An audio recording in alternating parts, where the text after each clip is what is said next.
Hey everybody, it's Romania Black, and welcome to Season 3, Part 2, Recap, Review, and RIP. Holy cow! Oh my gosh!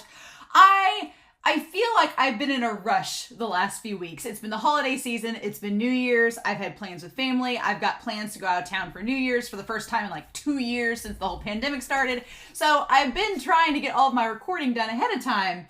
And I'm already here to the recap. It's kind of insane. So I am recording this ahead, unfortunately. Episode 20 has come out on Patreon and episode 18 on YouTube. So this is, I feel a little bit bad because I'm recording this before I've gotten everybody's thoughts on the entire season as a whole, which is sad, but I need to get this recorded ahead of time. So it was kind of an inopportune truth, I suppose, that need to get recorded. But what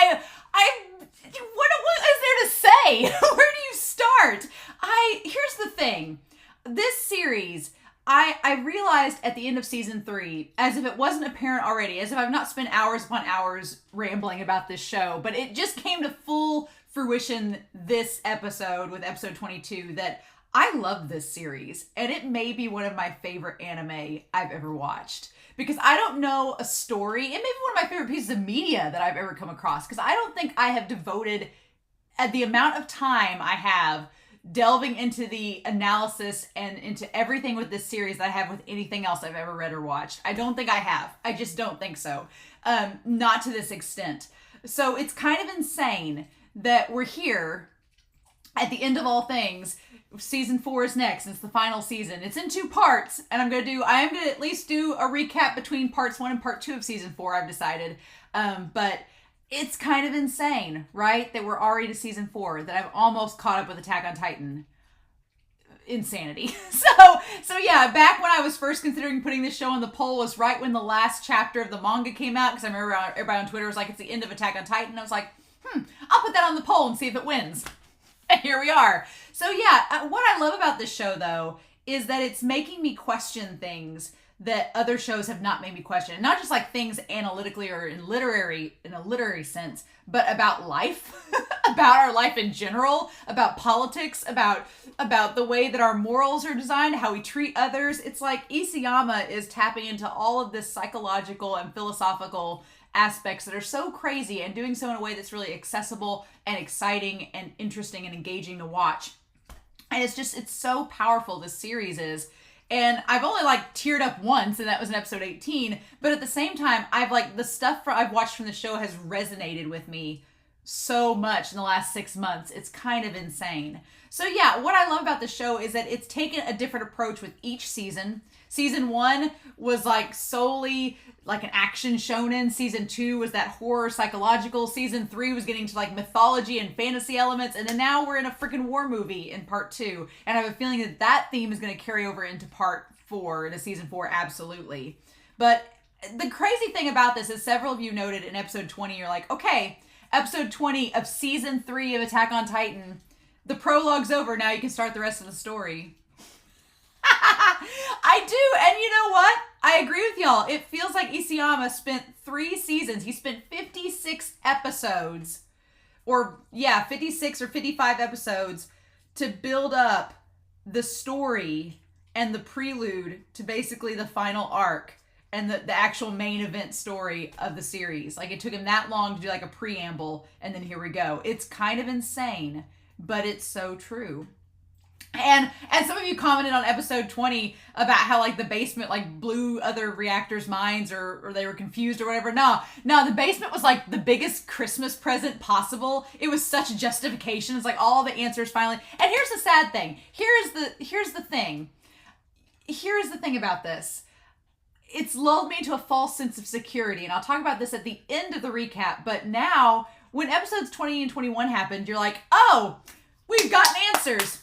Thanks, Isayama. I guess I don't have any more questions about this series anymore, which isn't true, but it's lulled me into a false sense of security where I was like, oh, there won't be any more shocking revelations now that episodes 20 and 21 have happened. There won't be any more shocking revelations. And I know that's not true, but this show kind of lulls me. It gives you such a nuclear bomb of lore that for the moment you think, okay, well, I've learned enough. There's nothing more I need to know. And I know that's not the case. I know that there's still questions out there that are unanswered. a lot of them dealing with Eren, and it's going to have to come out in the wash, and I'm nervous for what Isayama's planning, but I'm really excited by that too, because I like that this show has connected the dots so far. It's leaving things out. It's leaving some spots open for us to fill in later, but we now have a clear picture of what's going on. I was going back through my part 1 recap notes, and I was like, man, question answered, question answered, question answered. Like, don't need to ask that anymore. I still have 11 pages of notes, and there's still like a character tier, songs we're going to listen to, things to react to. So I'm like, it's going to be longer maybe than the part 1 recap, but who knows? But I feel like a lot of the questions that I had answered, those are all done. That's all said and done. A lot of those questions we have answers to, and I've gone back and rewatched a couple of the episodes from season 1 and season 2. Wow, there's a difference. I have a feeling that when I'm all done with this series, I'm going to want to go back and rewatch it from the beginning, and it's all going to have a totally different context, because even the few episodes I have watched, like Warrior and Children and Sin, they have a whole different context now that you go back and see it. It's like, holy crap, that I didn't even think about before. So yeah, when y'all were saying this has a rewatchability factor, for sure.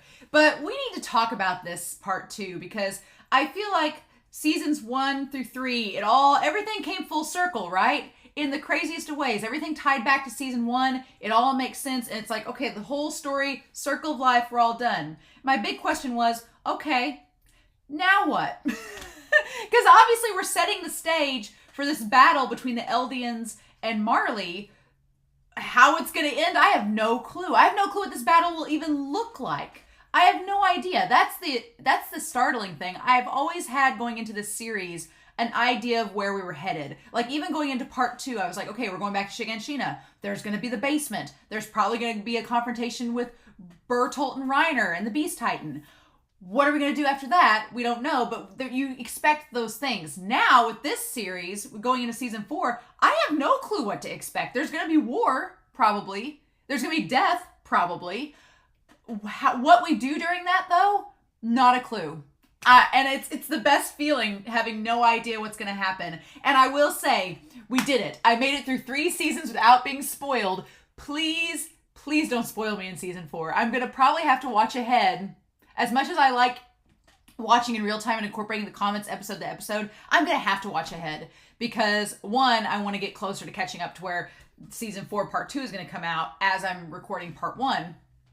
And so I want to avoid spoilers. And so, like with this recap, if some of you mentioned, and some of you, up until about 10 minutes before I started this video, someone made a comment. I was like, I've got to talk about that in the recap. So I'm sure that with episodes 19 through 22 on YouTube and episodes 21 and 22 on Patreon, I'm sure there's going to be comments that y'all say that I'm going to want to incorporate into my discussions. And so they're probably going to be incorporated into season 4. So I'm probably going to have to acknowledge that and be like, hey, back in season 3, this stuff was brought up and I want to bring it up now. And I'm going to have to do that. But I'll definitely read your comments and answer them. It just, some of the discussion may stick in the comments and not be in these actual videos. But we shall see, right? But yeah, season 1 ended with this. I talked about it in episode 22's reaction. But season 1 ended with its finale having such a sense of confusion and desperation and uncertainty and chaos. This season finale with episode 22 of season 3, it was like the ultimate calm before the storm, the eye of the hurricane. It's like we are in the eye of the hurricane at this point, because everything has seemingly wrapped up. We defeated Reiner Bertholdt. We've gained a Titan powers. The Eldians all know the truth, at least about most things. And we know who the enemy for the Eldians are at this point. So it seems like we're preparing for a final battle. But then Eren comes in at the end with this melancholy speech about how if we defeat the Marleyans, is it really ever over? Is it really going to be over? It's like, okay.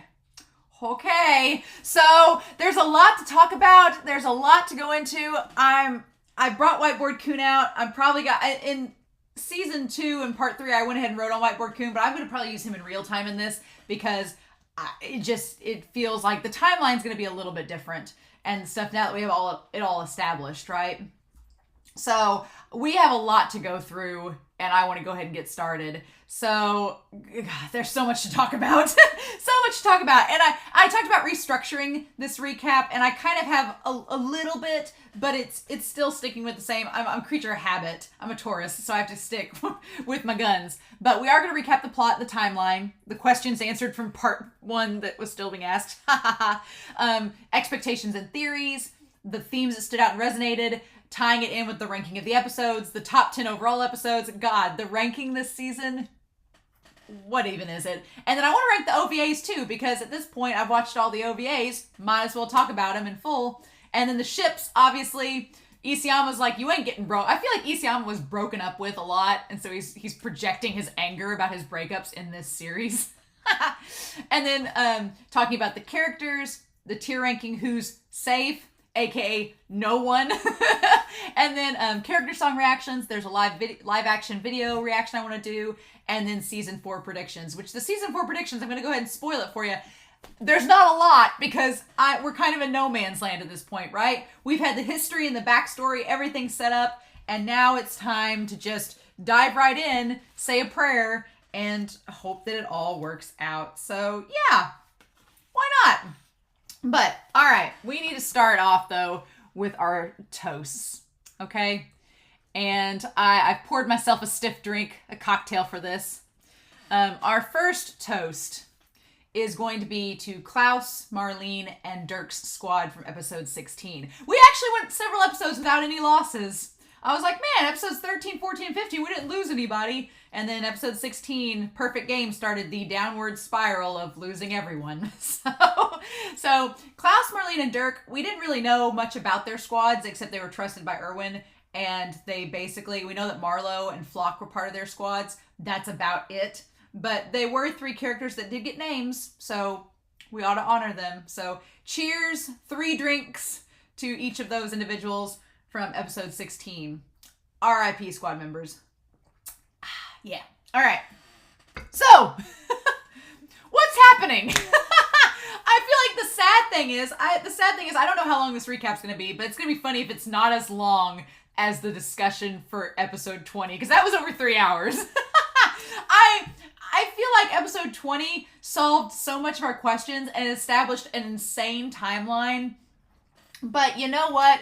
For sake of the recap, we're just going to go through here and kind of brush over it, right? Because we need to. So we have established the 1820. Here was the thing.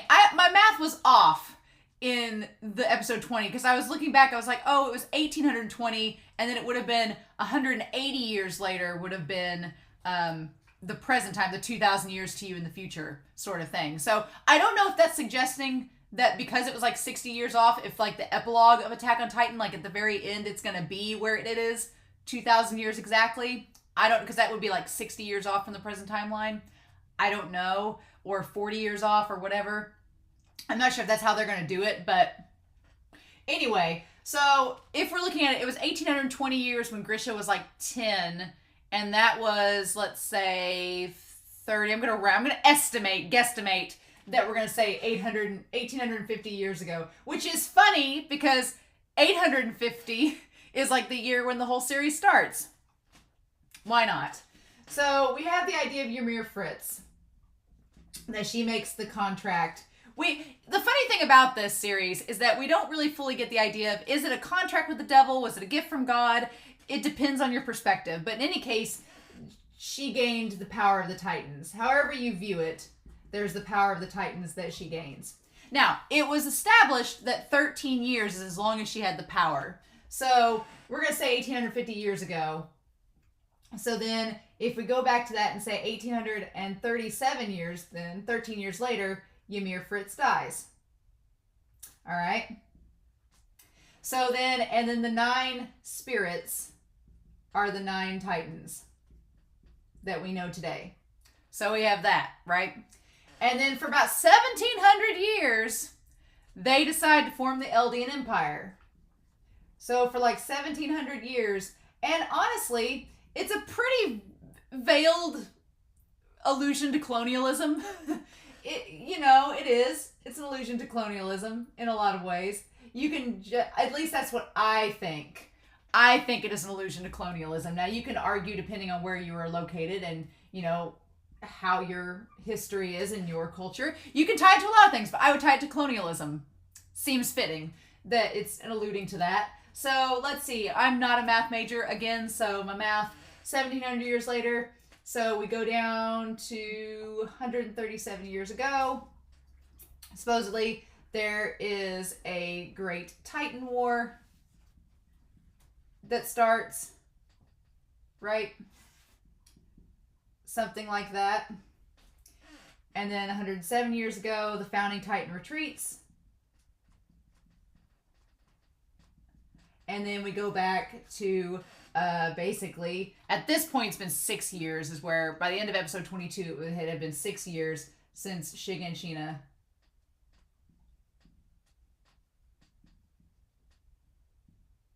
attacked. Right? Yep. So 6 years had passed since Shiganshina had been attacked. Or wait, was it more than that? I guess. I'm trying to think now. Now I'm all lost because it was like Trost.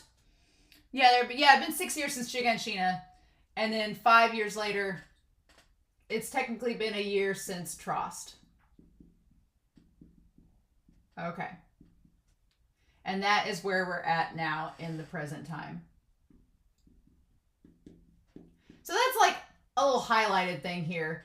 And then we have established that parody, thank you. As soon as episode 20 came out, everybody was like, it's actually French, it's parody. I was like, dang it, I've been this whole series without mispronouncing something, and the first thing I mispronounced is the title of the island they live on. Of course it is. So we have parody, the S is silent. I also want to point out the humor in the fact that Isayama has named a island that is central to the entire story parody, which sounds like parody, which is making fun of something. Because it's Isayama, and Isayama's like, why not? So, parody. There we go. That's the island they're on.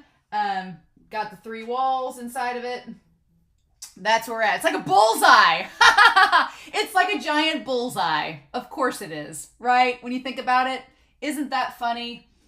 Kind of just like a bullseye. Fun times. And that's where we're going to go to. It's the center of all the conflict, right? The founding Titan. The one that started it all. The founding Titan is Ymir.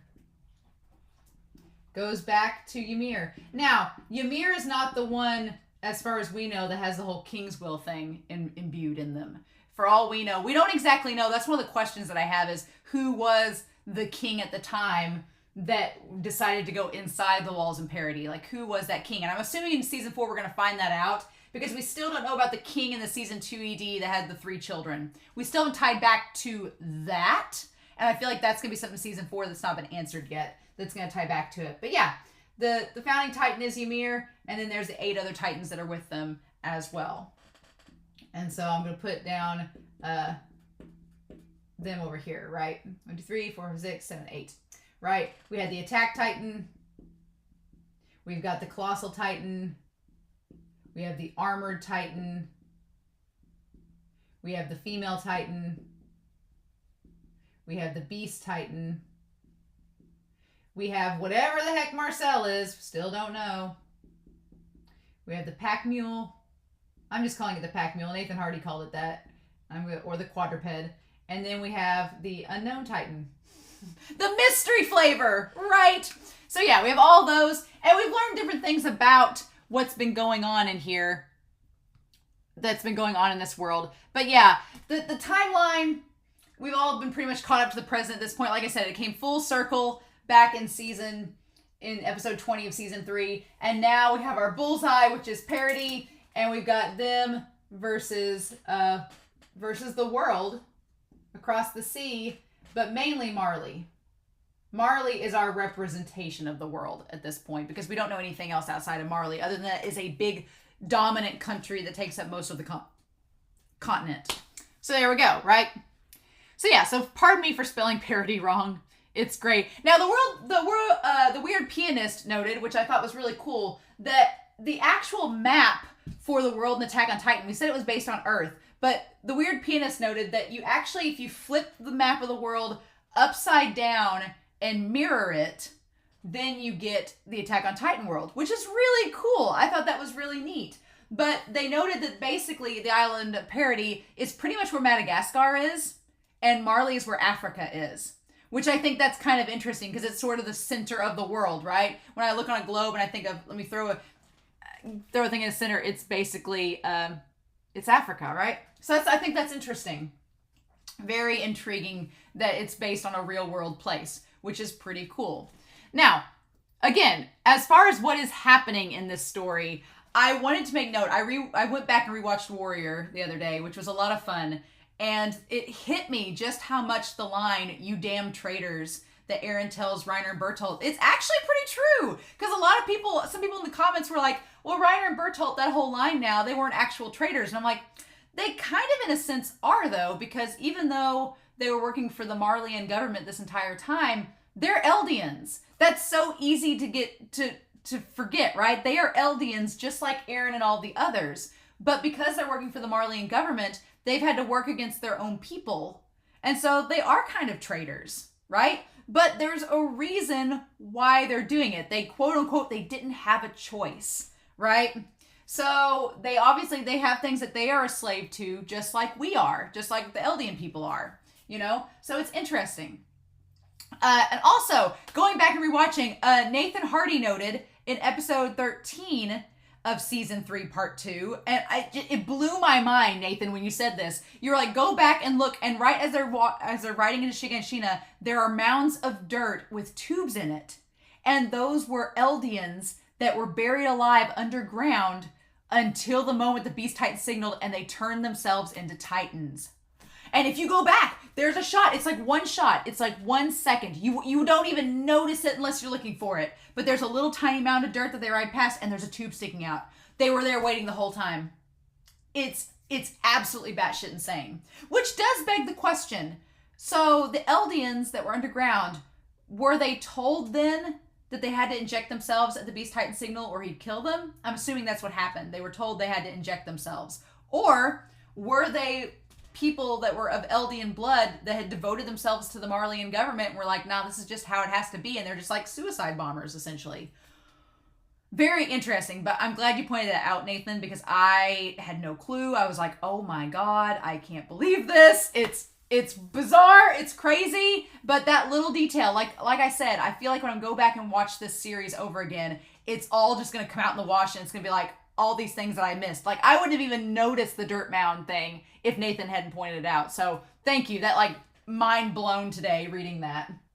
But yeah, we did find some things out about the lore, though, with the Titan Shifters. Some very, very important lore notes. And I'm going to put them in a different color because that seems to be... So, important things about the Titans that need to be known, right? We already knew from prior seasons that you have to eat a Titan Shifter to gain their power.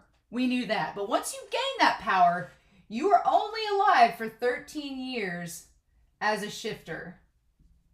Right? If you're a pure Titan, you can essentially live forever, though. The pure Titans are like immortal. But they're basically trapped in a nightmare state and they're dumb. So, pick your poison, right? So you can either have all this power and live for 13 years, or you can be a pure Titan and just be immortal and eat people. So, it's not a good choice either way at all.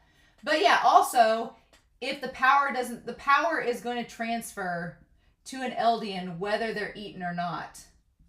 Under all circumstances. So even if a Titan Shifter's power doesn't get passed on by means of cannibalism, when they die, if that power doesn't transfer on, some Eldian is going to get the power. Just they'll be an unborn Eldian. The spirit lives on, right? So essentially, the only way to stop these Titans from existing is to kill all the Eldians. That's essentially the thing. As long as one lives. And that's funny because it goes back to Pixis and Erwin's speech right before part 2. When Pixis is like, when will we stop having conflict? And Erwin's like, when there's no more humans. And it's funny because now you can look at that and say, it wasn't really that there won't be any humans left, but Erwin was kind of foreshadowing in that moment that this story isn't going to end until there's no more of us, till there's no more Eldians. And then it'll end. It's like, It's like Isayama just planting them tiny little foreshadowing crumbles that you find along the way. So yeah, the time clock's on because Eren only has like 7 to 8 years left, and that's it. And at this point, maybe 6 to 7 years left, and that's it. Because he's been a Titan shifter since he was 10, and now he's like 16. So yeah, he really only has like 8 years left, and that's it. But we still don't know about the 3 daughters, Rosemary and Sina. I believe that that's the 3 girls from the ED. We don't know about them. We don't know about the founding Titan fully. We've just been given enough to know. So there's that. The royal family, the Ackermans and Eastern Clan were brought up in part 1, and then part 2, we just kind of backed away from them. I feel like that's intentional with Isayama. I feel like he intentionally backed away from the Ackermans and the Eastern Clan to get this other lore out there, but I feel like we're going to go back to them because we've established that the Ackermans and the Eastern Clan, their memories are not, they're different somehow. And I think that is, now that we know what we know from the basement, this strikes me as interesting, that the Eastern Clan and the Ackermans, their memories aren't affected. So that is curious to me because we've established in this second part that this idea of connection and that the coordinate connects all the Eldians together, right?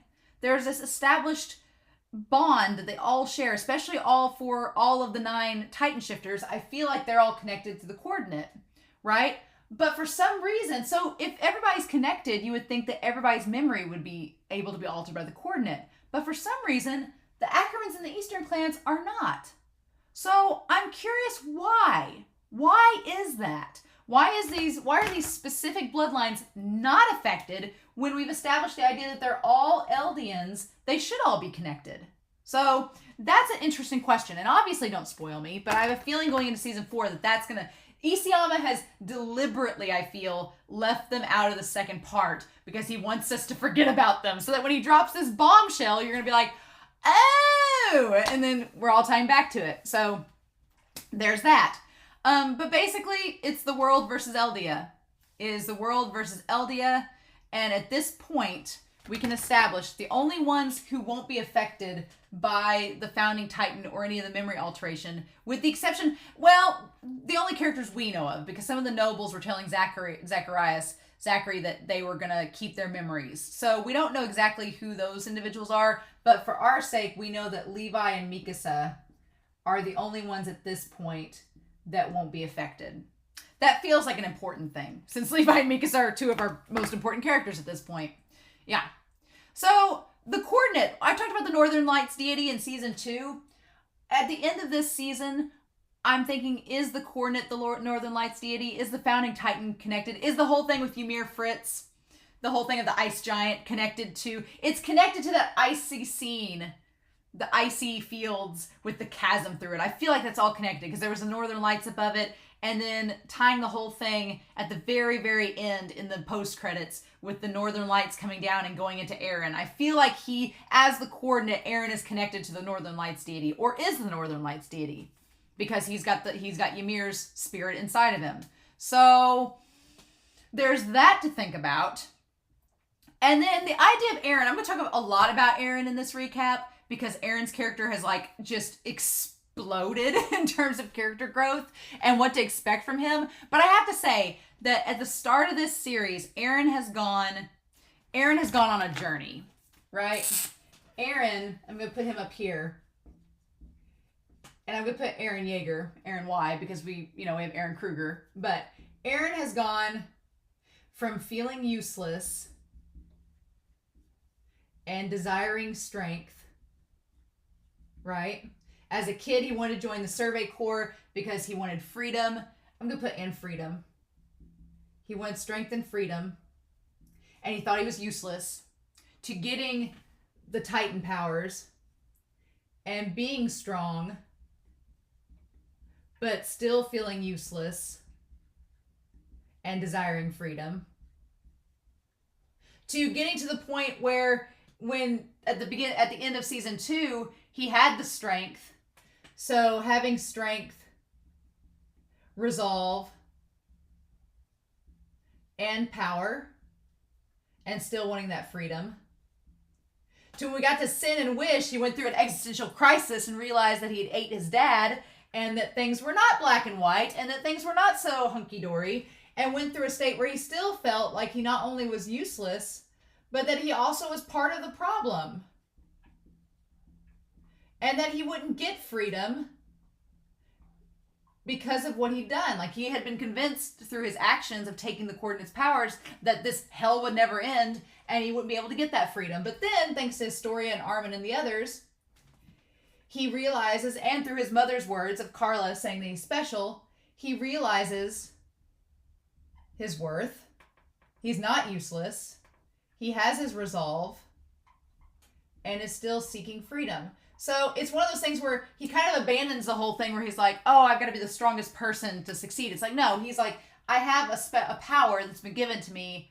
I may not be the strongest person, but I can use it to help humanity the best I can, and that will give me my freedom. And then from there, at the end of this season, he realizes that his freedom, his dream of freedom, may not be possible. It may go unrealized, and we'll connect that back to Erwin and the idea of dreams being unrealized. But it kind of ends on a very melancholy note. So Eren's whole character has gone through this intense transformation. I don't feel like Eren believes he's useless. In a sense he does, though. So he questions his usefulness. He questions what he can do because he's worried about Historia, right? He worries about Historia and what he can do to help. And he makes the comment that I would die if it made a difference. And it's like, but he realizes that it may not make a difference. So what do we do? So yeah, we're going to talk more about Eren, but he is really the linchpin in all of this at this point. And he's conflicted over what his role is and what he can do, because he's not told Armin and Mikasa about Dina. He's not told Historia. He's worried for Historia. And then Eren himself is having this philosophical crisis of what's the point of all this? And we're going to talk about that when I get to my theories about Eren. So, yeah.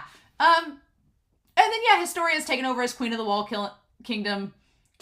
Even though she's dressing the part, she's like, it's not official yet. It's pretty much official. That's the one thing that is sad, is that Historia becoming queen, it kind of takes her out of the story where she's kind of relegated to a side position, which is frustrating and sad. But at the same time, she needs to be safe, and that's like literally the safest place for her. So I'm like, okay. Right? So yeah, toast number 2.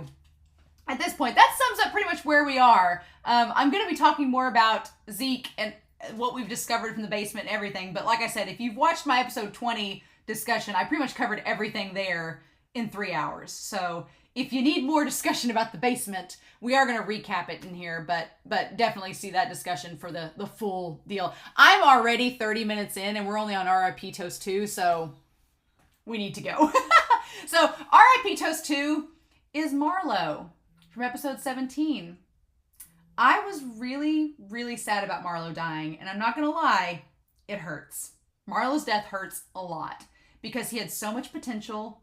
He was such a good character. I just went back and watched the OVAs like a few nights ago, and seeing the OVA with Annie and Marlowe was in it and being reminded of what a wholesome person Marlowe was, I was like, damn it, Isayama. And that's what some of you commented on, saying that Marlowe had such potential. He was similar to Eren. He was similar to Jean. He had his own stoic sense of justice and all that potential. He went out in that suicidal charge and it was all wasted. And the sad thing is that right there at the end, I think he realized his feelings for Hitch that aren't realized, and now Hitch has to go on without him. And I really had hoped that Marlowe would have more of an impact in the story. But again, just like Marco, it's Isayama talking to us and telling us that, yeah, death can happen in the series, even to characters that may not have deserved it. And it's like, damn. So I don't think Marlowe deserved to die the way that he did, but he's always going to be a character that I remember because of how stoic he was and all the potential that he had too. So R.I.P. Marlowe, our Marco 2.0. Not really, you were your own person, but we toast to you, dude. R.I.P. All right. So, expectations, surprises, questions unanswered, unanswered. Questions unanswered and unanswered. Yep.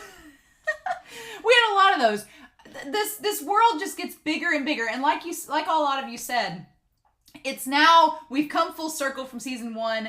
So many questions that I had in season 1, they've all been answered. They've been explained. We understand the world. We know who the Wall people are. They're the Eldians. We know about Marley. We know about this outside world and their war against the Eldian Empire. We know the origins of it. We know kind of an abridged history. We have answers. Things are complicated, but they all make sense. And I'm like, and that's the one thing. I was honestly really afraid to get to the basement because I was worried that whatever Isayama, I had faith in Isayama. I'm like, he's going to give us answers, right? But my fear was that the answers would maybe be underwhelming, or you'd be like, oh, that's it? No, it's not that it. It's like, oh, that's it. Like that's what we got.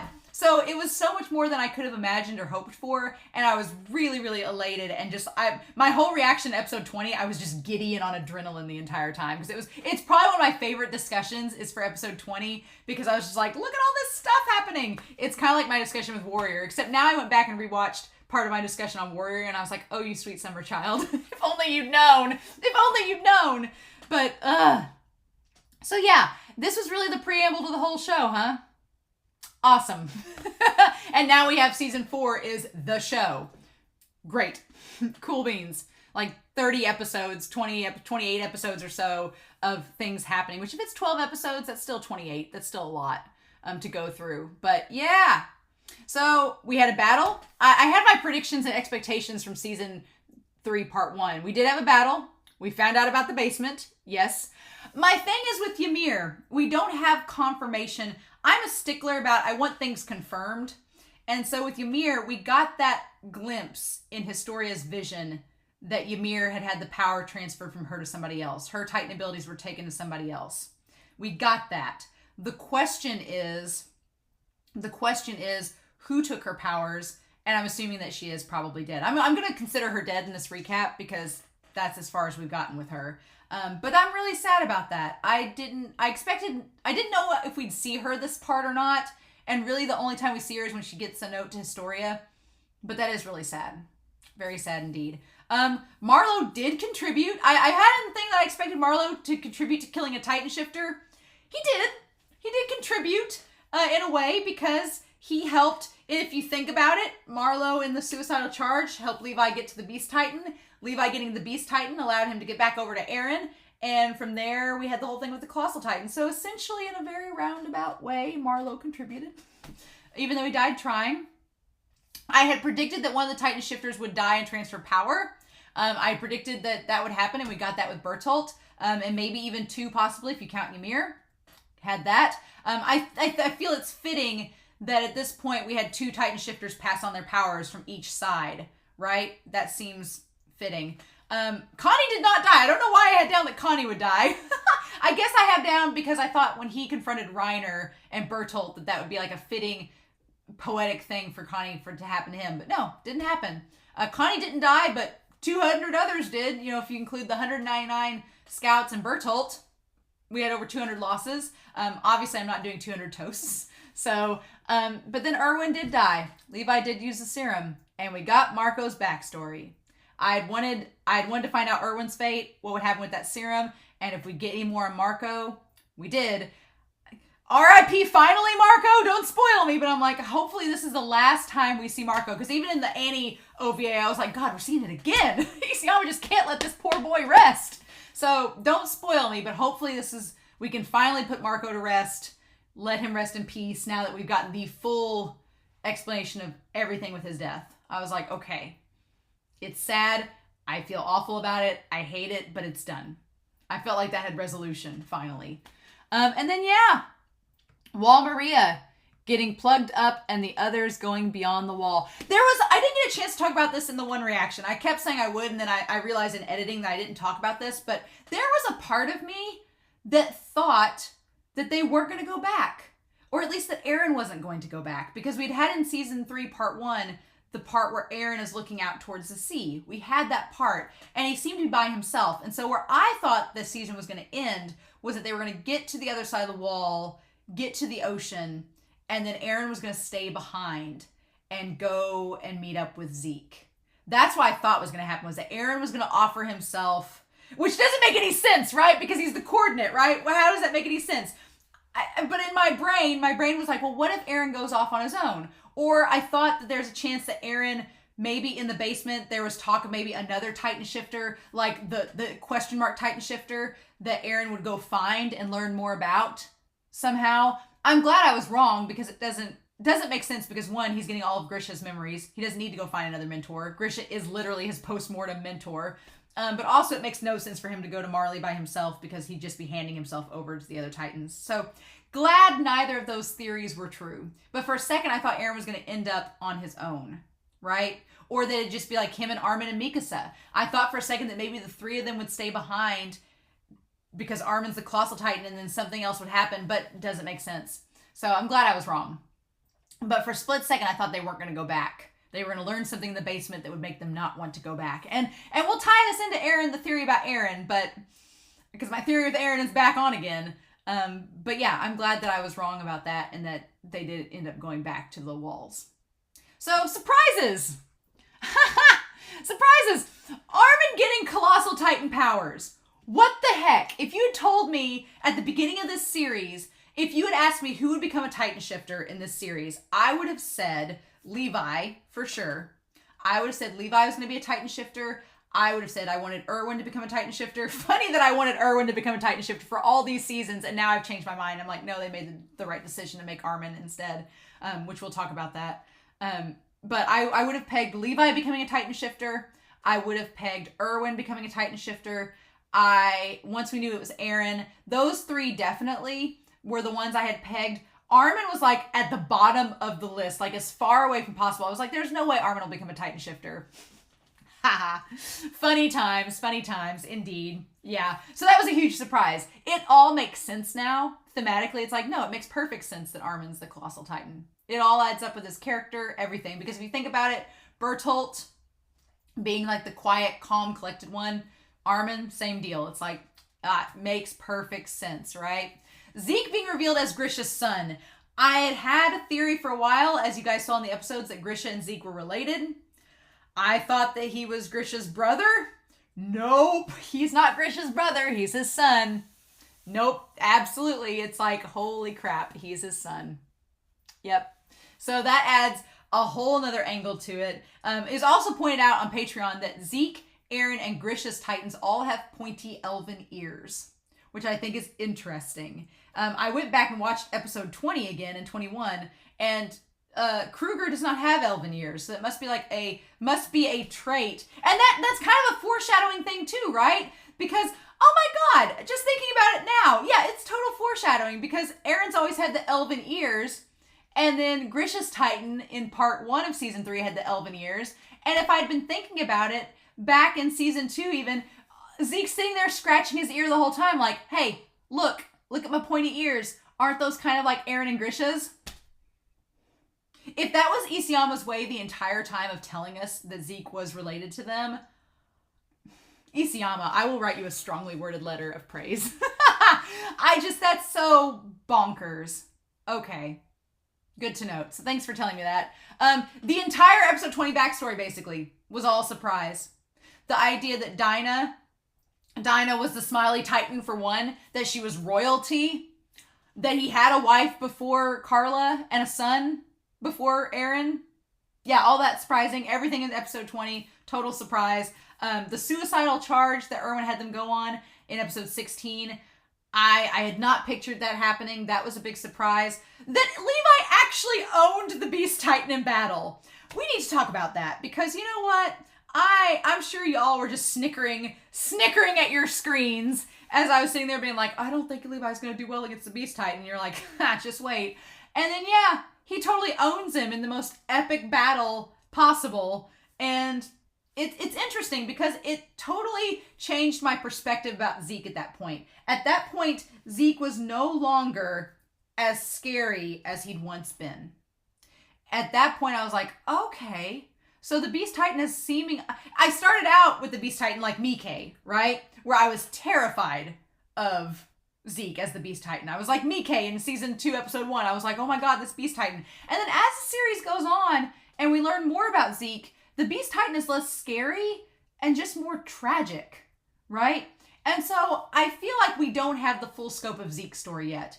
Because where we left off with Zeke as a child ratting out his parents and giving them over to the Marleyan government. But then we jump from that moment of him protecting his grandparents by ratting his family out to him being the Beast Titan. And we don't know what's in between. And I feel like that in between is going to be what season 4 focuses on as well. Or at least I hope that's what happens. I hope we get Zeke backstory and get more into his psychology, because he is a very troubled character, right? And we'll talk more in the character tier about Zeke, but he's very troubled. And I kind of feel sorry in a way for Zeke in a little bit of a sense, because it's the sins of Grisha. Zeke didn't ask for that. And it almost was like at the time with Grisha's sin, he was setting Zeke up to be this savior that he wasn't. And it's like, So we'll talk more about that in the character tier though. But yeah, Zeke not being as scary as I originally thought, being more of a tragic character perhaps. And then the truth. The Eldians know the truth. The fact that we ended this season with the Eldians knowing the truth is mind-boggling. It's mind-boggling. And it's so, I feel like this season has been so satisfying because of what all it's given us in terms of answers. A lot of you are asking and debating which part I would like better in season 3. Season 3 as a whole is definitely the favorite season. I mean, I would say it goes at this point, season 3, season 2, season 1. And I think a lot of you will agree that season 1's great. Season 1 is so nostalgic now. It's so great. It's so simple. And I'm basically saying what you all were telling me when I started this series. You're like, oh, Romania, you'll think that this is just a simple series. And I was like, oh, will I? It seems pretty crazy right now. No. Season 1 is just, it's simple compared to the other seasons, and it's just good. It's a good season. It got my 10 out of 10 on my anime list. I'm like, it's great. Season 2 is good. I like season 2 more than season 1 because we start getting into the characters and getting into this. Season 3, part 1 and part 2 are very, very different. And it's kind of like comparing apples and oranges. It's like, you can't really compare the two because they're so vastly different. I would say, as a whole, it's hard, right? It's hard because as a whole, I think that nothing against episodes 13 and 14 of season 3 part 2, but they're probably some of my least favorite because I'm like, it's just setting stuff up. And episode 19 is kind of the same way, even though we finally get to the basement. But I feel like I had more shock and insane. I felt more insanity and brain melting in part 1 than I did in part 2, if that makes sense. Part 1 was like revealing all this shocking information that seems to come out of nowhere, and you're like, wait, what? Eren ate Grisha? What? Titan lore? What's happening? Like, it was more shock value for me, I think, in season 3, part 1. But part 2, I think I like part 2 better because it's so rewarding. It puts you through the ringer and rewards you at the end of it. Episodes 16 and 17 are hard. Episode 18 is hard. Episodes 20 and 21 and 22 episode 22 is hard. Episodes 20 and 21 are the most rewarding thing about this series. I think that's why I like part 2 the most so far out of this whole series, because it's like everything you've been building up towards has such a satisfying justification that it makes me so excited. Like, I've probably rewatched more episodes in part 2 of season 3 than I did in part 1. And I love Wish. I love Sin. I love those episodes. I loved the Bystander and Friends. Those episodes are perfection. But there's just something about part 2. And it's like the shock. It's not the shock value, but it's the emotional roller coaster that those episodes, the trilogy of episodes 16, 17, and 18, and then the trilogy of episodes 20, 21, and 22. I feel like you have 6 episodes there that are so damn good that, and Descent is good too. So you have 7 episodes that are so amazing. Whereas I feel like Bystander and Friends are perfection, and then Sin and Wish are good.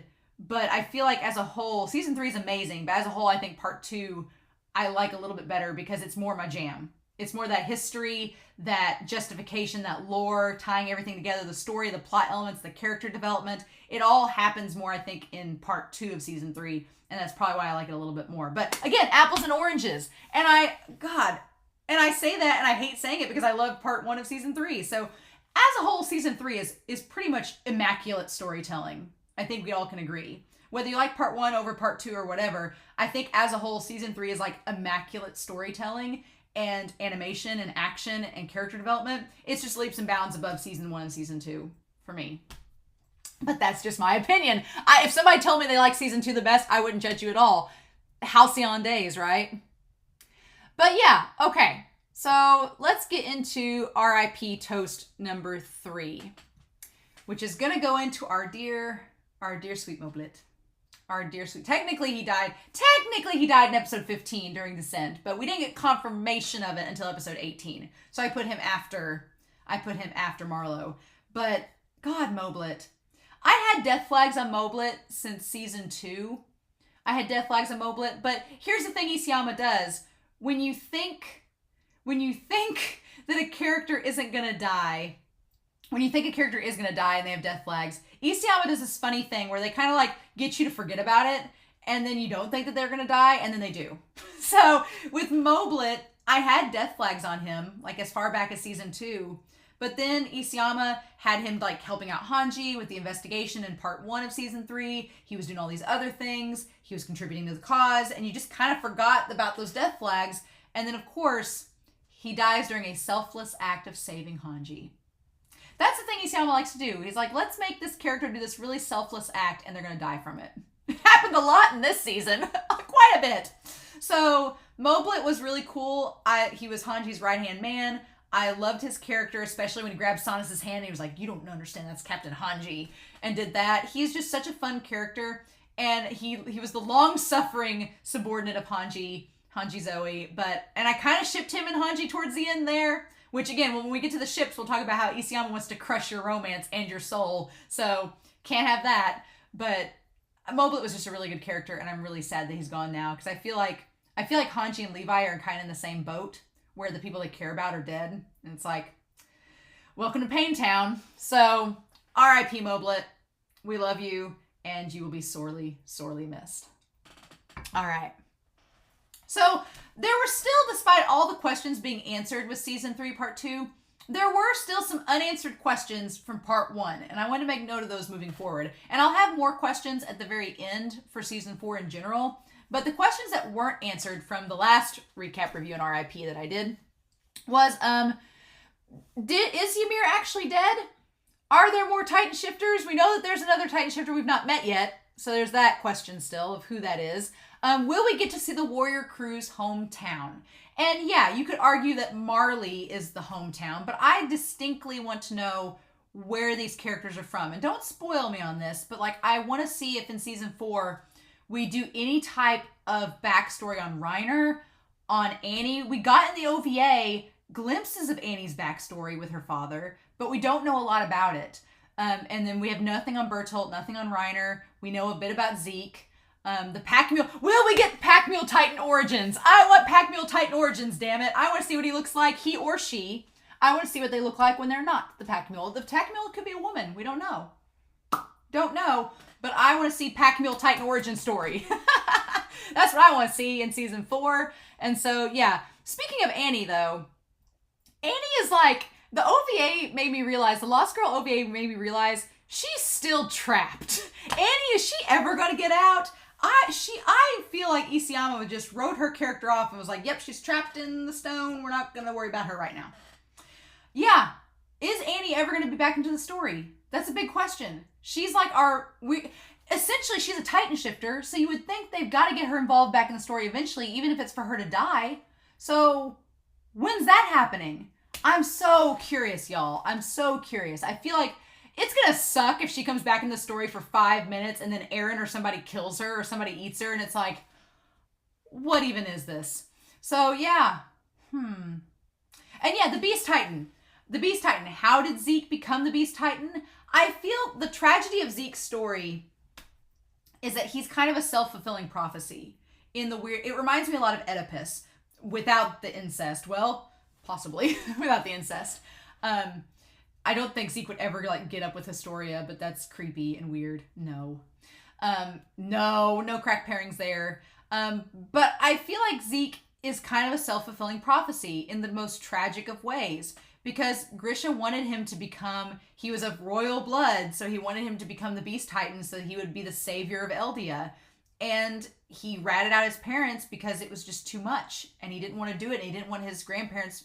I feel like the saving the grandparents is kind of an excuse. I feel like Zeke just didn't want to do it. And so he ratted out his parents because he was a kid. And that was a lot to put pressure to put on a kid. But the thing of it is, he still ends up becoming the Beast Titan.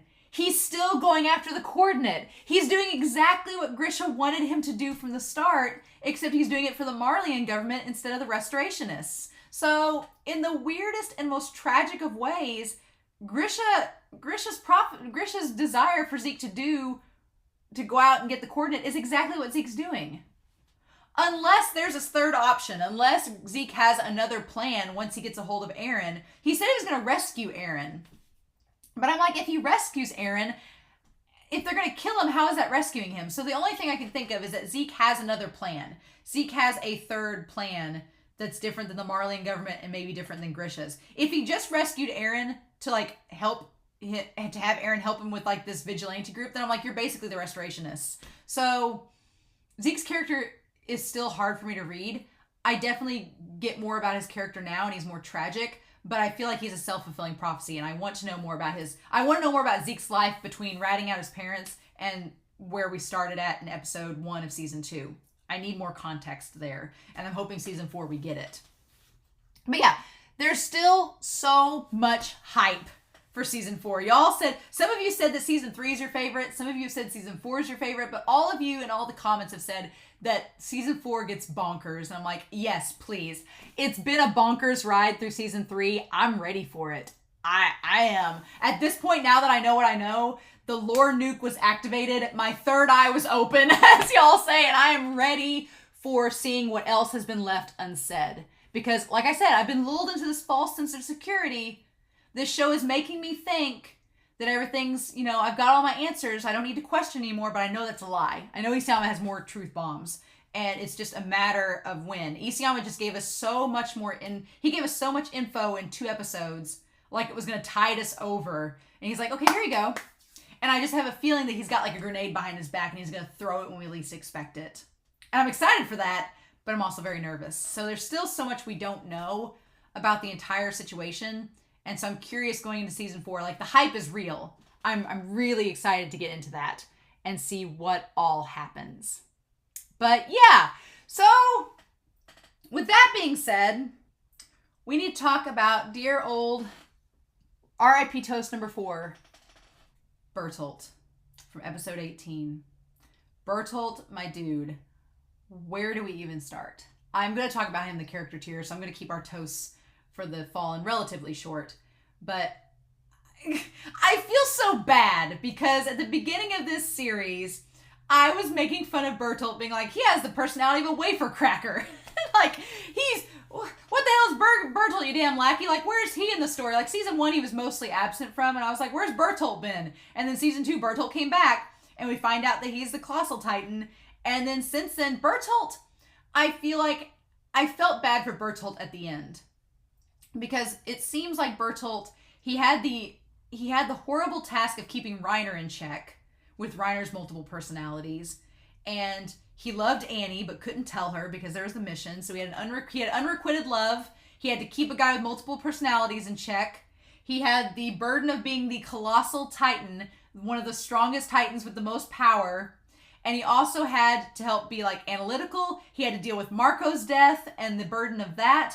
And then going into this final part here with part 2, he had to also basically kill Armin and kill others and had to find his resolve, and his resolve being that it was necessary for him to kill all of them. In a way, and we'll talk about this when we talk about character webs and relationships, in a way, Bertholdt was a lot like Eren at the end, where he had his resolve and he's like, whatever happens, happens, and my resolve, or at least how Eren was. We're going to talk about that before the end of this series, before the basement, where he's like, I've got my resolve and I love you all, but this is just the way it has to be. And for a while, I thought that him and Eren were very similar in that regard with their resolve. And I was like, okay. But then, yeah, Bertholdt, the moment he said, whatever happens, I can live with it, I'm like, death flags. And then one of you commented that he says that, but then he cries like as he's being eaten. Don't blame him. If somebody was about to eat me whole and it was Armin, I'd freak out too. But the sad thing was, at the very end, he turned towards Eren and the others like they were going to help him, and then instantly realized, like mid-sentence, that no, they weren't. And then he died screaming out the names of Annie and Reiner. So I really came to I never thought I would say this, but I really came to like Bertholdt's character a lot. He went from like C rank in season 1 to like A rank, and I'm like, dude. So I do feel for Bertholdt. I'm sad that he's gone. So you aren't the Colossal Titan anymore, but your spirit lives on in Armin, right? Maybe Armin will get the girl instead of you. Who knows? We'll talk about that in ships. But cheers to Bertholdt. R.I.P. our tall, gangly green bean. All right. Huh. So theory time. Theory time. Okay, we're an hour in. Seems fitting. We talk about Eren. Eren, my long-standing theory since season 2, well, since episode 17 of season 1, has been that Eren would become the antagonist of this series.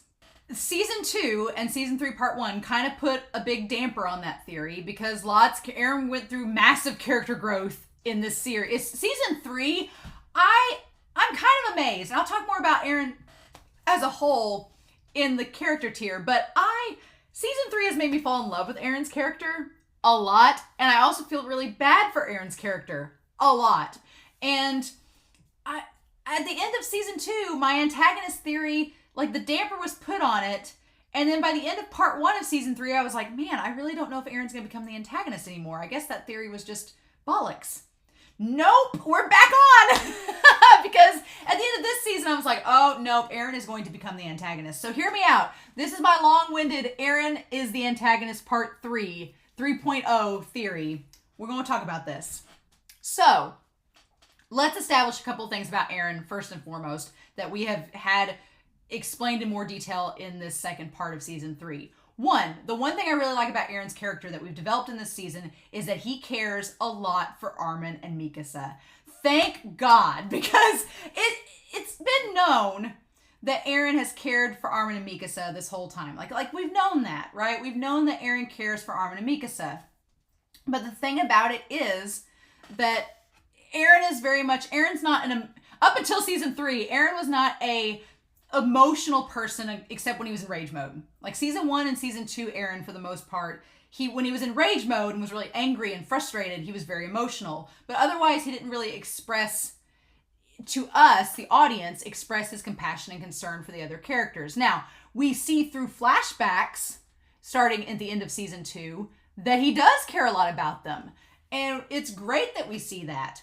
But season 3 really drove home the fact of how much Eren cares about Armin and Mikasa. And not just in episode 12, when Eren and Armin and Mikasa are like talking right before they leave for Shiganshina. No, this whole second part, episodes 16, 17, and 18 proved just how much Eren cares about Armin. Like, the dude had his teeth knocked out and was crying over Armin living. Like, he cares so much for Armin. In episodes 20, 21, and 22, Eren clearly cares for Mikasa. He's trying to, he notices that she's losing weight. He notices that she's concerned about him. He doesn't quite realize why she's concerned about him, but he gets it, and he does care about Mikasa too. So the fact that Eren does care about his comrades, the whole flashback with Marco, seeing him crying in the rain over Marco and or Petra and the Levi Squad's death, we get to see in season 3 as a whole just how compassionate Eren is as a character, and just how conflicted and confused and disturbed his character is too. Especially by the end of episode 22, Eren's character has some issues, just like Zeke. Some major issues. And here's the scary thing, is that we talk about the sin of besmirching one's own belief on their children. There's that, we'll talk about that with Zeke and Grisha, but through Eren gaining the memories of Grisha, it's kind of like doing that too. It's kind of like putting that belief onto Eren, having Grisha's memories is putting his perspective into Eren, and it's kind of freaky. But we also get that tie into what Krueger said, where he's like, in order to save Mikasa and Armin, you have to see this through. And I know he was talking to Grisha in the moment, but Armin and Mikasa tie directly to Eren. So we established in this season that Eren does care about Mikasa and Armin. He also cares a lot about Historia. We'll talk about that. And he's just a compassionate character. We get that. He cares about others and about their well-being and about their dreams as well. Like when he tries to cheer Armin up in episode 22, he cares about their dreams and about them as a whole. And he wants to protect them.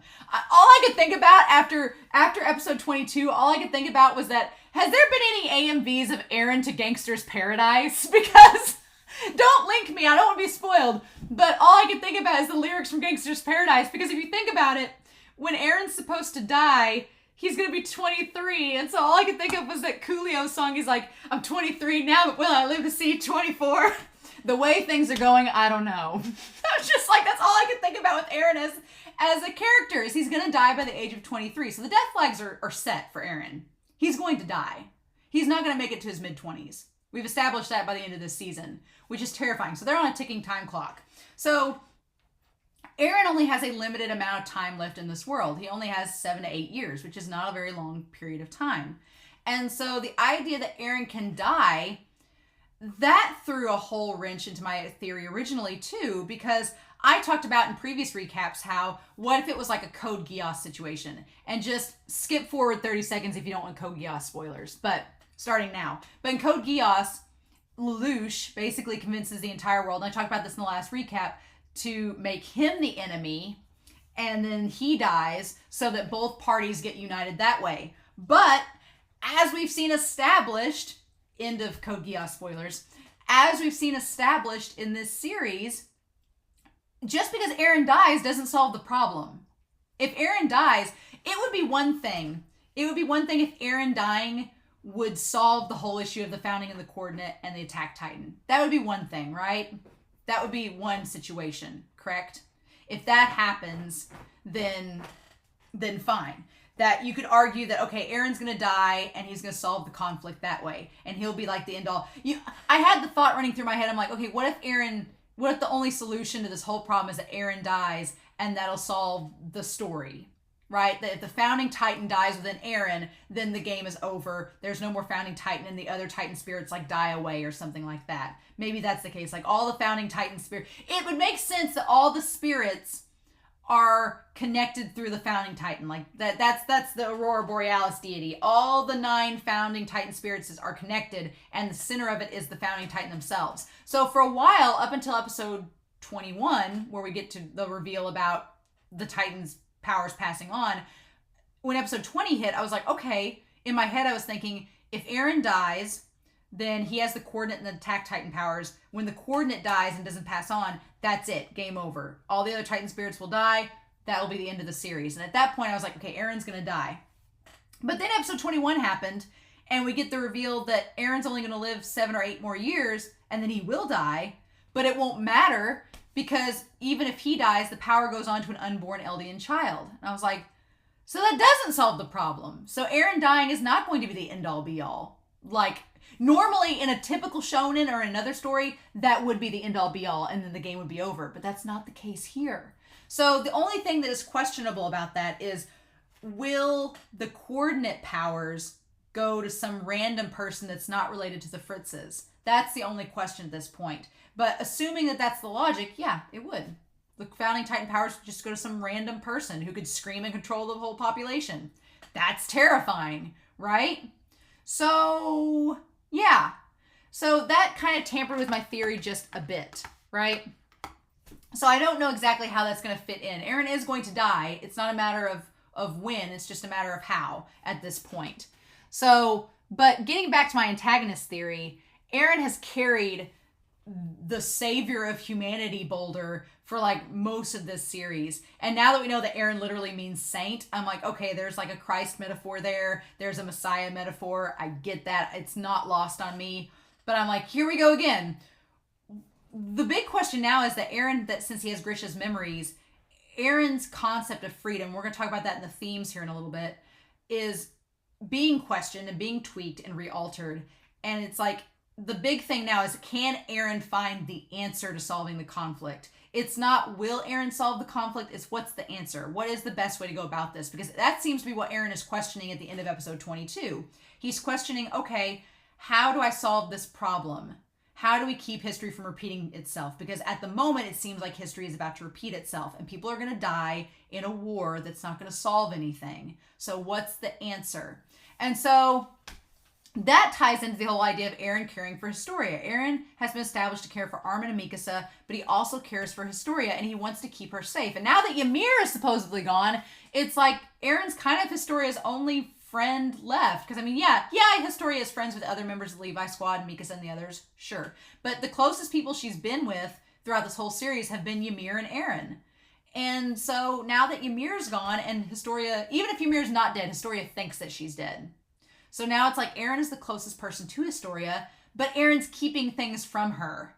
Eren isn't telling her about Dina, about the royal family. There's things he's keeping from Armin and Mikasa. And I think that's going to tie to the whole antagonist theory.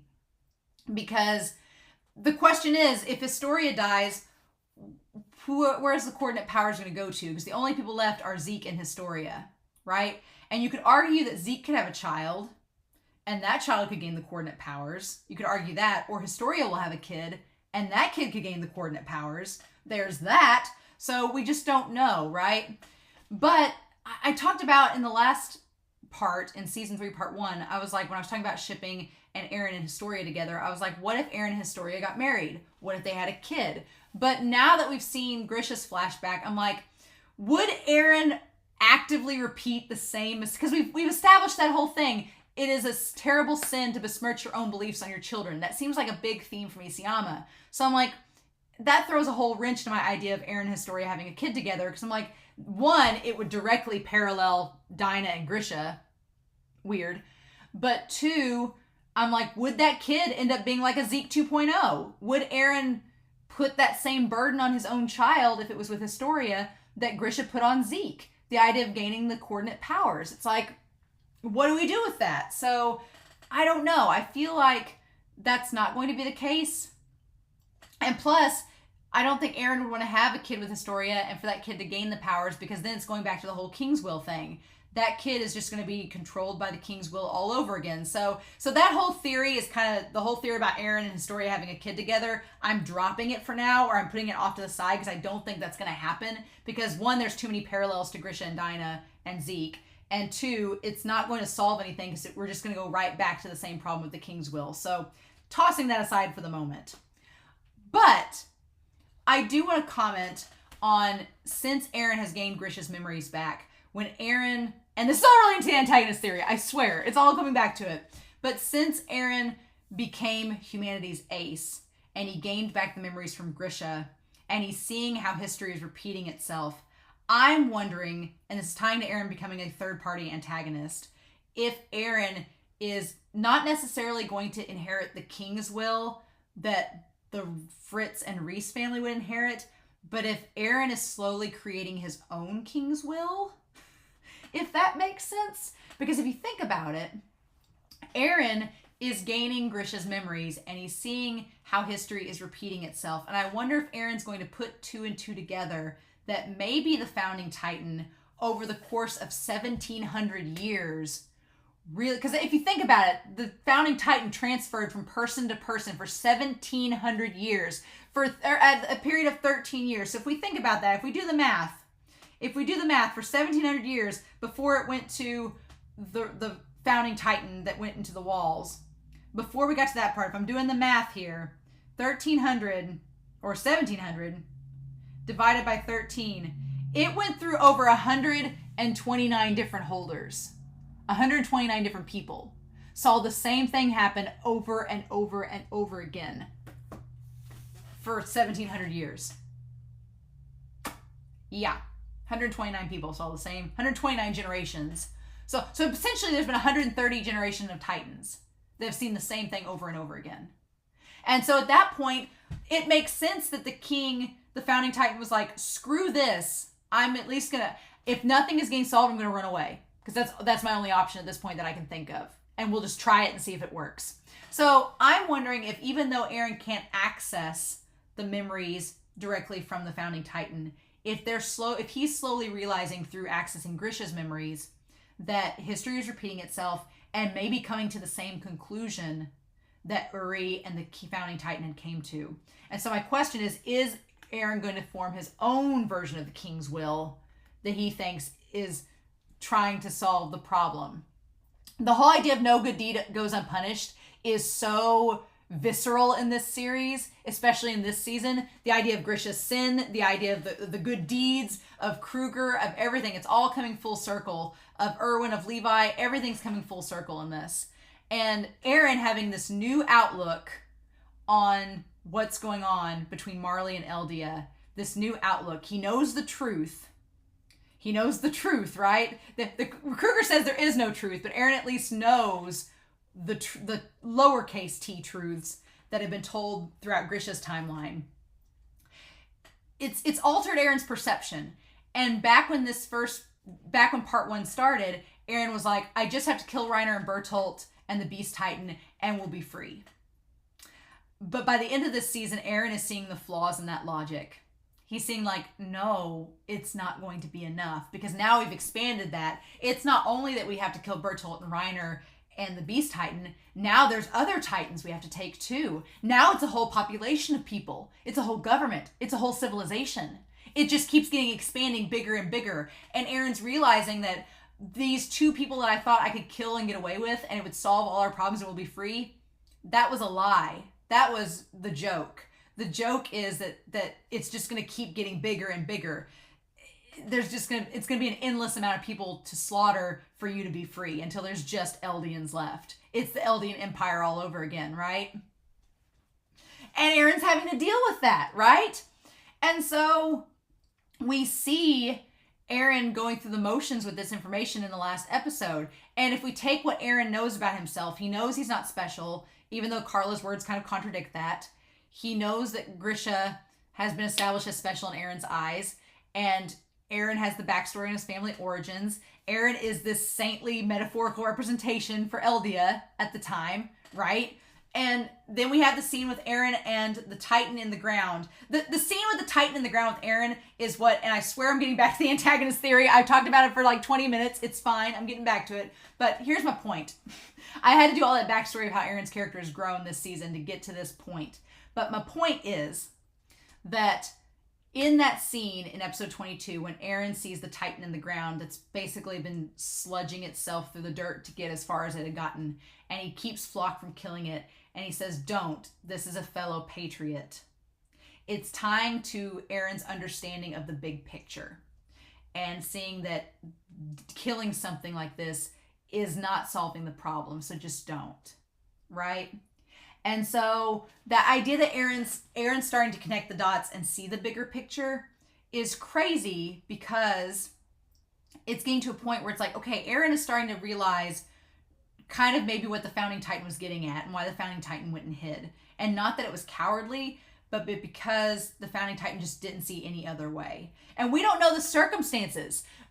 Dina, Fritz, and them think that they say that the Founding Titan King Fritz, King Rhys abandoned them on Marley, but that may not have been the case. It may have been that part of the royal family wanted to stay behind and that Fritz didn't. And so he's like, fine, if you won't agree with me, then I'll just leave. And if you don't want to come with me, fine, whatever. And then the Marleyans took over that part of the royal family. We don't know the full context. I think Eren's realizing that.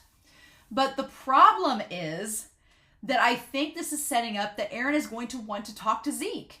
Eren is going to want to have a conversation with his half-brother and talk to him about this and be like, look, I feel like Eren at the end of episode 22 is trying to tell Mikasa and Armin that we need to create a dialogue. We need to talk to the other side. But the problem is, and this is where the antagonist part, the third-party antagonist part is, the problem is that the other side, now that Eldia knows the truth, the other side doesn't want to talk with Marley and create a dialogue. They just know that they're being threatened and they want to stop Marley before they can attack them. And Marley doesn't care. Marley just wants the resources. So Marley doesn't want to have a talk with Eldia. They think they're devil spawn. They don't care about Eldians at all. They want them all dead. And they've convinced themselves for over 100 years that that's the case and that's how it has to be. They don't want to sit down and talk. Bertholdt and Armin both demonstrated how that's problematic. Because Bertholdt at the time did not want to have a conversation. He's like, no, it's over. I love you all, but you all have to die because that's just the way things are. It's a cruel world. And we just have to do it this way. That's how the Marleyans believe that things are. And the Eldians are so probably like, well, we need to survive, and the only way to survive is to fight back, that neither party is probably going to sit down and have a dialogue. And that's where Eren's probably going to run into some conflict. Because Eren's probably realizing that, no, maybe Uri was onto something. Maybe we need to form a dialogue and negotiate and talk amongst each other to stop, to be civilized and keep this war from happening again, right? So my question is, how will Eren interact with Zeke if he sees him again? How will he interact with Reiner if he sees him again, now that he knows everything that he knows? Is he going to try to talk with Reiner? Is he going to try to talk with Zeke? Is he going to try to have a dialogue? Will he tell Historia, Armin, and Mikasa about Dina? How will that conversation go? I feel like Eren is going to become a third-party antagonist because at some point, Eren, his realization that in order to have freedom, there needs to be this dialogue and the cycle has to be broken.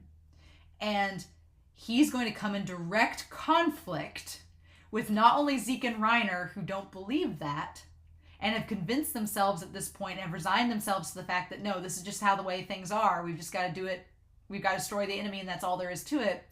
He's going to have to compete with that, but also compete with Floch and the military and the government. Because I feel like episode 22, I talked about in the reaction, I feel like they are setting this up to where Eren and Floch are going to have an argument. They're going to come to blows. And Floch is going to have the government on his side. And Floch's going to say, if you don't work for us. And here's the thing. This is the problem. They have Armin now as the Colossal Titan. I could very easily see Floch telling Eren, be like, we don't need you. You could just, if you're going to be questionable in your loyalty, we won't use you in battle. We'll use Armin as the Colossal Titan. Because he's bigger and stronger than you. That's what we'll do. And Floch may be like, no, if you're questionable in your loyalty and we think you might have a chance to switch sides and go help the Beast Titan and Reiner, I could see Floch convincing the government to lock Eren away. And be like, no, this guy is dangerous. He's not with the cause anymore. He's questioning it. We need to put him away so that he can't get to the other side and help them. I could so see Floch doing that because Floch established in episode 22 that the government's the military's kind of on Floch's side. They all view Armin as being the bad choice. It should have been Erwin.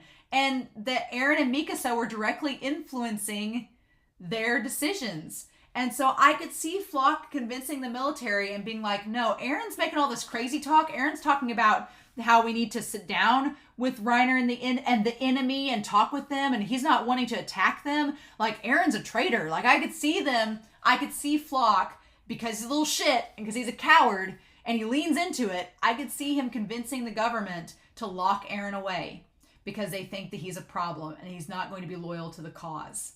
When the reality is Eren's trying to find a solution, right? I could see that happening.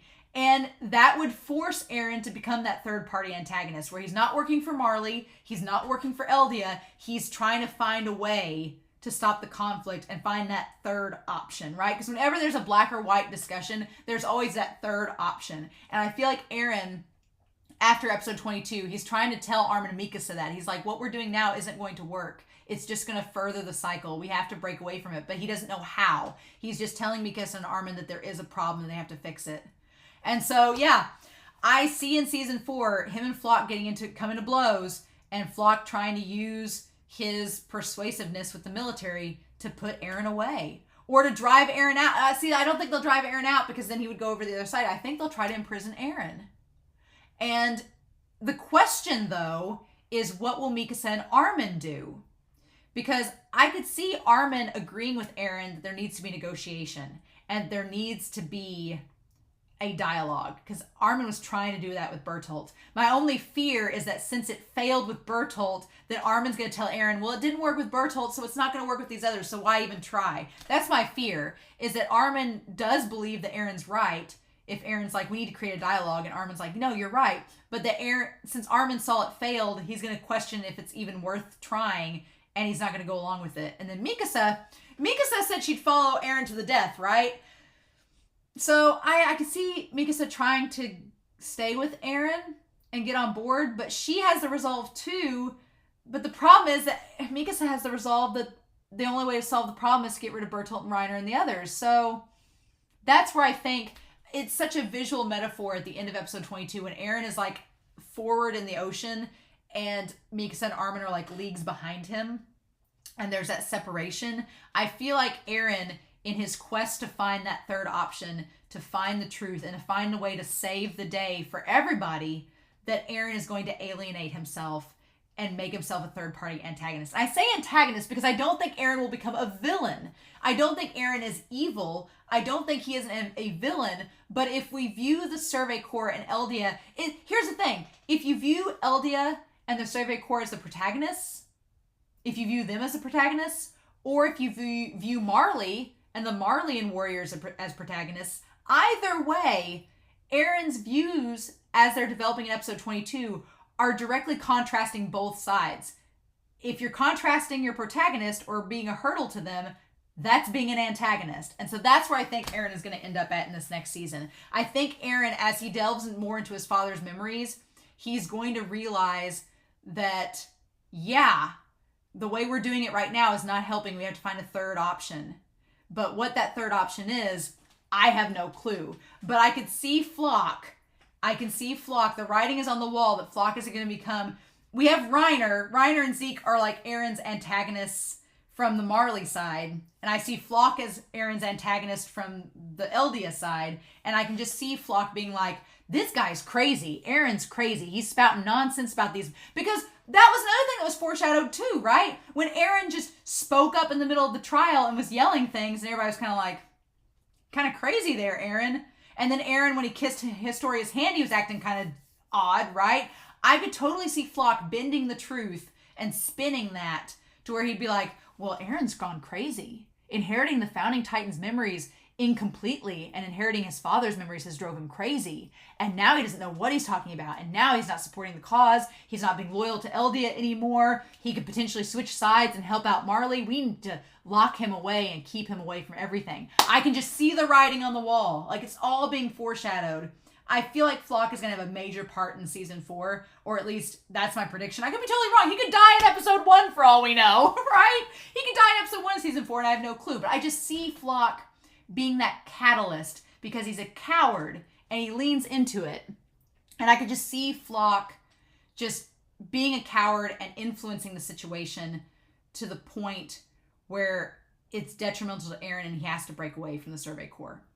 Now, what that's going to do for Mikasa, Armin, and Levi, I don't know. I think Hanji's not close to Eren like Levi, Mikasa, and Armin are. And Levi's really close in terms of like a mentorship more than anything. But I feel like Hanji would go along. Hanji's very dedicated to the people of Eldia at this point, that she's going to go along with the cause of it's to save humanity. But I'm curious to know how Armin, Mikasa, and Levi would react to Eren if he had to go rogue. But that's what I'm thinking is going to happen in season 4. Eren's going to go rogue, and it's going to be crazy. And what's going to be the result of that, I don't know. But that's where my theory is. That is what my 40-minute theory about Eren turning into an antagonist is. I just think that's the case. I think that Eren's going to become the antagonist in this series.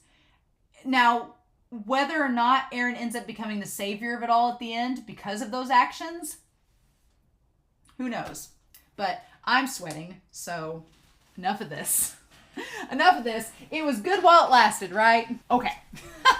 I was sweating there. I was getting all worked up about talking about Eren. But yeah. So I don't know. That's my work in progress theory for him. That's still a work in progress. We'll see if anything comes of it. But yeah, that was my long-winded ramblings about Eren. You know, I'll talk a little bit more about him in the character tier, but yep, that's pretty much it. So yeah, Grisha, finally getting his backstory. So finally getting Grisha's backstory as far as theories go. I can't believe I was so wrong. Rod Reese didn't know Grisha. He really didn't. Grisha just showed up and said he was an Eldian and begged them to do something. And it looked for a second like Frida was going to listen to him and try something, but then the Founding Titan overrided her brain, and Grisha was like, well, damn it, now I have no choice. I have to kill you now. It's crazy. But the thing of it is, Grisha didn't want to take the Founding... It's funny because in that moment, Grisha did not want to take the Founding Titan powers. He wanted the Founding Titan to do it on their own. He didn't want to have to kill them. But then he had no choice. But yeah, I was so wrong. Like Rod Reese. I feel more and more bad that I misjudged Rod Reese so much. And I was like, damn. That was like the final nail in the coffin. I was like, I really misjudged Rod Reese. So there's that. And then yeah, the idea that Grisha's memories are guiding Eren. But my theory is, are they meshing with Eren's own consciousness? Now that the Founding Titan's in there as well, is this the new King's Will? Is the new King's Will going to be Eren's memories meshing with Grisha and the Founding Titans? Because it's very clear that since the basement, and since Eren's been accessing his father's memories, Eren has changed. You could argue he's grown up, he's matured, but his attitude has definitely changed. It has changed. For the better or for the worse? I think for the better, because it makes him a more compelling, interesting character. But it's definitely altered his brain, for sure. And then we still have the theories about the Ackermans and the Eastern clans. Like, are they specifically tied to the royal family? Why did they defect? Is there a different reason than what we suspect? We have the reason we suspect is that because at some point, right now the theory is that the Ackermans and the Eastern clan, they left the Founding Titan and the royal family because the royal family wouldn't do anything about this current situation. They wouldn't go outside the walls and do anything. But is there more to it than that? I feel like there's more to it than that. That it may be a different reason than we suspect, but it's not been revealed yet. And that kind of ties to the lightning tying into the Ackermans. So, or the Eastern clan, one of the two. Because we've not seen Levi have that spark of electricity, that spark of lightning that Mikasa has. Levi talked about having a moment where you felt like you knew exactly what to do and your power, your strength was heightened. So we assume that that's a lightning moment that Levi's talking about. But we've not seen Levi actually experience it. We've seen Mikasa experience it. So is that lightning moment tied to the Ackerman side of Mikasa or the Eastern clan side? And the lightning is similar to the lightning that's in Historia when she touches Eren's hand or when she touches like another Titan. There's that aspect of it that's connected. And then there's the lightning with the coordinate tying into the other Titan shifters. So there's something there. The Ackermans and the Eastern clan are tied more closely to the Titans than we think, but we don't know how. So I'm curious, don't spoil me obviously, but I'm curious to see in season 4 if we get more with that. And then big theory time. Who's the extra Titan we haven't met yet? We haven't gotten the Titan. There's a 9th Titan we've not met yet that they're saving for the final hour. I'm sure it will in no shape or form be important. Right? So we don't know. We don't know. There's the 9th Titan we've not met yet, and we don't know anything about them. We don't know what Marcel and Ymir's Titan powers were. We don't know that. The Pack Mule Titan fascinates me. I'm like, why is there this random Titan that's just a horse? Which we'll talk about that. We can talk about Shogi. We'll talk about that. But I'm like, why? And so that's interesting. There's some Titan questions still unanswered, and I'm curious to know if we'll get any more answers on them as the final season takes place. I mean, we potentially have 28 episodes to get through a lot of information, and maybe a movie, who knows? Who knows if the final season will end with episode 28 or whatever, or if there'll be another movie after that. It wouldn't surprise me at this point if they do a final movie. That wouldn't surprise me at all. But, you know, what can we do? So, yeah. So, theories I got right and theories I got wrong. The right theories was that Zeke was related to Grisha, just his son, not his brother. And that Grisha was technically related to the royal family, just not by blood. I remember back when I was like, is Grisha related to the royal family? And some of you were like, who knows? So he was. He was related to the royal family, just not by blood. I'm like, how about that? How about that indeed? My predictions that Bertholdt and Erwin would die? Yep. And that Marlowe would die? Yep. Spot on. Those all happened this season, just not in the ways that I expected at all, but they did die. But I had a lot of theories that were wrong. God, how I thought the plot was going to go. I thought Marlowe would have more of a plot. Talked about that in his toast. I thought Levi would become a Titan. Honestly. I really thought when Kenny gave him the serum that Levi was going to have to end up using it on himself. I really had that in the back of my mind up until episode 16 and 17. I really thought Levi was going to become the Titan. I thought he was. I had that mindset. I was just waiting for it, and I thought it was going to be like, because I thought it was going to be foreshadowed, because at the very beginning when we first meet Levi, he like gets the Titan gunk on his hand, he like wipes it off and he's like, ugh. but then he grabs the soldier's hand with the blood and he's okay with it. I thought that was a foreshadowing that because Levi was grossed out by the Titan, I thought it was a foreshadowing that he'd eventually become a Titan and have to deal with that grossness being a part of him. I thought that was really cool. That'd be like a cool thing. So, I don't know though. Doesn't seem like that's going to be the case. I thought Ymir would be in this part more than she was. I thought that Ymir was either going to show up during the battle, that she was going to be locked in the basement to be like their final boss or something, or that we were going to cut back. I thought up until episode 22, up until we got the letter that Reiner gave to Historia from Ymir, up until the letter was read, I really thought that Ymir was going to come back like in the post-credit scene or something at the end of the season. Because some of you had noted like as far back as episode 15, you're like, hey, by the way, at the end of the season, there's a post-credit with episode 22. And I was like, cool. So I really thought Ymir was going to be in the post-credit. Like she was going to be back at Marley, getting ready for battle or something like that. But nope. Not the case. And then I did think, we'll talk about Erwin, but I did think Erwin would speak up and advocate for Armin becoming the Titan. I thought that was going to happen at some point, that he was going to give one last speech and be like, no, pick Armin because he's the savior for the humanity, blah, blah, blah. Didn't happen. And then I didn't even see episode 20 coming in terms of all the information we got. So just mark off episodes 20 and 21 as every theory I could have thought being wrong was proven in those episodes. So there's that. God, we're an hour and a half in and I'm only on page 5 of notes. I'm not even halfway through my notes. That's a sign. That's a sign, y'all. Just saying. All right. So we are ready for the next RIP. And I had to pour out a special one for this. There will be a special in memoriam at the end of this video that is embarrassing. And I'm very embarrassed that I filmed it, but I did. So no regrets. Hashtag no regrets. But our next host, I had to bring out a shot for this one because it's Erwin, baby. It's Erwin Smith from episode 18. Erwin Smith, my dude, Erwin Smith, and I'm going to sit this down for a second. I'm talking about his character in the character tier thing, but Erwin Smith, oh my God, this man. Back in season 1, I wanted more about his character. It's been an enemies to lovers relationship with Erwin Smith, because back in season 1, I was questioning his decisions. I was questioning his character. I thought he was badass. That moment where, God, that moment still, one of my favorite moments with Erwin is when Eren tears Annie's arm off and it clutches the side of the wall and the hair blows Erwin's hair and the wind blows Erwin's hair back and he's just staring like into the eye of the storm. At that moment, I was like, I may love your character, but I'm also conflicted about you, so we'll see. And then season 2 happened, and I was like, no, maybe I do love his character. I'm curious now. And then season 3 happened, and I fell in love. It was over. And all of his decisions from season 1 make sense now. Everything about his character makes sense. Him playing things close to the vest, his relationship with Levi from No Regrets. It all makes sense. And I'm like, Erwin, my dude. I was floored, right?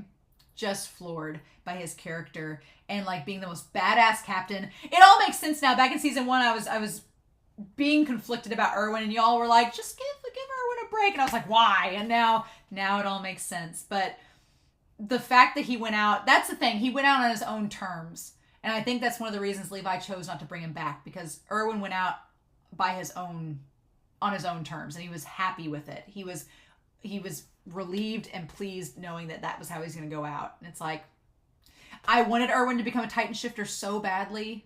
I really did. Since season 1, I'm like, if Erwin became a Titan shifter, that'd be so badass. But the sad thing is, at the end of the day, when you know that Erwin could rest in peace finally, once episode 13 happened and you saw the amount of corpses, I was like, oh. And you get to see the full scope of Erwin's burden and how it's haunting him and how he's suffering. I was like, oh. And then I kind of had a moment where us as the fandom, we kind of want to be like Flock, like the audience in that moment, where we want to bring him back. We're like, no, make him a Titan shifter. Make him this powerful being. Bring him back from the dead. Do it. But then that's the audience in us that want what we want. That's the selfish thing, right? But then when you see his character being happy that this is the way it's going to end and being at peace with that, you're like, oh, he really wants it to end like this. And it's like, in hindsight, it's it's better. We can debate. Y'all said it was like Serum Bowl, and I'm like, yeah, no, it is the big debate, right? Who would you choose? And we could go about it for hours. I'm sure there's been people on the internet for hours debate about it of what the best choice would have been. Because you have a logical choice, you have the emotional choice, you have to bring so many things into play. But at the end of the day, I think that the right choice was made. It's just not the choice we want. And sadly, that's a big theme of this show, is that sometimes the choice that needs to be made isn't the choice that people want to make. That's the problem. And it's like, So, with that being said, I'll top that off there. With that being said, I'm going to talk more about Erwin later on in this video, but R.I.P. toast number 5 is to Erwin Smith, Captain Commander Erwin Smith, the most badass commander of the Survey Corps, and one of my favorite characters in the show. You will be sorely missed in season 4. R.I.P. Well, now that that's been done, let's talk about themes. Themes, my friends. Themes. I feel like this is not enough room. So you know what? We're gonna cut this. We need to talk about web of characters. A web of characters, indeed. Indeed, right? A web of characters. As I was recording this, right, I was getting ready to sit down. I had lunch. I was getting ready to sit down and record this video. And I decided to look at my comments one more time. Because like I said, I'm recording this early. So I was like, I'm going to look at Patreon and YouTube one more time and see if there's some comments that I want to mention.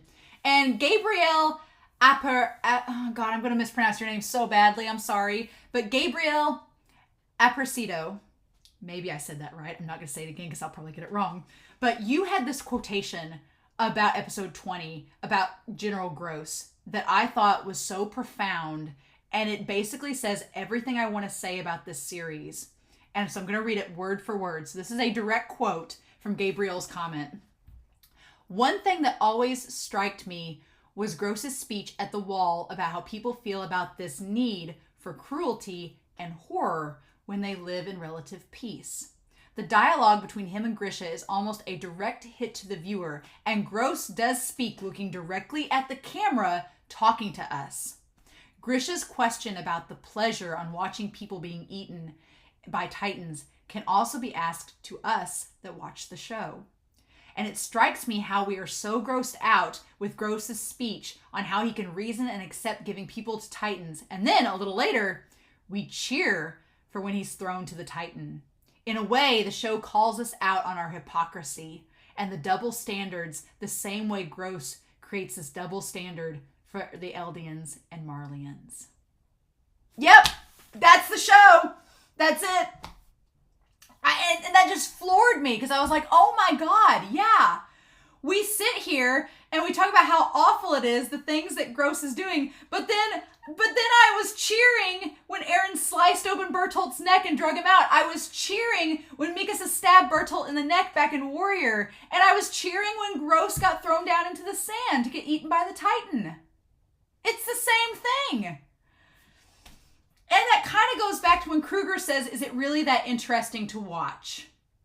And that's what's tying to it. And I was like, But yeah, there's this double standard that who is the enemy? Who knows? It's all about perspective. And I was telling Weird Penis on Twitter today, I was talking about it. I was like, I try to be the neutral party in this. I try to go into this open-minded. And that's how I view a lot of things in life. I try to be like an open-minded, neutral person. Because my thing is I have friends and family on both sides of situations. I have friends and family on both political spectrums, friends and family on both, I have friends and family that run the gambit on the moral spectrum. So there's parts of beliefs that my friends and family have that I'm like, and there's parts that I'm like, yeah, I believe that. So I try to be as open-minded as I can because, and this show has really helped me to justify my belief in that because I'm like, yeah, everybody has their own side to the story. No one knows the full picture. And it is hypocrisy that we're sitting there rooting for these people to die when we get mad when they kill when we kill people that we care about. It's like, yeah, no, there is a hypocrisy there. There is a double standard. And it's funny that Isayama named that character Gross because I feel like it's because you can look at it as either being gross as being like the sick, sad reality of it all, but also being gross is like a gross is a sum of things, right? You can view gross as being a sum of things. And so it's like the sum of all the concepts in the show. And Gabriel's absolutely right. I didn't really realize it until that moment, but he does look directly into the camera as he says that to us. Like if they shot that a certain way, and I feel like it's derived directly from the manga, but they could have shot it a certain way where he's like drawing the syringe and looking over at Grisha, but no, he looks directly at us, the audience. Like it's a fourth wall breaking moment. And I was like, oh my God, yes. And so, thank you, Gabriel, for that comment, because that summed up a lot of what I was thinking about, and I just couldn't put it to words, and you worded it beautifully. So I was like, thank you. But yeah, we have this whole web of characters. And so with the thematic elements of this, there's a whole slew of things to go over. And me toasting Erwin was probably the best and worst decision I could have done in this series. I'm just going to say it. But yeah, oh my God. So we have lots of different things to talk about. But I want to first and foremost put out Ymir. And Ymir, I'm going to establish as Ymir. It could be both Ymir and Ymir Fritz. I'm going to put Fritz in parentheses. And we have them tied directly to Historia. Okay? So with that, I want to comment on here that the history book, or the children's book, that Historia was read as a child by Frida, I want to make note of that, right? So there is a note about the children's book, and Weird Penis commented on this, and thank you, Weird Penis, because it's a really cool comment. But in the children's book, Ymir Fritz is depicted as the character Krista, which is tying to Historia. And in that, Frida tells Historia that Krista is a good person, that they're doing good things. So that ties to the idea that Ymir Fritz is a good person and that they are like a gift from God, right? Whereas the Marleyans view them as a pawn of the devil. In the children's book, Ymir, viewed as Krista, is a good person, right? Okay.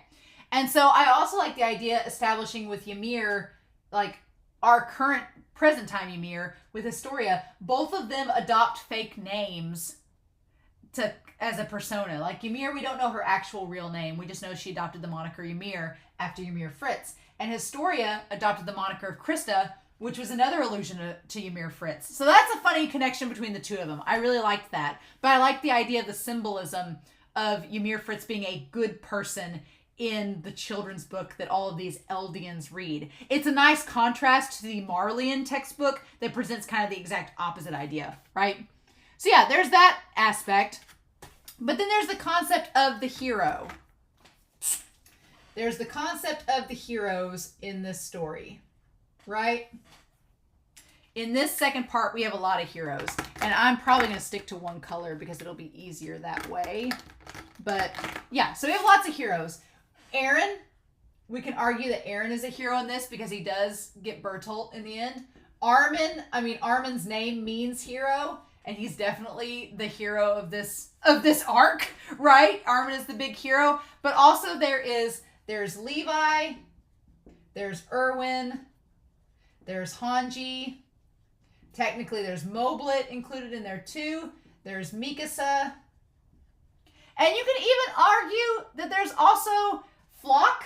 Flock is technically a hero because Flock I will give Flock credit. Flock drug Erwin's body on his back and up a roof to get to Levi and the others. So we can't leave Flock out of this.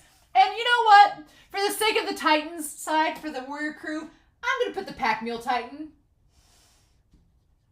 That quadruped, let me tell y'all, MVP of the warrior crew was the Pack Mule Titan. That quadruped was carrying the whole damn warrior crew on his back. Or her back. One of the two. I really hope it's a woman. To be honest, because Annie's been pretty lonely in the warrior crew. But I hope it's a woman, but it's probably not. But yeah, the Pack Mule Titan, MVP of the warrior crew, doing all the heavy lifting. I think Christopher Peterson noted that the Pack Mule Titan is always the underestimated one. It's like, yeah, no kidding. But yeah, so we have lots of heroes here that do heroic deeds throughout part 2 of this season. And they all kind of tie in to the fact that all of them make, at some point, a selfless decision, right? Flock, for all his flaws and all the shit I give him, Flock did make the selfless decision to carry Erwin back and not kill him on the spot. Did that. Mikasa making the decision to let Armin go. I mean, that was she could have been selfish. She was selfish to a point, and then she decided to let Armin go. Hanji making the decision to become the armor titan if it came down to it, right? Hanji making these decisions. Moblit sacrificing himself to save Hanji, making the selfless call there. Levi putting his emotions and wanting to save Erwin aside to make what he thought was the best solution. Erwin and Armin, I think they're case in point. We all know the selfless decisions they made. Eren, all the things he did trying to save Armin and the others, and the selfless decision at the end to save that spare Titan in episode 22, and then the pack mule Titan. Like the heroic deeds, I think we can't overlook. But I also want to note Sagnorm commented with episode 18, the idea of, with the decision to save Armin over Erwin, and I thought this was really interesting, and I wanted to note this. If the positions had been switched, and if Armin had been on the side with the Beast Titan, and Erwin had been on the side with Bertholdt and Reiner, Sagnorm noted that they thought that either way, Erwin's side could have probably won against Bertholdt and Reiner. Because, yeah, you would have had the Thunder Spears. You could have gotten rid of Reiner through the Thunder Spears. You could have altered a lot of things. Probably would have made sense. But Sagnorm comments that while they believe that Erwin would have won on either sides of the equation, if Armin had been on Erwin's side, would he have made the final decision to do the suicidal charge? Would he have made that call? And Sagnorm says he doesn't believe so. And it's so hard to do what if scenarios, because we can argue all day on all the different factors. I think in episodes 17 to 18, I commented like on all the different what ifs and how things could have gone so differently. And I'm sure there's fan fiction out there that explored that. I hope there is. But at the end of the day, I do agree with Sagnorm that I don't know if Armin could have sacrificed all of those soldiers. Armin's a very self-sacrificing person. He probably could have gone alongside Levi to try to distract the Beast Titan, but would he have sacrificed all the other soldiers? I don't know if he would have. Because Erwin was the demon he needed to be in that moment, right? But I don't know if Armin could have done that. So it's a very good point Sagnorm bring up. And we could argue all day about it, but I do think that's really interesting. I do agree that I don't know if Armin could have sacrificed all those troops to do that suicidal charge. Armin's brain is not hardwired the same way Erwin's is, and I'm not sure he would have done that. So that's a good note to bring up. But then we have the concept of dreams. Dreams, freedom, slavery. There's a whole 9 yards encased in that. But the idea of dreams, the sad thing is that Ymir dreamed of being with Historia and getting married. Thanks, Isayama. Thanks for confirming that possible ship that's never going to happen. Thanks for that. I'm not bitter. Not at all. We get the ships. I'm not bitter at all. Right? So yeah, dreams. But the idea in this, that the idea with the dreams of going beyond the walls, and the idea, we're going to tie this to freedom too, but we have all these characters that have different dreams and connecting to, we need to talk about Armin and Eren. So Eren and Armin, their dream, and we're going to put slavery tying into this as well. But Eren and Armin, the idea of freedom, and we'll talk about freedom separately, but Eren and Armin have different views connected to freedom as far as their dreams go and what they are a slave to. And some of you have argued that Armin's not really a slave to freedom, and that's a pretty good point. I can kind of see that. But I think that if Armin was a slave to anything, it would be freedom, if that was the case, right? But going beyond the walls, and I'm getting ahead of my notes, but then we also have Erwin. Erwin being a slave to the truth. Levi being a slave and also having the dream of keeping people safe. Because that's the thing. Levi wants to keep people safe. And then you also have, I'm going to lump Bertholdt. I'm going to lump Bertholdt and Zeke and Reiner together. Because we know Reiner's whole thing is connected to home and safety, right? That seems to be, and then Bertholdt's is also connected to love and security in a way, right? Because Reiner, it's weird. Reiner and Bertholdt and Zeke, their whole motivations are tied to the safety and security of their people, and also going back home and having that domestication, like Bertholdt wants to confess his love to Annie, Reiner wants to go home, Zeke seems to want to just end this all now with this generation and stop it from going any forward, which is kind of curious because Zeke saying this ends with us. It's interesting because there's sort of a tie-in to Eren in this, right? When Zeke's like, let's end this with us, with this generation, there is a curious tie to Eren and what he wants, because Eren is realizing kind of how history is repeating itself and that the freedom that he wants isn't going to be... It seems like both Eren and then Bertholdt, Zeke, and Reiner have come to the same conclusion, that the freedom they want isn't going to happen until the other side is destroyed. But Eren is kind of seeing past what they're seeing, and he's adding on to it by saying, okay, well, if I destroy you all, I may temporarily get some freedom, but it's not going to be complete. It's not going to be forever, right? There's still going to be conflict. So what do we do about it? So that's very interesting. Very interesting. And then I also want to note the idea of Grisha. Grisha also had a dream. Grisha's dream was altered over time. Originally, he just wanted to like bring dignity and integrity back to Eldia. But over time, I feel like it altered a little bit to where he just wanted to keep history from repeating itself. And he tried to do that with Frida and the others, and it just didn't work out. And he ended up being left with no choice but to repeat the cycle somewhat. So that's interesting. The ideas of dream and slavery. But this ties into the concept of freedom, and that's what I got my notes about in here. And the idea that the Survey Corps, the concept of freedom, and that old bird of fate, right? The old bird of fate. I'm going to tie us back up here with the concept of freedom, right? So the idea that you have the Survey Corps and the wings of freedom. That old, beautiful emblem that has been there since season 1. Yep. So the symbolism that as they get, and I love that there's a symbolism as they get closer and closer to the sea. Armin looks up and he sees the birds flying overhead, and it's like a symbol of freedom, like it's so close, right? And it's the idea of flying is a symbol of freedom, right? There was that symbol of flying, not only for Armin with the birds that he saw, but also with Grisha and Faye, right? When they saw that Zeppelin flying overhead, it was a symbol of freedom. That Zeppelin flying was that, oh, these people get to travel to another world. They're free. The idea that Armin's parents tried to use a hot air balloon to get over the wall was an idea of freedom. Like there's an idea of flying with freedom that I think is very interesting, that we just are starting to explore. And we've seen in the episodes where they talked about technology developing, and we saw the Zeppelins, and they talked about airplanes. I'm like, are we going to get airplanes in season 4? I don't know, but it seems like, and then there's the idea of the attack titan fighting for freedom. That part is where it gets interesting. The idea of fighting for freedom.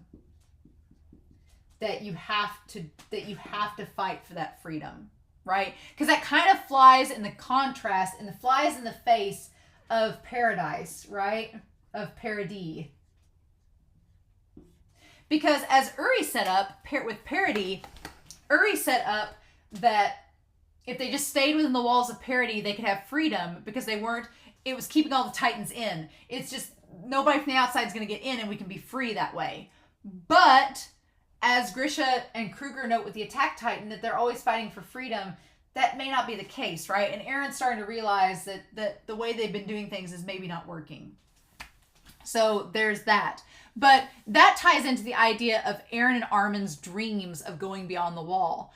Eren's dream was to destroy those who would keep him from being free. Whereas Armin just wanted to move past the walls that were barriers, which is a much more non-violent approach, right? And both are slaves to freedom in their own ways. But I feel like Armin and Eren, up until the last couple episodes, it seemed like for a moment that Armin and Eren were growing different in their views of freedom. Like that's how episode 12 kind of set it up when they were leaving for Shiganshina. But I would actually argue that Eren and Armin are very similar in their views of freedom now.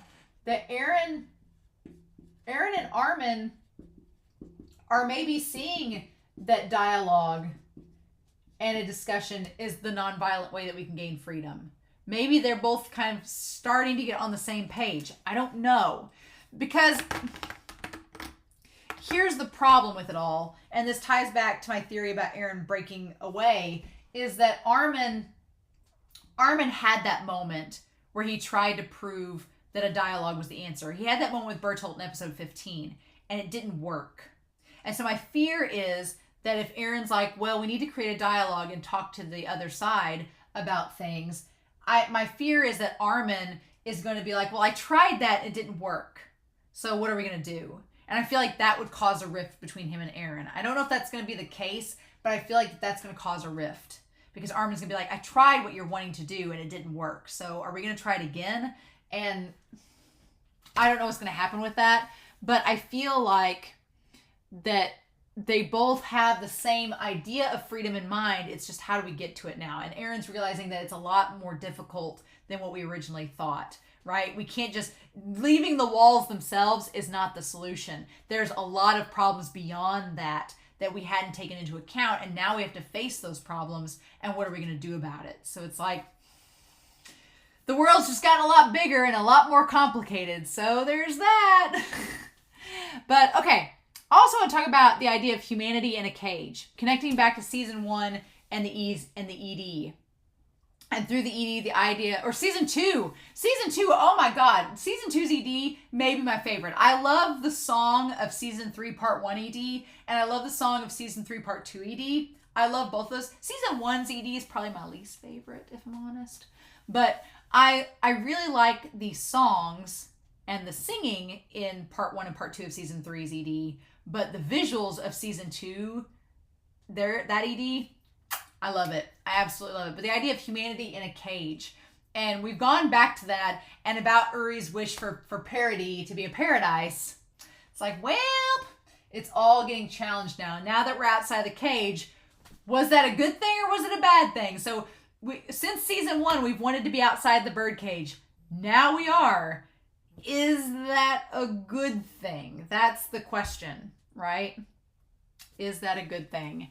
All right. So then there's the concept of slavery. And I have my notes to talk about Erwin being a slave to the truth, to the point where he would risk it all. And I forget who was commenting on it, but they're like, this is a battlefield, not a casino. But yeah, Erwin was a slave to finding out the truth. And it ended up, the only way for him to escape that slavery was for that dream to go unrealized. And that seems to be a theme in a lot of this season, is that your dreams probably are not the end all be all, and in order for you to escape being a slave to them, they have to go unrealized, right? So I like that KA, who is a viewer from Japan, they commented that Erwin is a thoughtful but a ruthless man. And I really like that description, that he's very thoughtful, but he's also very ruthless. And I really like that. Like, the decisions he made in season 1 tie perfectly with that opinion of him. And yeah, so the idea of becoming a slave, making yourself a demon, and it usually ending, and the only way to break free, usually ending in your death. And we carry that over from season 3 part 1 to this season as well. Because yeah, the only way that Erwin could escape that slavery he had to the truth was for that dream to go unrealized and for him to die. Armin, he died to escape any slavery to that truth that he possibly had. Kenny, we saw that with him. So the question is, Grisha and Bertholdt, they both died. You could argue they died to get rid of their slavery, right? I'm not exactly sure what Bertholdt was a slave to, except he was a slave to the idea that the world was... Bertholdt was kind of a slave to the notion that the world was cruel and there was nothing they could do about it. And he said he was happy no matter what happened, and that ended up being how he broke away from it, right? And Grisha became selfless in the end, and he sacrificed himself for Eren and let go of, whatever he could have possibly been a slave to. So maybe there's something to that. So the question is Eren's going to die, but is the way that Eren dies going to connect to ridding himself of that, being a slave to that concept of freedom? That's the question, right? Uri had become a slave to paradise. Armin got past being a slave to freedom that we know of through his own death. How will Eren connect to that? Marco died trying to get to that point, and then Reiner is a slave to going back home. That's the thing too. Reiner's a slave to his hometown, and that concept that Reiner is kind of a slave to freedom like Eren is, Reiner's a slave to the concept that if I just kill these people, I can go back home and be safe. But that may not be the case. And that may be the thing, too. When Reiner goes back home and then has to go back to war, he may realize that that wasn't the case all along. And then Bertholdt just let go. Yeah. And then there's also the concept of if you can become a slave to something else rather than just one thing. So, because essentially Levi started out being a slave to the idea that he could go above ground and be free, but then he becomes a slave to something different by season 3. He becomes a slave to wanting to keep Erwin safe. And that ends up, he has to let it go. He has to let Erwin die in order for him to, be able to move forward. So it's an interesting concept. I feel like Isayama is doing a lot with this concept of slavery and freedom and what we define as freedom and how we get shackled down to these certain ideals or ideologies. And unless we're open-minded, unless we have a dialogue, we really are slaves to those notions and we can't move past them. So it's interesting. But there's also the concept of blind faith that's talked about in this. Pastor Nick in season 1 and 2 was in season 2 was our concept of blind faith, and Uri kind of became that in season 3. And then Sonus and Rodriguez kind of connected to that too. But also I think Grisha is a big tie in this season to the concept of blind faith. Because Grisha, when he was deciphering that scroll, he didn't really have a truthful, objective explanation. He was just relying on faith. And he made the note when he met Dina that he let fate control his life. He let fate guide him, and whatever happened would happen. And that kind of came back to bite him, that blind faith. And it's interesting. I don't think it's a commentary that you don't need faith, but I think it's that if you blindly go into it and you don't have your own free will included in that, then it's a problem, right? And I think Grisha is like emblematic of that and shows just how scary it can be to blindly follow something and put your own input into it and how it can influence others. Because like Grease said, Grease is like, you doomed us all because you weren't being truthful, and that was part of Grisha's sin.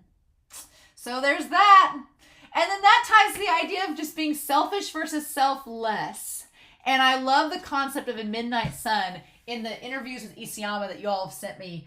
The idea that even in the darkness, which is Erwin, Nathalie commented that even in the darkness, which is Erwin's death, there is always sunlight present. And the sun kind of represents Armin's resurrection. I love that. So we have the concept of being selfish versus selfless. And I think that's a big tie in this story. So your selfish characters, right? Your selfish characters, when Kenny and Erwin are so similar. I just want to make a side note of how similar Kenny and Erwin are. They really have, watching this second part of season 3, Erwin and Kenny are so similar. And I'm going to tie them down to Levi here in a moment. But yeah, Kenny and Erwin, so similar. But the idea that being selfless is able to make you free. So you have two sides. You have Kenny, who had been a selfish character his whole life and had only thought of himself. And then at the very end, when he has a choice to make himself into a Titan, he chooses not to. He makes a selfless decision to give it to Levi, to give the serum to Levi, right? To let Levi make that decision, make that call for him. Erwin did the same thing. Erwin had been a selfish character in his pursuit of the truth, but in his final hours, he chose to make the selfless decision to sacrifice himself alongside his soldiers and left the choice with Levi of what to do with the serum. So very similar to those two characters, right? And they kind of went to this selfless area. Armin, same thing. I don't know if Armin was selfish per se, but Armin made the selfless decision to sacrifice, right? Eren, I would argue, had been kind of selfish in the first season. He basically was putting his needs above others, right? His desires and his wishes to get revenge on the Titans. And then it's the craziest thing. He comes full circle and realizes that he really needs to be thinking about other people and becomes a more selfless person by the end of this third season. It's pretty cool. You have Hanji and Moblit making decisions that are selfless. And Hanji deciding that, okay, whatever is best, we're going to go with the cause. And then you have Levi in the same boat, where Levi makes the selfless decision to kill off Erwin, someone he deeply cares about, because it's better for humanity. So as far as selfish characters go, I would still allot Zeke over here in that category. I put Flock over here. We'll talk about their characters. But then, yeah, I would put in Grisha. Grisha was selfish, and he became selfless in sacrificing himself for Eren and to possibly save humanity. Yup. But you could put Zeke and Flock over there, and then Reiner probably. Although Reiner's a curious case there, because Reiner does make the decision to get the letter to Historia. So that was a pretty selfless move of Reiner to give the letter to Hanji to give to Historia. So there's that. But then I would also tie in, as far as being selfless, Ymir. She made the selfless decision to leave Historia, even though she wanted to stay with her, and it probably... And here's the thing. Kenny's dead. Erwin's dead. Moblit's dead. Grisha's dead. Ymir's dead. Armin did die, and then he was saved. Half your people that have made these selfless decisions are dead. So I don't know if that's Isayama saying something about that, but it's notable. It's a very notable moment. But yeah, and then Bertholdt, that moment, he kind of does become selfless too. It just results in his death, right? Because Bertholdt had been selfish, only thinking of himself and saving Annie and things like that because he liked Annie. But then he makes like a selfless decision and he dies from it. So there's that too. Interesting. And then, yeah, the whole idea of decisions. Levi's decision, Jean's decision, Hanji's decision, Erwin's decision, Zeke's decisions. Everybody making decisions in this third part. Levi making the decision to give the injection to Armin. Jean making the call about sparing Reiner. I feel like that's such a... Y'all noted how Reiner is the most lucky person in this series. He kind of is, right? Reiner is very lucky. He has Zeke saving him. He has Jean saving him. He has Bertholdt saving him. Really, and Armin, in a sense, Armin didn't attack Bertholdt as soon as he saw him. He didn't. But yeah, you have all these characters that kind of saved Reiner. Reiner is a very lucky individual. I'm glad that Isayama makes the note to have Zeke say that about Reiner. He is very lucky. Because yeah, Armin could have immediately attacked Reiner, but he didn't. Obviously, you could argue that Armin didn't have a choice because he was hanging from a scaffold, but point being, Bertholdt, he saved Reiner by telling him to lie down on his back before he transformed. Zeke ends up saving Reiner from Hanji and them in the end, and Jean saved Reiner by having him spared until they could decide if they were going to use a serum on him or not. So, Reiner is a very lucky individual. I feel like I've said in past reactions, I feel like Reiner is being set up as an antagonist for Eren, but he may be an antagonist for other people, like Jean or Connie, or other characters like Mikasa. I feel like Reiner may be an antagonist to many characters, and I want to see more of his backstory. We don't have backstory on Reiner, so I'm hoping Season 4 will give us more of that. But yeah, and then Zeke's decision to leave Bertholdt. Again, I know a lot of you commented in the comment section, you're like, well, Zeke left Bertholdt for a reason. I was like, yes, it logically makes sense why Zeke left Bertholdt, but I still feel like that decision to not try to have the pack mule take... Because here is the thing. The pack mule Titan could have grabbed Eren. Could have chucked him in his mouth and grabbed him, right? Could have knocked him out. Pack mule Titan could have done that. Didn't do it. They were going after Reiner, right? They made the choice to save Reiner instead. Zeke could have tried to grab Eren, and he could have sacrificed Bertholdt and tried to grab Eren in the moment and run off with just Eren. But he didn't do it. He saved Reiner instead. He sacrificed Bertholdt instead. Regardless of whether it was logical or not, or made the most sense, it was still a decision. And I feel like it's a decision that's going to be like a major crux in this whole story moving forward. The fact that Zeke let Bertholdt go. I could be wrong, but I just feel like that's a thing. And then obviously Erwin's decision to follow Levi's orders to give up on your dream and die. Hanji's decision to go along with whatever decision Levi made. Because Hanji technically took over in the Survey Corps. She could have been like, no, but Hanji went along with it. El Ribeiro, number 97, made the comment about how in No Regrets, and I had totally forgot about this until this moment, but in No Regrets, Erwin says something like, if you leave the decision up to someone else, that's the moment you die. And that's what happened with Kenny and with Erwin. Kenny could have become a Titan shifter or a Titan in that moment and lived on immortally until they possibly had a Titan shifter or possibly not. But he left the choice with the serum to Levi, and then he died. Erwin had the choice of what to do, to seek the truth out and to sacrifice all the troops or not, and he left the choice to Levi. And the moment you leave that choice to someone else is the moment you die. And it happened. It's such foreshadowing. It was like such a self-fulfilling prophecy, right? It's kind of insane. I was like, oh my God. It was just absolute insanity, right? But no regrets, right? Hashtag no regrets. I feel like of all the characters in this series moving forward, Levi is the one with the least Levi is ironically the character that will have the least regrets, but internally has the most regrets. It's kind of, it's interesting, right?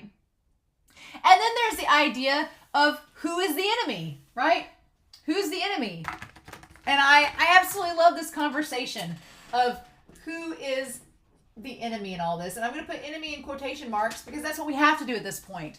I love that this series, probably one of the things why it's one of my favorite series, is because it is so morally, it's so ambiguous and gray in who is the enemy. It all depends on perspective. Who we, like Levi said at the beginning of season 3, who we care for influences our decisions. But I like that Serum Bowl, as you all comment on it, Serum Bowl is basically illustrating the whole point of the series. Because Serum Bowl, the whole conversation of who we give the serum to, Armin or Erwin, that whole debate is like a giant metaphor for the series as a whole. And it's Isayama taking that concept and applying it to this one point within a faction of people on the same side. They took the conversation of who should get the serum and gave that choice to people within the same side of the system. They're all in agreement about, they're not enemies with each other, but they're having a debate. And that debate is essentially a metaphor for the whole series. Neither side is wrong. Both sides make good points and both sides are justified in their beliefs. But at some point, a decision has to be made. And the question is, what decision is going to be made? Who is it going to benefit? And I feel like the idea of who is the enemy, when Ymir says who knows, it is just dependent upon the situation, the perspective. But I feel like that there has to be a dialogue. There has to be, both sides have to come to an agreement to be okay with everything. And the question is that even possible at this point? And what does that even look like? Right? That's the question. What is a situation where we talk to one another even look like at this point? Because things seem to be like they're so far gone.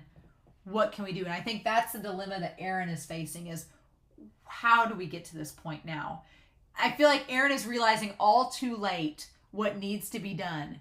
And now he's like, oh crap, we need to sit down and talk about this. If we start another war, it's just going to end in bloodshed and people dying and no problems are going to be solved. Like, he's figured out the issue and now Eren's like, I need to find the solution, but what does that even look like? And how do we get to it? So it's very, very curious. And I still think that we're not seeing the whole picture. I feel like Isayama is somewhat playing us. Like, he's like, I've given you a lot of insight into what the story is about, and I've given you a lot of insight into the past of these characters, but there's still missing information that you need to know. And that's exciting because that means in season 4, we're probably going to get to it, but just not yet. Right? So, going forward, let's talk about Shogi. I want to talk about Shogi with y'all. So, somebody commented a while back about the concept of Shogi in this game, and it's kind of like, it's another form of chess.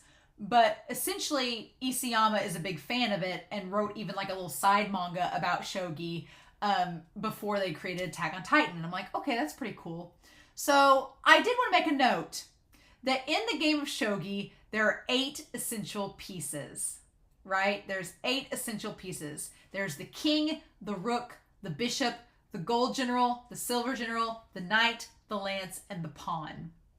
Funny that there's 8 pieces. And you may be thinking to yourself, well, Romania, wait a minute, there are 9 Titan shifters, but only 8 Shogi pieces. Here's the thing.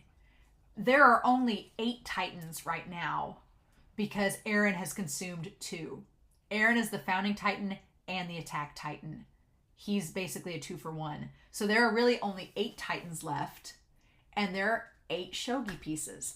I find that not to be coincidence. I think that's intentional. And so I didn't research a whole lot into Shogi because I didn't want to, potentially I didn't want to sit for 3 hours and learn the rules of Shogi and all the different things for it. But I did research it a little bit. And the idea is that basically it's like chess, but your pieces can switch sides once they're captured. And I think that's not only a representation of the Titan Shifter powers, but also the idea of switching loyalties to avoid death. Where have we seen that in this series, right? The idea of switching loyalties to avoid death, it's almost like the whole society of Eldia does that. They did that with the coup. We did it there. In Trust, in episode 4 of season 3, you had Marlowe and Hitch switching sides to avoid death. We've had Flagle and the others help our Survey Corps to avoid death. The whole idea of the Marleyan warrior crew, that you have Reiner, Bertholdt, Annie, and Marcel, who are Eldian people, but they switched over to the Marleyan side to avoid death. Like, it's just the whole game of Shogi. You can represent it throughout this series so far. It's kind of crazy, right? But it's a big theme here. And then there are the different pieces. So there's the king piece, obviously, that moves kind of like the king piece in chess. There is the rook and the bishop. Now, the rook and the bishop, there's this thing in Shogi about promotion, that when your characters get promoted, they can move in extra ways than they could originally. The rook, when they get promoted, is known as the Dragon King. They're promoted from rook to Dragon King. And the bishop is promoted to Dragon Horse, right? So there's a king and a bishop being promoted. Then there's the Gold General, who cannot move backwards, and the Silver General, who can retreat more easily and is often unpromoted on the board. And we'll talk about this in a second. And then there's the Knight piece that can avoid other pieces on the board and move in specific ways. The Lance that can only move directly forward and attack in one direction, cannot move in other directions like the Rook. And then there is the Pawn. And the Pawn can only move one space at a time, right? So here's the thing. We've got 8 Titans left. And we have 8 Shogi pieces. The Founding Titan and the Attack Titan are connected together. I'm going to assume that the King Titan is represented by Eren in this scenario, because Eren is technically the Founding Titan, but also has the Attack Titan within them. And so I'm going to assume that the King piece in Shogi is referring to Eren. Now, from there, the only other 2 that I could possibly assert, the Gold General and Silver General are easy. The Gold General is Reiner, right? Because Reiner's whole thing is that he always moves forward. He doesn't look back, right? Reiner's whole deal when Marco dies is he's like, we can't worry about Marco being our friend. We have to move forward. The mission, the hometown. Reiner is so hyper-focused on the future and what needs to be done to get back home. He's the Gold General piece. I'm convinced. The Silver General piece is easy. That's Annie. Because it says the Silver General piece can retreat more easily and is often unpromoted on the board. Meaning that Annie is stuck off to the sidelines at the side of the board, unpromoted, and has retreated to this state of being stuck in this crystallis Titan ore. And she has the silver tightening powers of the armor. So Gold General is Reiner, Silver General is Annie, the King Titan the King is the Founding Titan / Attack Titan, which is Eren. So that's 3.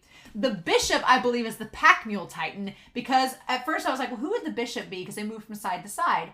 But the Bishop Titan, when they get promoted, is promoted to Horse. And the Pack Mule Titan is kind of like a horse. It carries around Zeke and the others, and it carries around objects and things. So it seems like the Bishop would be the Pack Mule Titan, whatever referred to as that. So that leaves us with the Rook, the Knight, the Lance, and the Pawn, right? I view the Rook... I'm a little bit confused. Let me say it this way. I revere...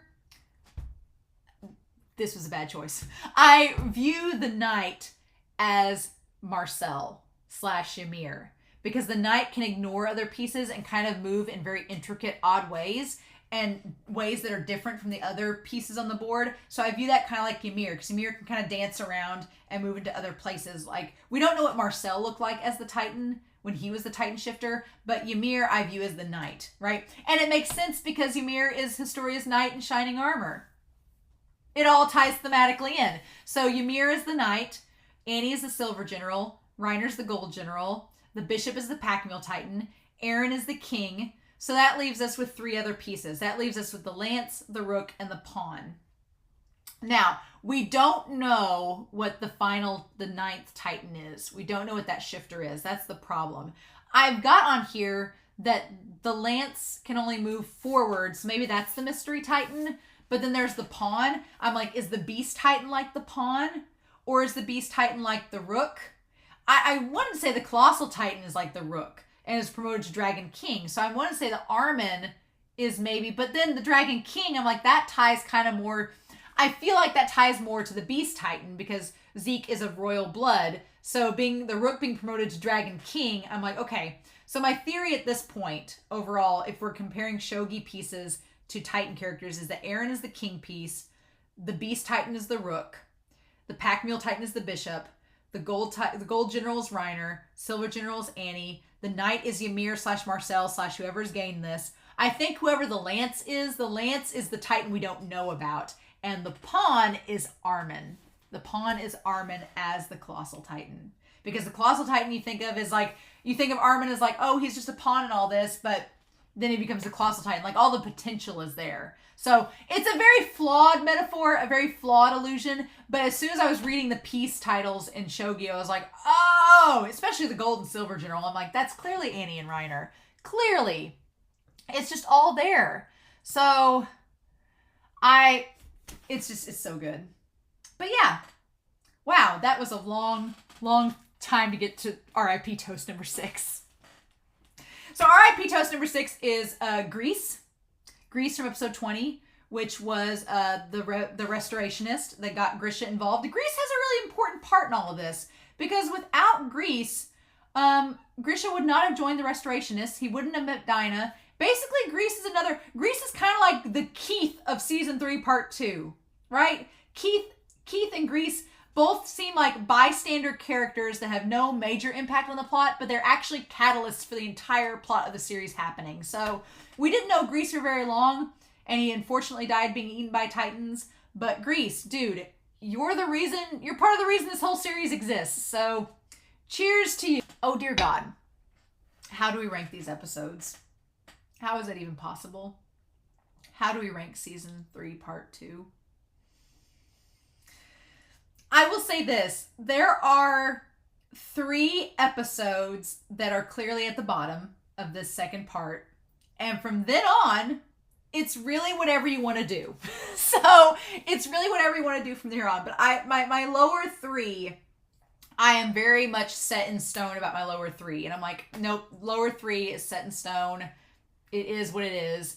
And then the other 7 are going to be completely subjective for the record. And then my top 10 is going to be completely subjective for the record. So yeah. Okay. Number 10 in this season is The Basement, episode 19. And that seems like such a controversial thing to say, but honestly, episode 19, The Basement, was the most low-key episode of the season. It's ironic because it's called The Basement. It's the episode we've waited for.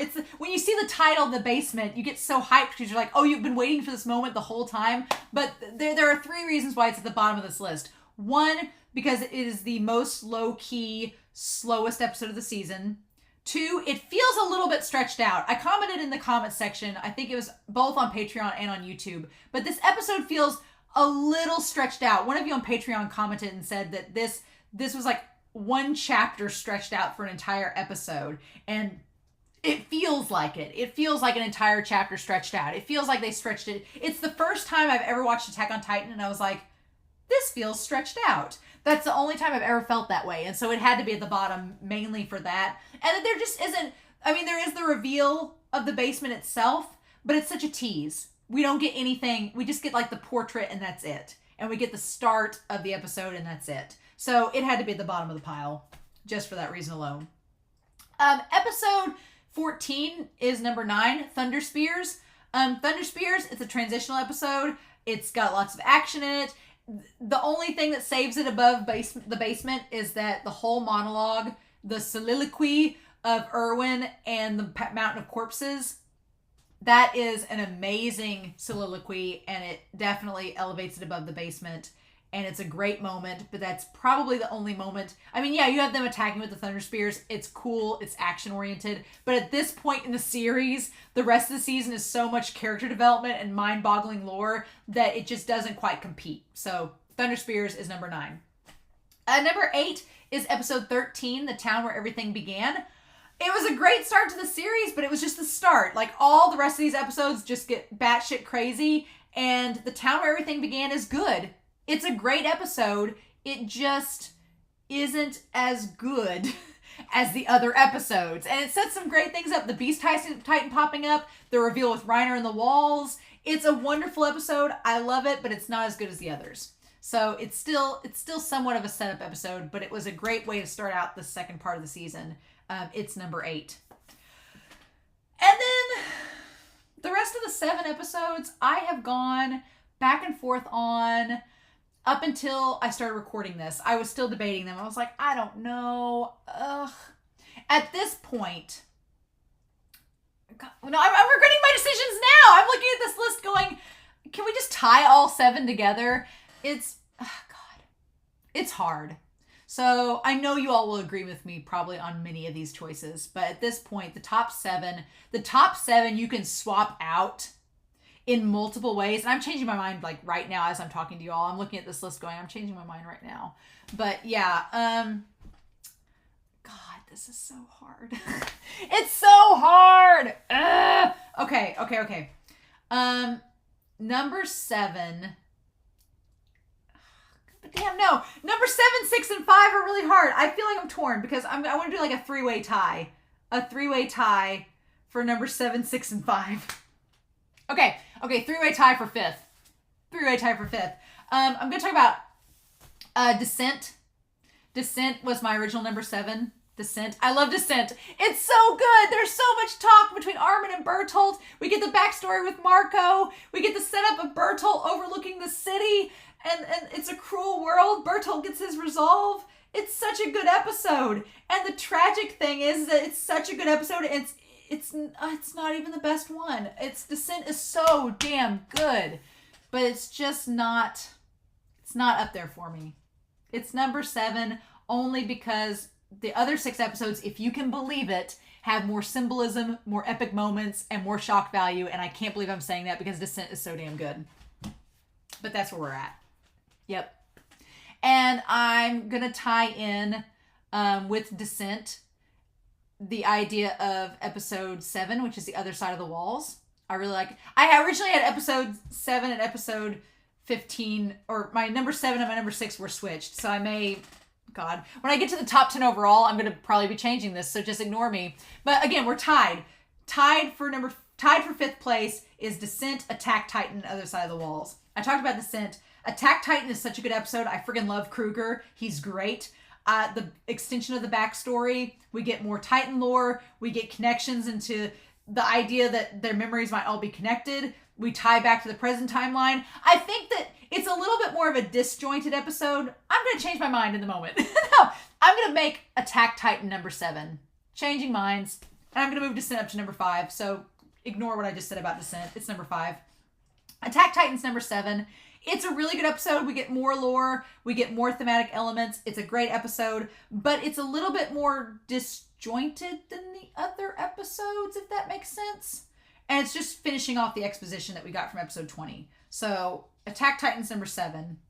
Number 6 is Other Side of the Walls. I love episode 22. The whole thing with Flock, freaking love it. Freaking love the conversation about Flock. It's amazing. It's one of my favorite points in the whole series. But here's the thing. Here's the thing about it, is that it is so melancholy. It's so melancholy. And that final scene, they finally make it to the sea, and it's supposed to be this beautiful moment, and then Eren is a Debbie Downer, and it's like, oh wait, here's the theme of the show. And it's like, stop, Eren, don't tell us about the theme of the show. Let us enjoy this moment. I love episode 22 a lot. Like I said, it's really hard, but I love episode 22 a lot. But that melancholy end, I want to... If you're going to give me pain, at least give me some feel-good moments in the middle of it. And episode 22 ends like on such a melancholy note that I'm like, oh, now you're making it hard, Isayama. You're making us think about the hard truths. So again, this is all subjective. Disagree with me. I won't judge you a bit. So number 5 is going to be Descent for reasons I talked about. And then the top four are... The top 4... Let's just start with the trilogy. Let's do it. Number 4 is episode 16, Perfect Game. Perfect Game is so good. The only reason it's not higher is because it's so painful. Because it's so painful. That's the only reason. And because episode 16 sets up what's going to happen in 17 and 18. That's the only reason it's number 4, is for that reason. So you probably know where this is headed. Number 3 is episode 17, Hero. God, that episode. That episode is so damn good. Armin's sacrifice. Eren rising up to take out Bertholdt. The symbolism behind Eren being in human form, taking out Bertholdt. When back in season 1, episode 5, it's so funny because back in season 1, episode 5, when we saw Eren facing Bertholdt that first time, and we saw him going after the Titan, we were like, why are you attacking that colossal Titan? You'll never get his nape severed, Eren. And then 2 seasons later, he does. He just had to have Armin break him down first. It's such a good episode. And the charge, Erwin leading the charge and dying, Marlowe's death, finding out the things with Reiner, everything. God, it's such a good episode. But number 2 is Midnight Sun because it's even better. It's even better. The Serum Bowl, the debate, the discussions. I feel like that one episode alone, episode 18, could lead us into 1,000 discussions of what-if scenarios. There's so many what-if scenarios in Midnight Sun. The title of it, the thematic elements, Armin getting resurrected like a damn phoenix into the Colossal Titan, Flock showing his true colors, Levi kicking Eren's teeth out, Eren crying over his friends, Mikasa crying, Zeke meeting Eren for the first time. There's so many epic moments in Midnight Sun, and it drew tears from me.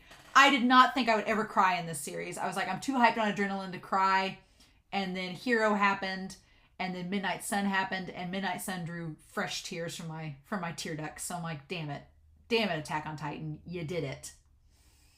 So yeah, and you would think we had that trilogy of perfect episodes, 16 through 18. You would think that nothing could top it, but that day is number 1, episode 20. It is not filled with the epic moments of 16 through 18. It is not filled with the action of 16 through 18. It doesn't have the character, maybe discussions and debates that episode 16 through 18 has, but episode 20 is my jam. Episode 20 is the most satisfying episode of this entire series for me because it's like everything has led up to that point. Episode 20, I was like on an adrenaline serotonin high throughout the entire thing because it was like you've waited 3 seasons and 19 episodes to find answers to these questions I've had since 6 months ago. Since July of 2021, I've had questions about this series, and I've waited patiently for the basement. And I was like, I don't know if the basement will live up to the hype. And some of you were like, oh, season 3, part 2, the hype. And I was like, I don't know if it's going to live up to it. I felt like I was maybe overestimating it. It exceeded every expectation I had. I was so elated by the end of it. It's what I waited for. And as a viewer of a series, as someone that has read anime and manga and read stories where the third act, where you get to the answers and you're not satisfied. I've read so many stories where you get to the final answers and you're like, oh, that's it? Okay. All right. That's what we're going with? No, this season was like, no, you want answers, we'll give you answers. And it exceeded every expectation I had. And I still have questions after it. That's the thing. I still have questions. Not everything was answered. It was like Isayama gave you, one of you commented, you're like, he gave you a whole damn bakery and was like, choke on it. But I'm like, I'm still hungry for more. So yeah, it's that day.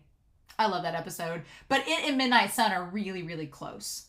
Very close for different reasons. They're 2 totally different titans of episodes by far. They're so good. So that leads to the top 10 episodes overall. And unfortunately, season 1 is gone. Season 1 is over and season 2 is barely hanging on. Most of my top 10 are from season 3 because I love this season so much. So yeah, going into this, season 3, if I'm doing top 10, let's just start with season 3, episode 21, Attack Titan is number 10. again, I love that episode. I love the lore. I love everything that we got out of it. The reveals, Krueger's character, the ties to Eren, setting up the idea of the memories all being connected. I love that episode. Episode 21, season 3 is my number 10. Number 9 is season 3, episode 15, Descent. For reasons that we established, right? Or what have I done? I've put Descent on this list twice. Losing my mind. Oh my God. It's all over with. It's all over with now. Okay, no, I see what I've done. Hold on. Nope, I see what I've done. I've seen what I've done. Good. I thought I had Descent on here twice, and I was like, nope, it is actually not the case. I'm just losing my mind. Okay. Good deal. All right. So, yeah, number 9 is episode 15, Descent. Number 8 is season 2, episode 12, Scream. Yeah, I've reevaluated. I like Scream a lot, and Scream is a great episode. It's solid piece to piece, and there's that hope and resolution. But Scream is good, but I went back and watched Scream, and then I went back and rewatched Warrior. And the hype of Warrior, especially now that I know what I know about the series. Number 7 is season 2, episode 6, Warrior. Yeah, Warrior and Scream, they're the two episodes from season 2 that made this list. Warrior and Scream are still 2 of my favorite episodes in the series, but they're towards the bottom of this list because season 3 is just that good. Right? Warrior's still so great. Going back and rewatching it with the knowledge that I have now, I'm like, damn! Okay, it's really great in hindsight, more so than I think Scream. But although, maybe after season 4, I may go back and rewatch Scream and be like, change my mind. Number 6 is Perfect Game. Again, if episode 16 wasn't so sad, I'd probably have it higher on this list, but here we are, so no. It's number 6, episode 16 is. And then number 5, we're in the top 5 of the series for me. And again, this is all subjective, so deal with it what you will. But number 5 is Friends from season 3, episode 10.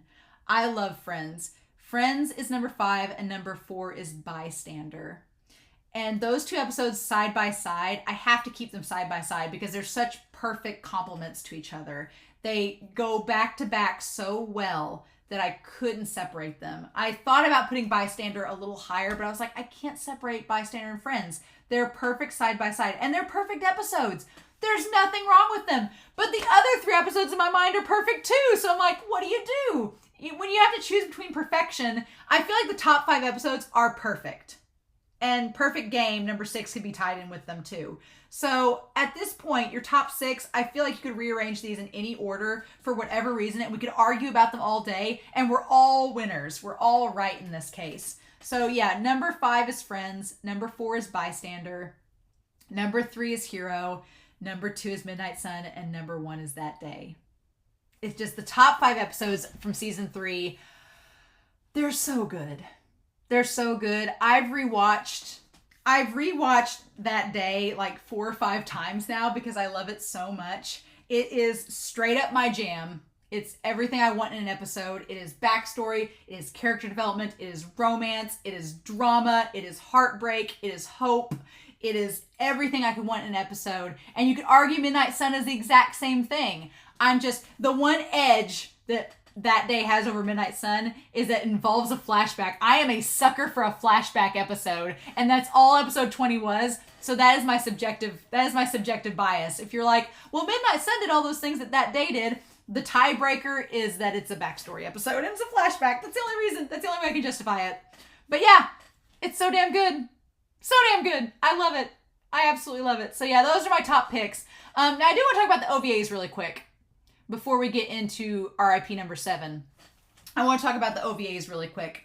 If I had to rank the OVAs, I would there's a top 6. I know there's technically 8 OVAs, but let's be honest, shall we? Let's be honest. No Regrets, part 1 and part 2 is just one OVA. And Goodbye Walsina, the one with Annie, Lost Girls, part 1 and part 2 is just one OVA. So I'm going to view those. I'm going to view No Regrets and Goodbye Walsina as one OVA each, not in 2 parts. So for me, there's only 6 OVAs for Attack on Titan. Number 6 is going to be Distress. Distress is great. All the OVAs are good in Attack on Titan, but Distress seems the least relevant in hindsight. One, because Ymir's not even in it. And so there's Historia and Eren, which, again, if you're fueling my Historia Eren ship, sure. But I guess in hindsight, the only thing that's kind of relevant in hindsight is that we get this very cute little Marco illusion where he's like, I wonder what we'll all think of each other when we're all soldiers one day. It's like, ha ha ha ha ha ha ha. Thanks, Isayama. Thanks, show, for reminding us that Marco dies. So there's that. But other than that, it's just them rescuing Historia, which in hindsight, once you see Historia be really badass as the queen, it's like, it just doesn't sit as well with me. So Distress is number 6. Number 5 of the OVAs is Lost Girls, Lost in the Cruel World. I really like the what if scenario of Mikasa and like the what if alternate universe, but I feel like they could have done more with it. I feel like they should have made it a 2-part episode where we really delve into how things would have been different. Like they talk about the Survey Corps getting disbanded. I'm like, okay, what would that have looked like during the Titan attack then? When Reiner and Bertholdt invaded, what would that have looked like? We don't get to see it.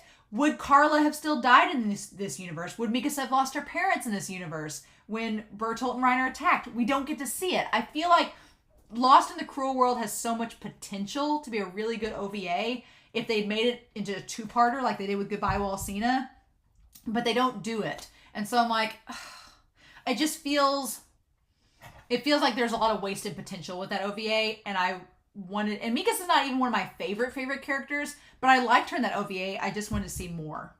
And so that's why it's number 5.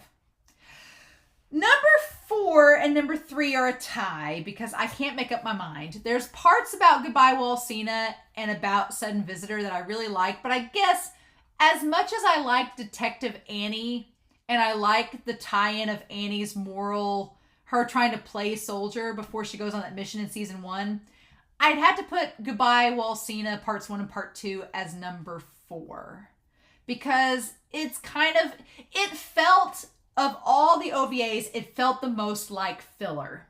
And that's really sad to say because there's parts of it that are interesting, like the idea that Hitch covered for Annie and that was the whole impetus for episode 17, Annie getting away from the military police. That was really interesting. It was great to see Marlowe again. I liked our dry, sarcastic Annie as a detective going out and doing Batman-y things. That was a lot of fun. And the visuals and the voice acting and the mystery and intrigue, it was all really good. But at the end of the day, it's filler. It's not canon, and it's just a side story to give Annie something to do since Isayama's not putting her in the main story. So it had to be number 4.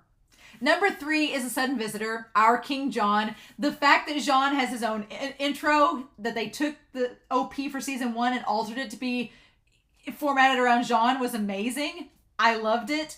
The fact that we get Jean Boy as his moniker, as his nickname, the fact that we get insight into Jean's backstory, and the fact that it ties in with the actual show. That's the thing. Like them calling him Jean Boy in the actual show is tying to the OVA. The whole thing with Armin becoming a Titan ties to the OVA. The whole thing with Historia being like an angel ties to the actual series.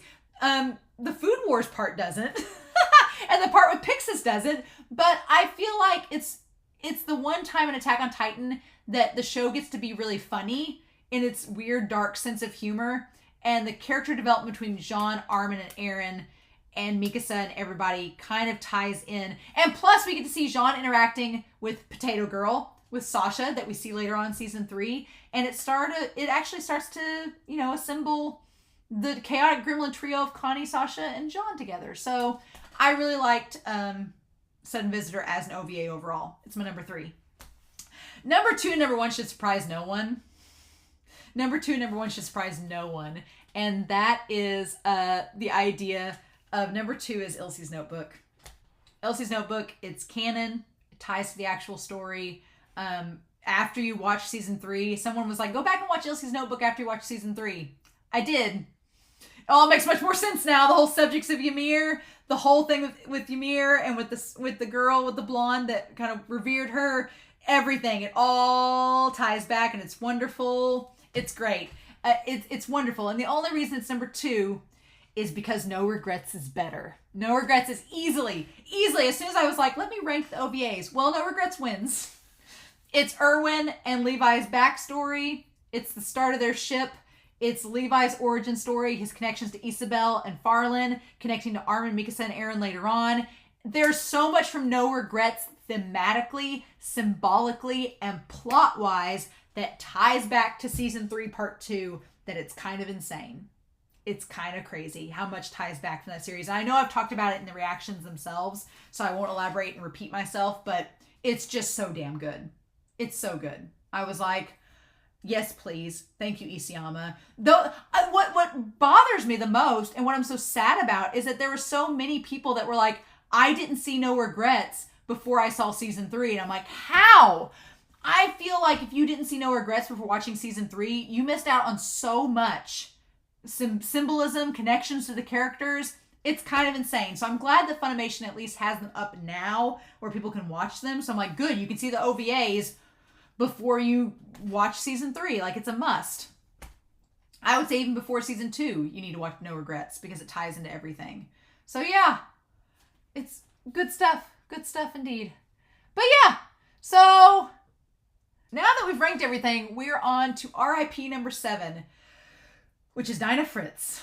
Old Dina Fritz from episode 20. Man, back when y'all told me I looked like Dina when my hair was a little bit lighter, I was like, really? Who's Dina? Now, although it'd be funny if Dina Fritz was actually reacting to Attack on Titan, that'd be kind of funny. She'd probably be like, he's hot. Like referring to Grisha. Dina Fritz is an interesting character because I feel like she's a representation of what Historia could have been if she kept up with the Krista persona, right? If Historia kept up with the Krista persona, I feel like that's what Dina would have been. Because Dina was a very sweet character. She was very kind and gentle all the way up until the end. Even when she was like indoctrinating Zeke and everything. Like she was just a very meek, humble, non-questioning character. And I feel like that's what Historia was kind of like at the beginning of this series. But then Historia like grows balls bigger than half of the Attack on Titan cast and becomes a queen. So what do you do? But I feel sorry for Dina because she not only dies as a Titan, she's killed by the son of her husband and a different woman. She kills a different woman looking for her husband. She makes a promise to go find Grisha, scours the entire world for him, and then scours Parody looking for Grisha, and finally finds him inside of another woman's child that she had with Grisha, and then that kid kills her. It's like possibly one of the most tragic deaths in the entire series. And it's kind of tragic and heartbreaking. But Dina Fritz, you deserved way better than you received. And I'm glad that Grisha at least grieved her. And until Krueger recommended it, Grisha didn't want to move on. He thought he'd always... And at that moment in episode 21, when Krueger's like, start a family inside the walls, Grisha's like, well, I still have Dina. The fact that he still had her and was still thinking about her... Grisha, my dude. Okay, but we've already toasted Grisha twice, technically. So, to Dina Fritz, R.I.P. girl. All right. It's business time. It's ship time. All the ships! All the ships! Oh my god. So, romance has a cost in this series, apparently, because all my ships are dying.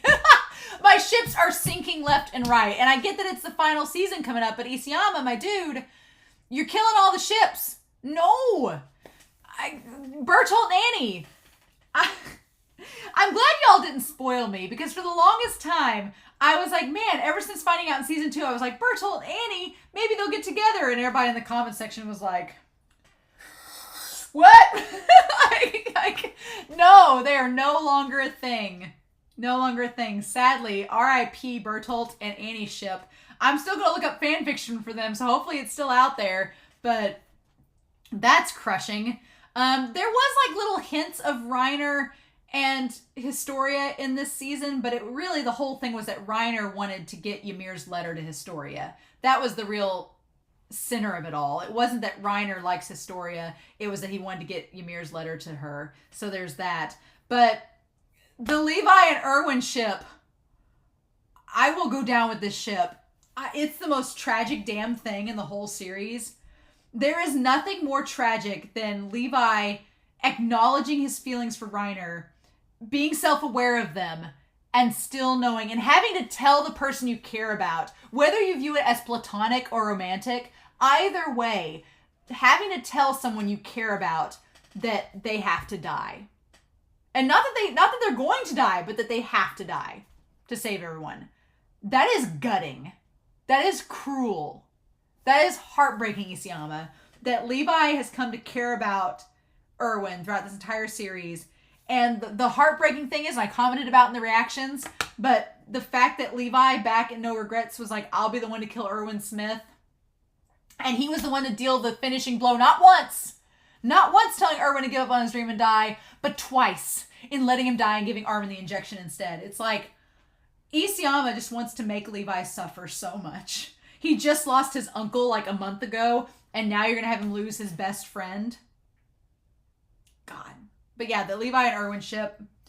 I'm so excited when this series is over and I can catch up and say I've caught up, and then I can look up all the fan fiction. Some of you have been, like, Nathalie on Twitter has been really nice and been sending me, Nathalie and Wushin on Patreon and Twitter have been really nice sending me Erwin and Levi things. Since I can't look them up myself, they've been like, here's some Levi and Erwin crumbs, and I'm like eating them all. I'm like, thank you. Jean and Armin, I still don't ship Jean and Armin romantically, but I view Jean and Armin like besties. Like, they're best friends. I really like them as friends. And I'm glad that Armin's lived, because something that I've been really excited about is the conversations between Armin and Jean. And in this season, Armin and Jean, back in Descent into Perfect Game, they were having that dynamic where Jean and Armin were talking back and forth and debating what to do. And Armin's like, Jean, what do you think we should do? And Jean would give a plan, and Armin would come up with the other plan. And when Armin had that final plan back in episode 17... and Jean was like, good, glad you're back in action. It's like, I just want more with Jean and Armin. And I'm excited that Armin's alive, because I think that'll give us more content with them going into season 4. So then we also have Connie and Sasha. Now, I do view Sasha and Connie romantically. I think this part 2 of season 3 cemented that they're a ship. They're a ship. Connie and Sasha, they not only have a lot in common, but when Sasha got injured, Connie was right by her side. Connie's been by her side this entire season, like helping her, getting her up off the elevators when they came back to Walsina, when they came back to the Wall Kingdom, like back to Parody. Like, Connie's been by Sasha's side the entire time. And it's like, yeah, they're romantically involved as far as I'm concerned. I get death flags for both of them, but I feel like they're totally involved at this point. Absolutely. It's a thing. So then we have the dead ships. If we're continuing with the dead ships, Grisha and Dina and Grisha and Carla. I think it's a cool commentary with Grisha that it was like love at first sight with Grisha and Dina. And then with Grisha and Carla, it was different. And I like that Isayama framed Grisha's relationship with both women as totally different circumstances. And it also shows Grisha's kind of growth as a character. Grisha, when he first fell in love with Dina, it was like love at first sight. She was the royal family. She was tying to like his ambition and like him wanting to get Eldia's dignity and grace back. And their relationship was very much like a spur of the moment, like revolutionary, like two revolutionaries falling in love sort of thing. But then Grisha and Carla is something totally different. It was like Grisha being selfless and helping out her family is what Carla fell in love with. Dina fell in love with Grisha's determinism and grit and prowess and aggressiveness. And Carla fell in love with Grisha's compassion. And I feel like that's important because both of their children, it's kind of a funny thing that the aggressive, determined, like heroic Grisha is what Dina fell in love with, and they had Zeke.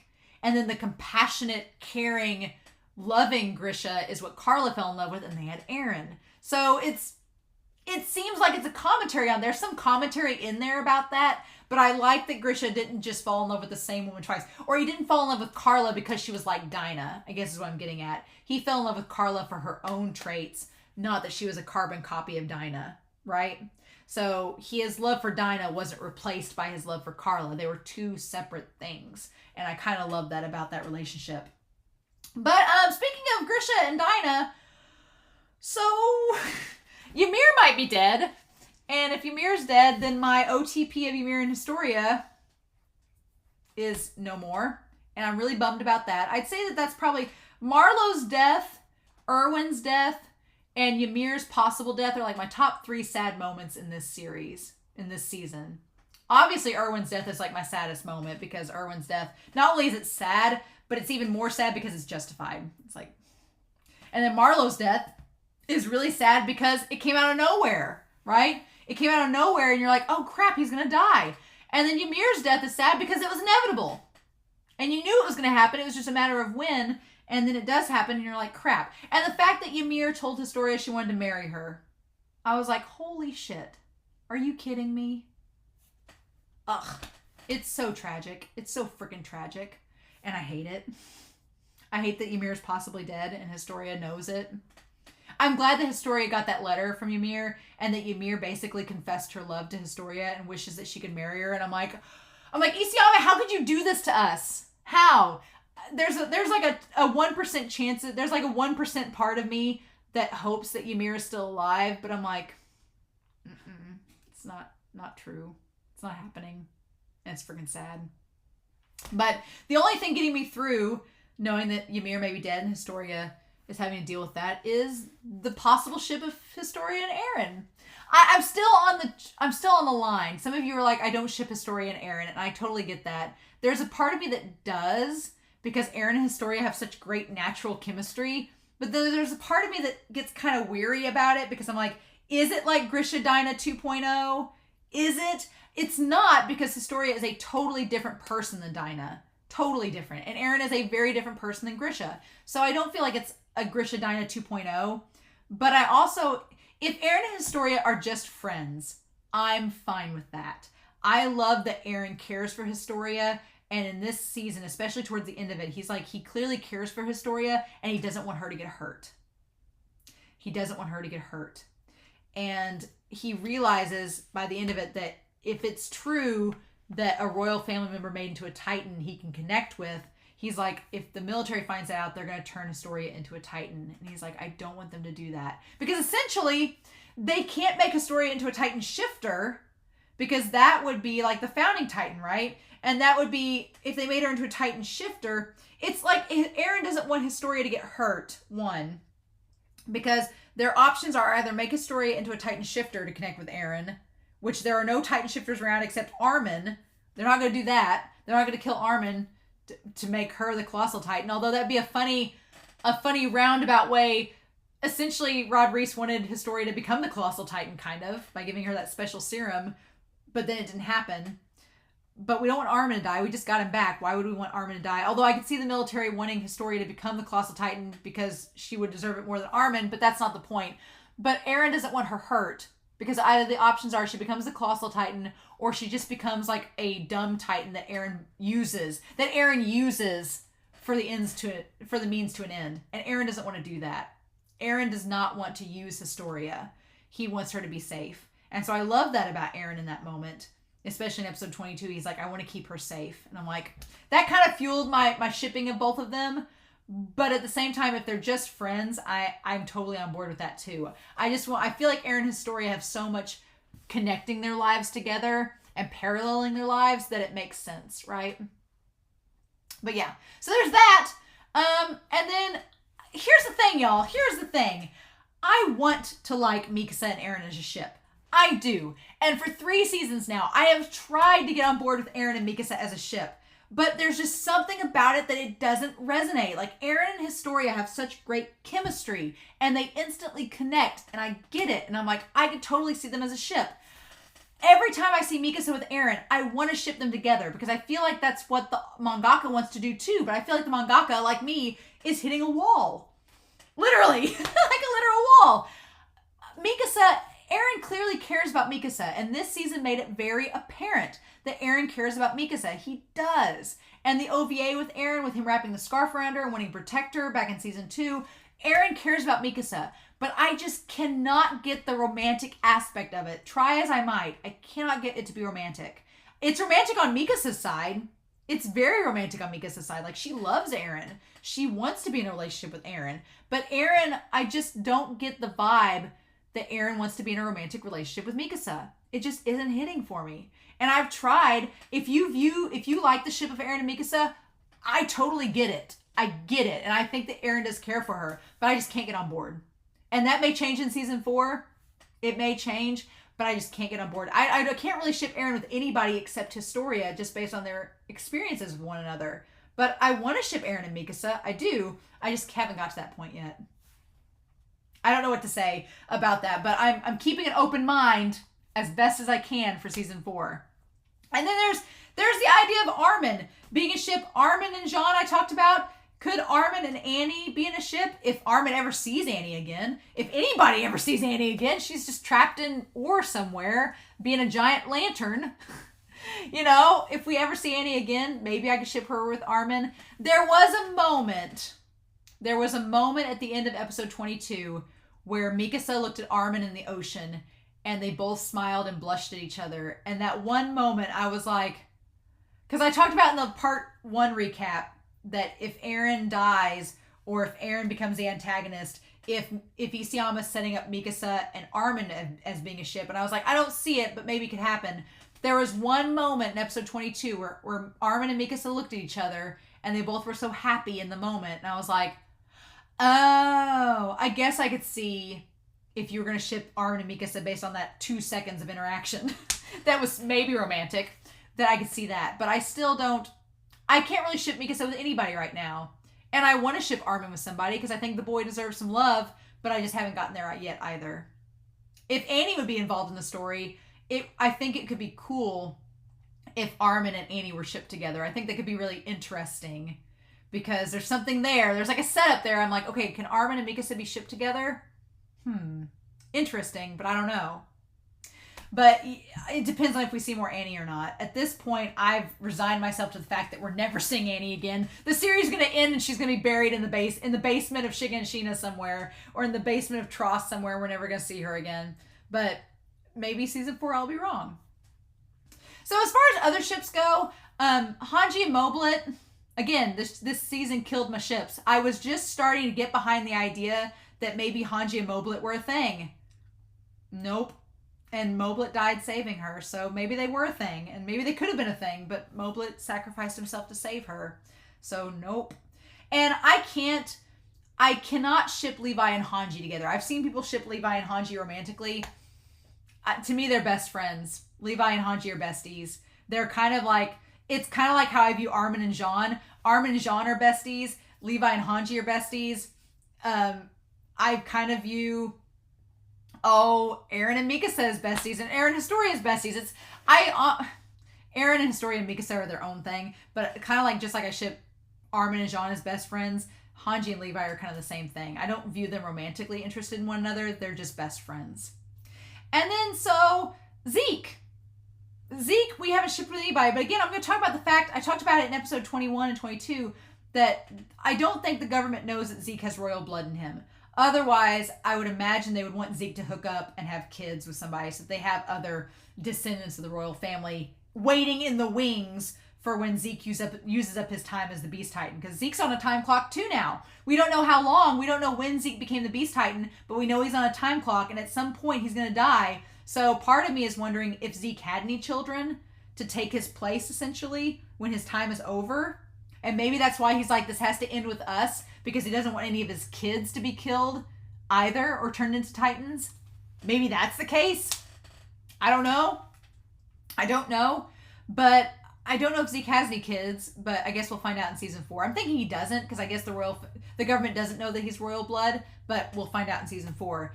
And then the only other ship I had to really talk about was Eren Krueger and me. Because Eren Krueger, he is just, he checked off a lot of husbando boxes in the one episode, the 1.5 episode we had him in.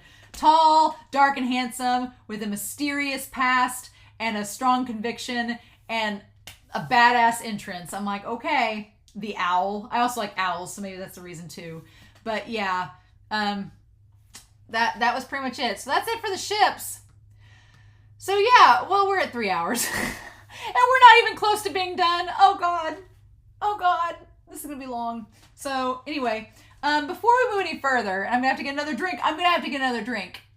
Oh my God, after this. So I'm going to have to take a pause after this to get another drink. But before I do that, we're going to do toast number 8, which is to General Gross from episode 20.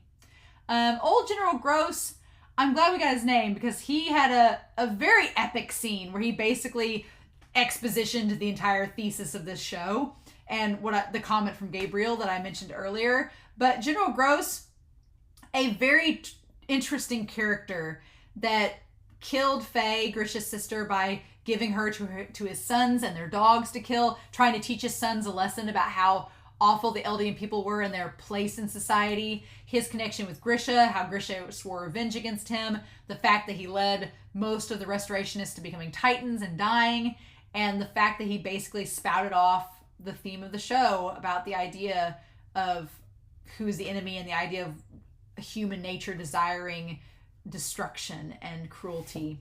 He's a very interesting character, and the words that he said throughout the 2 episodes that we had him in are some lines that have resonated throughout the rest of the series. So, to General Gross, you had a very epic death, a very short time on screen, but a very epic one as well. So, cheers, dude. And now, before we rank characters, I'm going to take a break. Whew, I'm back.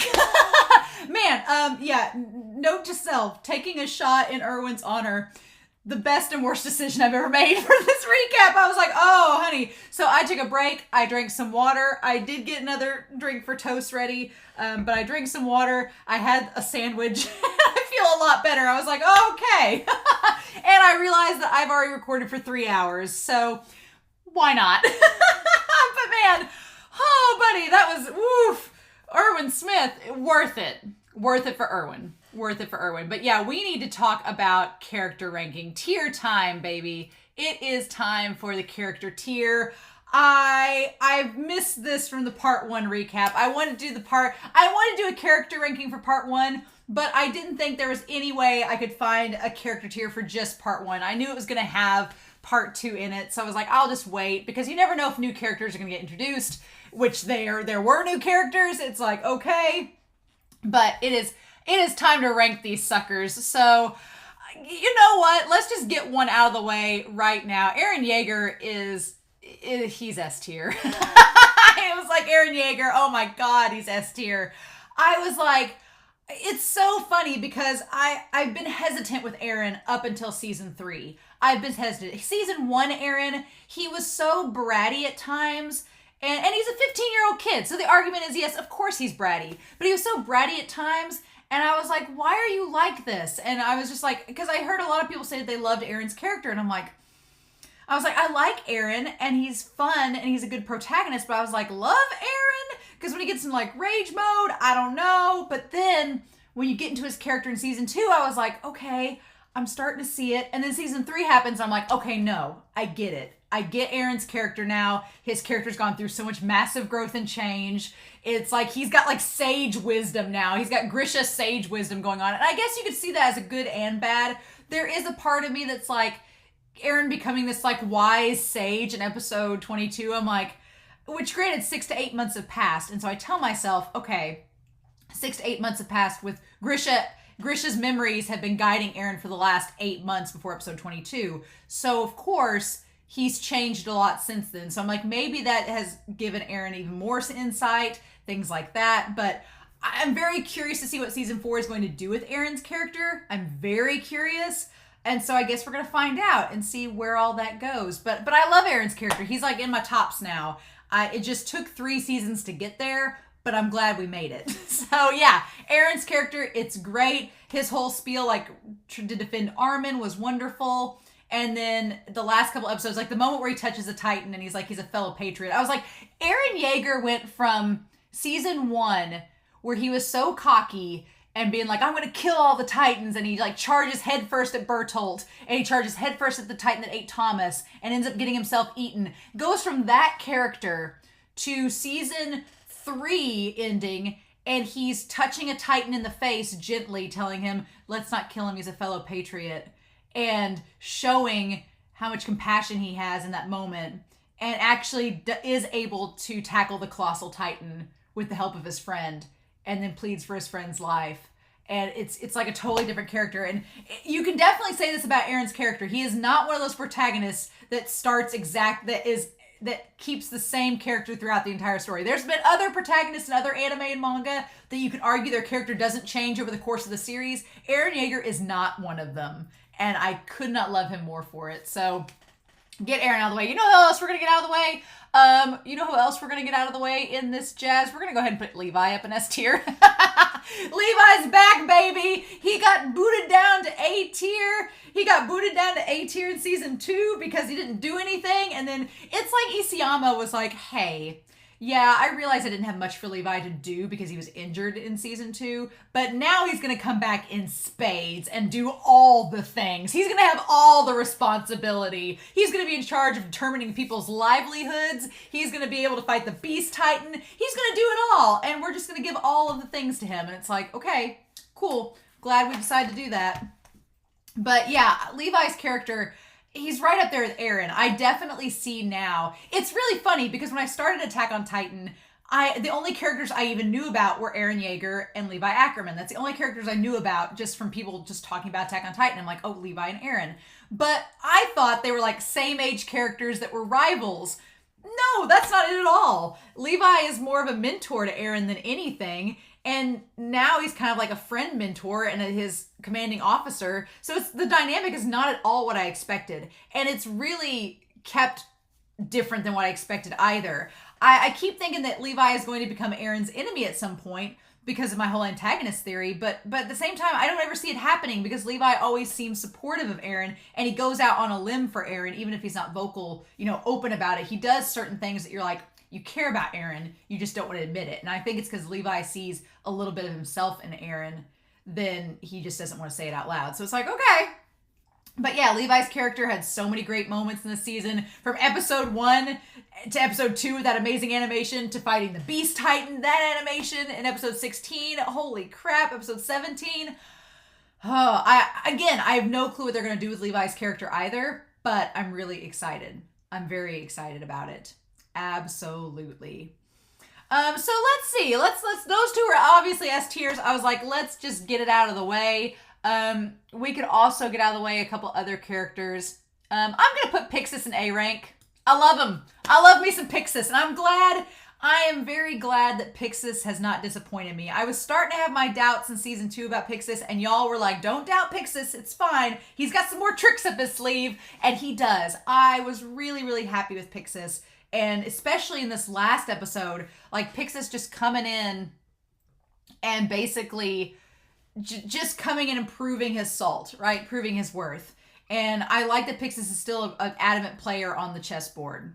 Pretty happy about that. I can't say that he has death flags right now because the people inside the walls that aren't Survey Corps members, they don't really have death flags. It's just kind of like, but I'm glad Pixis was able to live up to his name there. Characters, I like that this thing is like, can't be without him, love him, meh, wouldn't miss him, hate him. I can't say that I hate any character in this series. That's the problem. I can't say that I hate any character in this series. But, wouldn't miss him, Kaven.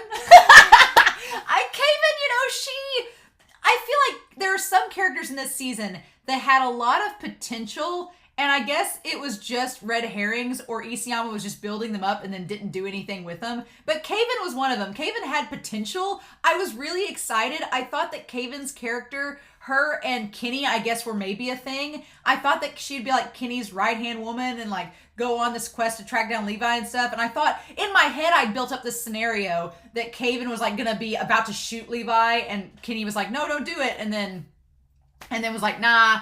And then go from there. But no, that didn't end up happening. She just died literally in a cave-in. It's like Isayama was foreshadowing her death within 5 seconds. I was like, okay, cool, with her name. So I don't really have any thoughts about Kaven other than I wish she had more potential, and I wish we'd seen more of her. Other characters that I'm kind of like, about. The journalist, wouldn't miss him, that I can't pronounce his name. It starts with a P. It's like Pierre or Portoir or something. It's French. I don't know what it is. But he's okay. I like Roy much better. I feel like Roy, the reporter, gets more to do than the young reporter. The young reporter is just kind of like a yes man to Roy, and he doesn't really say a whole lot. He's just kind of like, eh. I'm going to put Roy in put Roy in A. You know what? I'm going to put Roy in A, and here's why. I'm going to put Roy in A because that last episode where he's talking with Hanji and them, and he's talking about how, what if things don't change?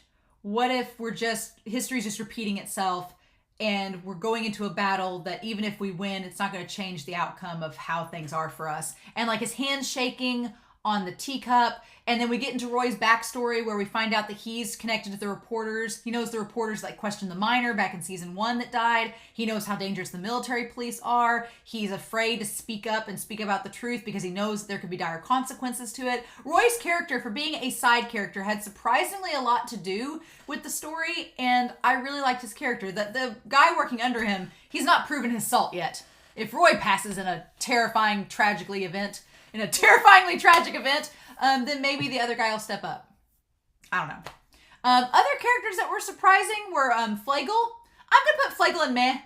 I like Flegel fine. He's voiced by Reki from Skate the Infinity. Flegel's okay. I feel like Flegel... and I know a bunch of you are going to be like, you put Roy above Flegel? But Roy's a sweet old man. I've got a soft spot for sweet older men. I'm sorry. But Flegel's okay. I liked Flegel enough. I didn't love him, but I liked Flegel enough. I like that he stood up to Hanji in the moment when he was first introduced. I like he became the hero of the town and everything like that, and he seems pretty devoted to Hanji, but he's just a fine character. He's okay. The same could be said with his dad. Him and his dad, I'll put him together. Old Reeves. I feel like they're kind of in the same boat. I did like the dad Reeves because he did the whole merchant line when he was telling Flegel about, the importance of being a merchant, using your nose, things like that, and knowing intuition. Like, I feel both of them, they're like in the middle ground. Like, I don't hate them. It's not that I wouldn't miss them, but I don't love them either. They're just kind of in the middle there. And they are pretty integral to the story in part 1. It's fine. I think Roy kind of surfaces himself above the two because he comes back in part 2 and has a pretty significant line there about history repeating itself, things like that ties to the theme of the show, whereas Flegel and his dad Reeves are just kind of like, they're there and they have a purpose, but it's not like thematically tied like Roy is. That's how I'm justifying it. That's my justification. Sasha, I'm gonna put her in A. I love me Sasha. Sasha's a good character. Again, it's funny because Isayama was originally going to kill her in season 2, and now it's like he's trying to justify, okay, what do I do with Sasha? And like I said in episode 19, originally Isayama was going to kill Sasha, and so now that she's in the story, he puts her out of commission for a little bit, in my theory is because he didn't originally have her doing anything because she was dead. So, but I love Sasha's character. I love her saying like, shut up. And her and Connie are kind of like a set. So I got to put Connie in A rank too, because Connie, I really had death flags on Connie this season. I really did. I don't know what it was.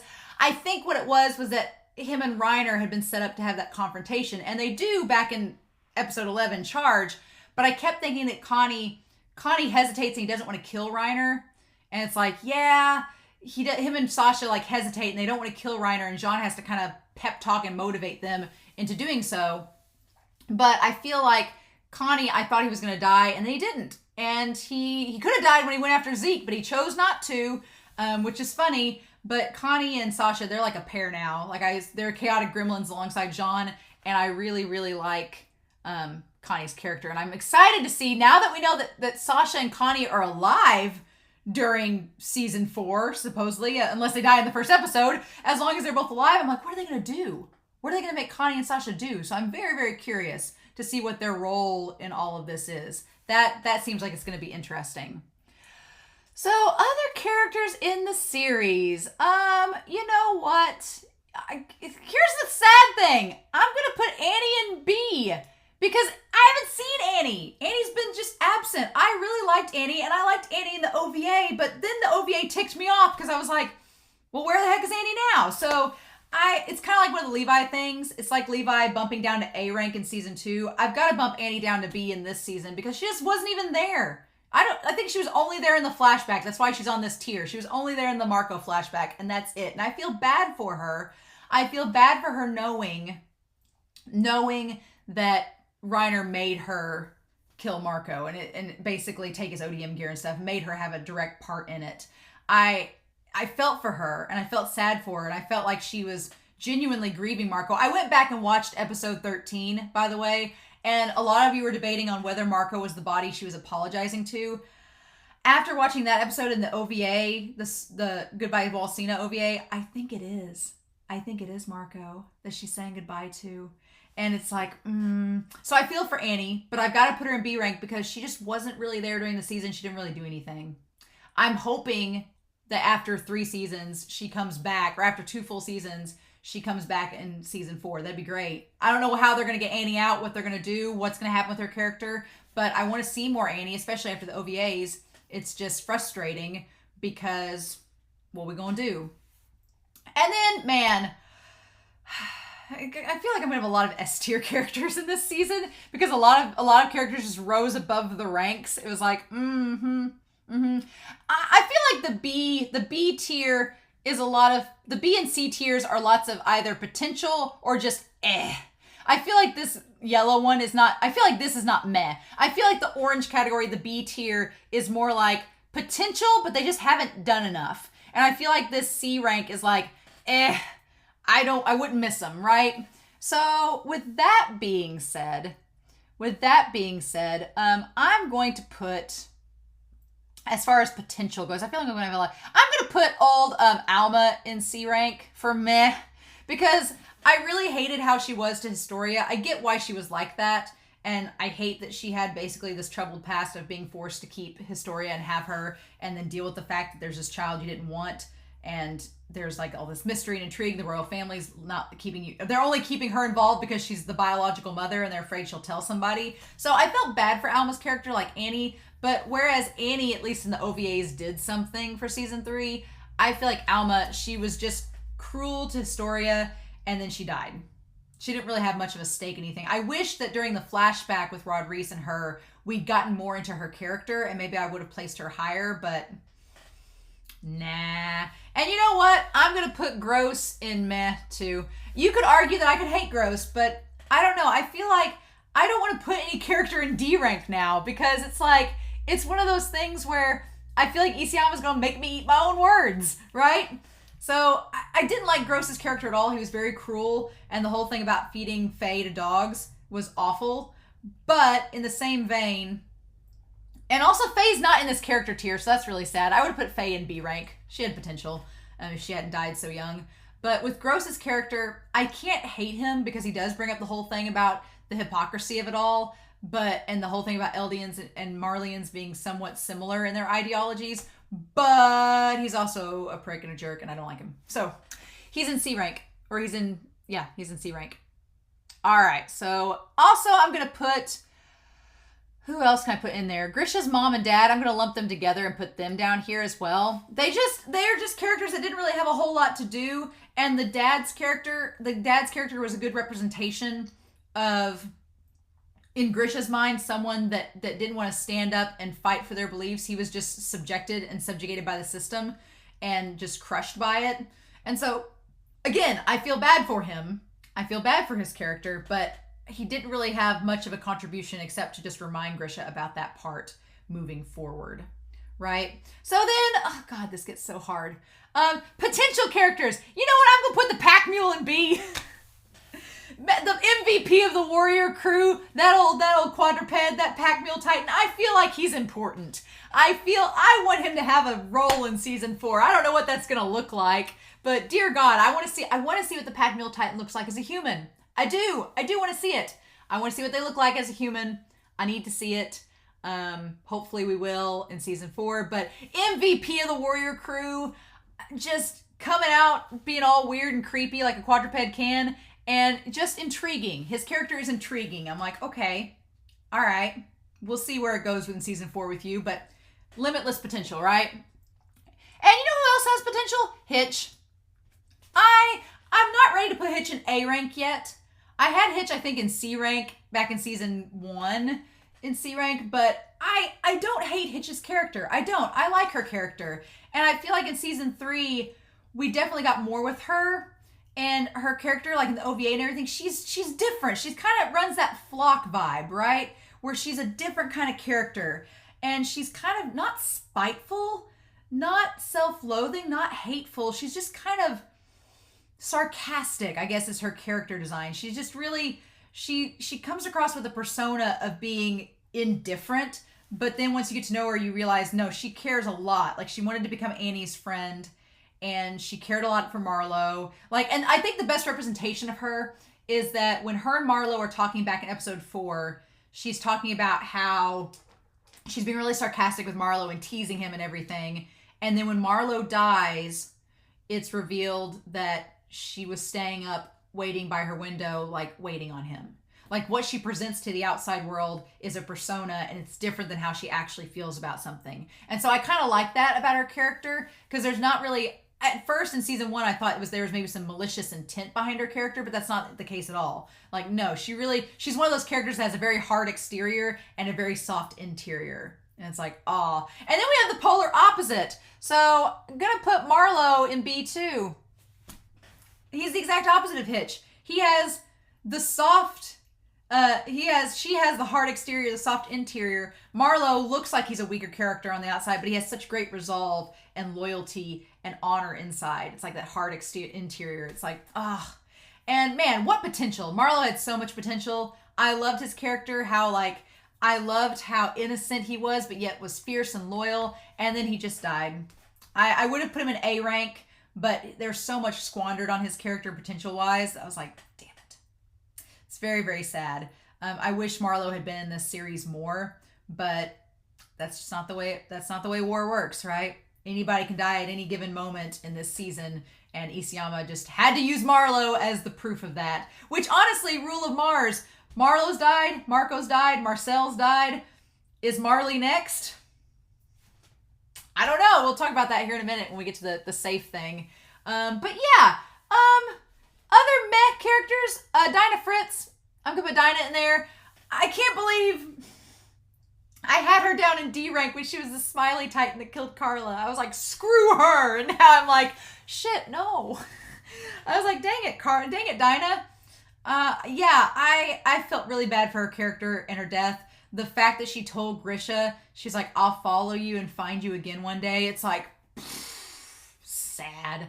I would have put her in A rank, but she was just such a, like, submissive and soft character that I wanted more out of her, and we didn't get it. We didn't get it till the very end when she was about to be turned into a titan, and she told Grisha that she loved him, basically, and that she'd come find him. It was like, I feel bad that I put her in D rank when she was the smiley titan and we didn't know it was Dina. I feel bad for that. I hashtag regrets. I do regret that a lot. But with her character now, she's just going B rank because she had a lot of potential. But, you know. So, also in the B ranks, I'm going to put Frida in there too. Frida's character throughout season 3, I get why she couldn't do more, because she was under the Titan's will. She was under the Titan's will. She couldn't stand up. I had her in C rank, but then in the last episode, when we find out that she was trying to fight the Founding Titan and the Founding Titan just prevailed over her, I kind of liked that moment. I liked that up until the very end, up until Frida died, she was attempting to fight the Titan to do what was right. And it was like, and then, or what we think is right. And then she died. So, and also she helped Astoria read. She was kind to her. She taught her how to read and write. So I'm like, I can't put her in C rank for that. She was kind to Astoria until the very end. Speaking of which, Historia's S rank. I love Historia. Oh my God, I love Historia. I'm like, yes, please. Yas, queen. I love her. Again, if you had told me back in season 1 that I have Historia S rank and be like in love with her character, I'd be like, what, really? Nah, season 3 part 1 was definitely Historia's part, but she still carried over her badassery into the end episodes here with her beautiful, like, her cape, her dominating stance, like her rubbing her Chad walk and coming in and also making executive decisions, like making the decision to make the announcement about the truth public. She's like, no, we're going to do this. And I'm the queen. You're going to listen to what I say. And it's like laying down the law. And then, yeah, part 1 of season 3, Historia just dominated that season, like breaker of chains, mother of titans. I was like, hell yeah. Literally mother of titans, you know? So I'm really curious what Historia is going to do in season 4, because she's the queen now. So I'm curious if she's just going to stay behind the walls and not fight anymore, or if there's going to be like inner turmoil within the walls that she has to fight. Like, what are we going to do with her character? But she's S rank. I love her banter with Eren. It's great. I really like her character a lot. And so other characters that would be S tier, let's just go ahead and get Armin out of the way. Armin, our new colossal titan. My boy, I love Armin. He's always been one of my favorite characters, and he's always been one of my favorites. And just this season, especially part 2, part 2 was really Armin. If Pack Mule is MVP of the Warrior Crew, Armin is one of the MVPs for humanity, because they wouldn't have taken out Bertholdt any other way. I talked earlier in this how Erwin might have been able to find a way to beat Bertholdt, but I'm like, what would it have been? I think if you were going to take out the Colossal Titan, this was the way to do it. And Armin thought of it himself. And just his speech to Eren, and him like saying he wouldn't lie to him, and then the shot of him in episode 22 is gorgeous, by the way. Episode 22, the shots of the ocean, of Armin in the sea, the blues, the azul colors. It's like, oh God. And him holding the shell, the translucent shell, like the symbolism of the hermit crab shell. And I love it. I'm really excited to see if and when Armin is going to use the Colossal Titan powers, because I'm assuming he's going to. But like some of you said, it may be a while before he can tap into that power, but I want to see him do it. I want to see him tap into it.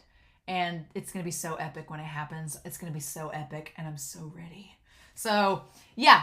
So there's that. But Armin's character, I mean, what else can we say about him that's not been said before? He's one of my favorites. He was the hero of the season. He's S tier, absolutely. Also S tier, Erwin. R.I.P. Erwin, my dude. Best damn commander in the Survey Corps. I did a shot for you earlier, which I don't normally do. And then he's just his character getting so much depth and explanation, and it's the simplest thing. He just wanted to prove his father's theory right. He just wanted to prove that there were people outside of the wall, that humanity did exist outside the wall. And his relationship with Niall. Niall is not on here, which is a tragedy. For some reason, Niall is not on this character list. But Niall, I would give Niall A rank. Niall would be A rank in my book, because Niall, being Erwin's friend, I love the conversation with Erwin was younger with Niall about the theory of the people beyond the walls. Niall standing up for Erwin and being a citizen of Walrose. Like, I loved that. I felt bad for making fun of Niall's character back in season 1, and now I'm like, Isayama makes me eat my words constantly, and I shouldn't be surprised at this point. But I love Erwin, how to the very end he was a gambler, he was a con man, but in the reality, he had to be that to be the commander of the Survey Corps. And the biggest con was against himself. He was a good man, and he just conned himself into being a demon. And then in the end, they finally let him rest in peace, because he'd made amends with how he was and atoned for any sins that he committed. So it's like, Erwin, my dude. I could rant and rave about Erwin and Armin all day long, but they're S tier. I mean, what else can we say? I'm sure you all say in the comments down below. You have said in the comments, and every time I read the comments about Armin and Erwin, I'm like, yep, yes, like all of them, right? Other S tier characters, oh God, Kenny. Let's put Kenny and Erwin next to each other, because so many parallels between Kenny and Erwin. So many. Both men putting on personas, both men that are damn good at their job, both men that are conflicted and believe that they're not worthy of. By the end, Erwin didn't believe that he was worthy of his title as commander. He was questioning it. He was questioning his decisions. Kenny questioning his decisions. And then Levi is the crux between both of them to help reaffirm their decisions by the end. Like, Kenny, by the end of his life, was questioning whether he was like, oh, it was me being compassionate towards Levi. It was worth it. And Erwin by the end was like, okay, yeah, giving up my dream and dying, it was worth it. So it's like, Kenny's character was so badass. Kenny and Erwin, both characters that were badass from their intros, badass from the start, throughout their legacy in the show, just doing amazing things, being just awesome characters that stood out, that you wanted to root for. Even when Kenny was doing despicable things, I was like, I'm rooting for you, Kenny. When he was down in the chapel with Rod Reese and them, I'm like, yes, please. Just really good characters that are just I'm so sad they're not going to be in season 4. I'm so sad.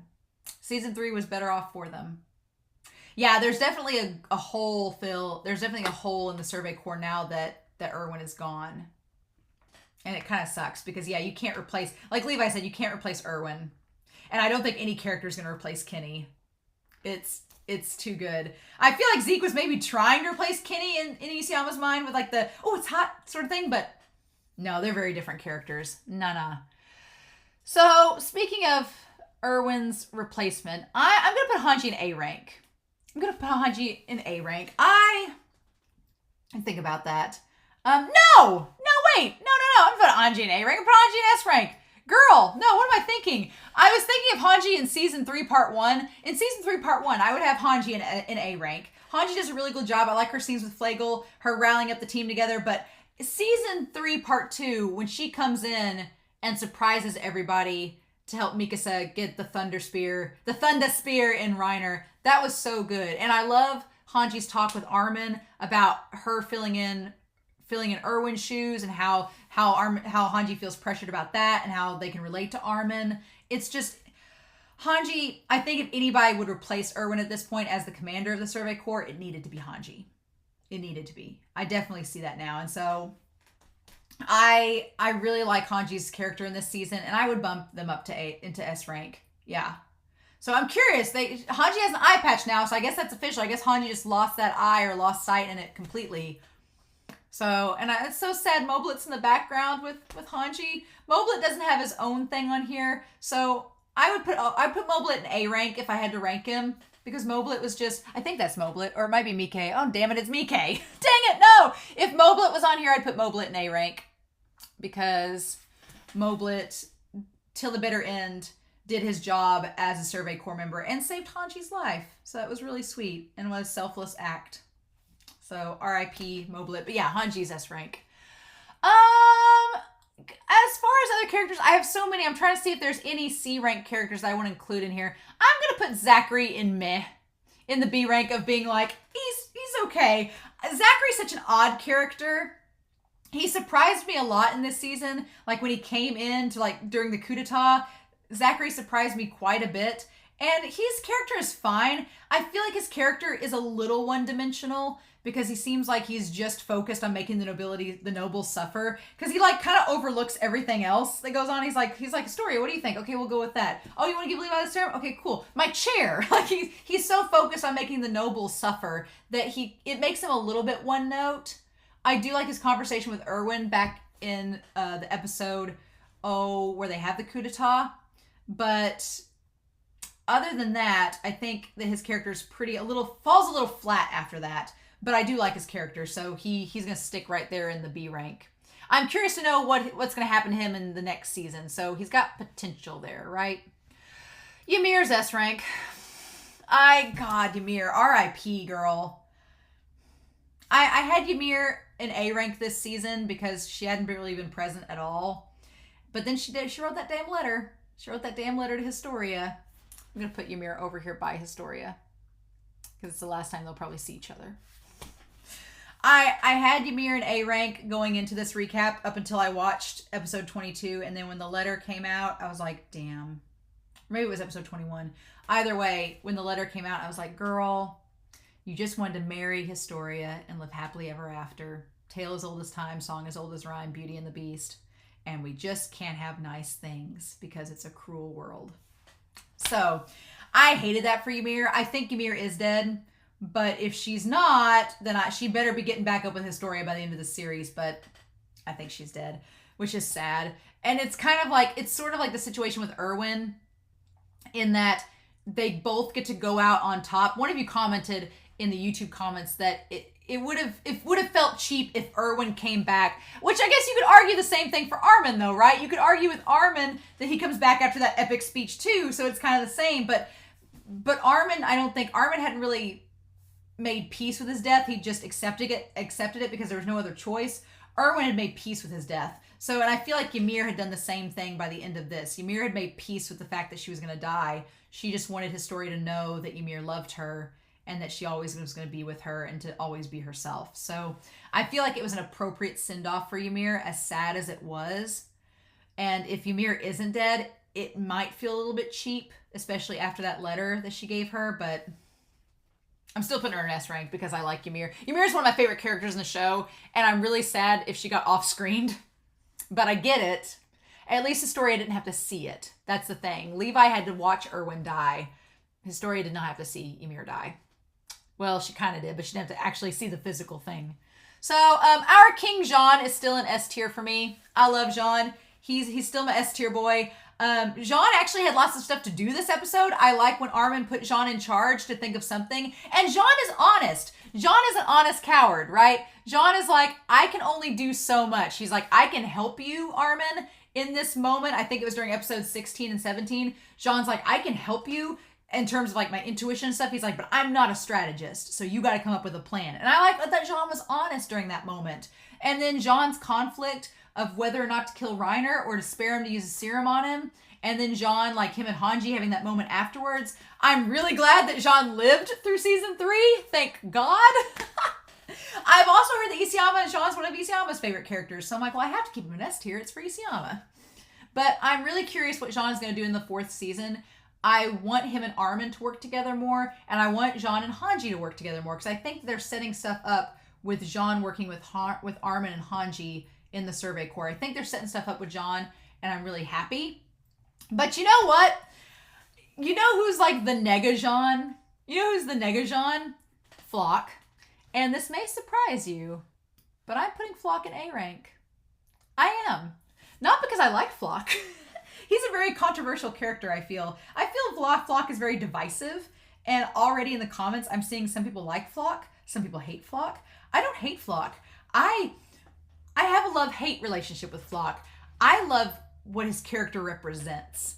I love that Flock's character is something that is flying in the face of the ideologies of some of these characters. Unabashedly, unashamed. Flock doesn't care if you know he's a coward. He doesn't care what you think about him. Flock's going to tell you his opinion, and you're just going to have to deal with it. And God, episode 22... I was like, all right, you've got me on board, Isayama, with Flock's character. I don't know what Isayama is planning to do with Flock's character. I have no idea. I want Flock to become a Titan shifter, is what I want to happen to Flock's character, if I'm honest. I know I said that about Erwin, but now it's kind of the same argument. I want Flock to have the conversation with Armin. It's funny, I put them there right underneath each other, right? There's Armin, there's Flock. Flock's character is so intriguing. And he represents, like, I think Isayama said he's supposed to be like the hard truths and the audience representative. I don't think Flock's the audience representative, but I think he is spouting off hard truths. And he represents the uncomfortable conversations that this show is seemingly going to have moving forward. And that makes me excited to see what Flock's character ends up doing and the conversations he could have with Armin, with Eren, with Jean. I feel like there's something there. So I'm going to put Flock in A rank. I am excited to see where his character goes and what Isayama chooses to do with him. Other characters, you know what? Bertholdt's S tier. Yeah, he went out on top. It's so hard because Bertholdt went from a C rank character to an S tier character for me. I really liked Bertholdt's character in this series, especially in season 3. Bertholdt just getting to do things and realizing his resolve and getting the backstory, how he felt about Marco's death, and then just a character up until the very end, even as Armin's absorbing him and he's crying in his colossal Titan form. I think that that's pretty much what it's representing. But Bertholdt's character, who knew, right?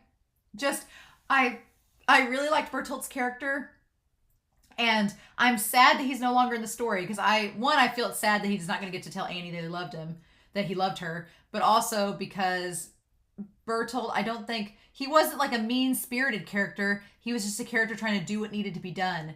And one of you noted, I want to point out that y'all noted, Bertholdt and Annie, back in the episode where they're talking about the devil spawn and Bertholdt calling Armin a devil. He calls Armin a devil in the moment, but he doesn't specifically say that the race of Eldians are devils. And then when Armin's like, do you really think I'm a demon? And he's like, no, not really. I was just saying that in the moment. And Annie kind of seems in the same boat as Bertholdt, but Reiner calls the Eldians a race of devils, which I find interesting because Reiner's an Eldian. So I'm like, I feel like that's set up. I feel like that's set up for Reiner having a backstory. I mean, Bertholdt's dead at this point, so what's the point of having Bertholdt's backstory?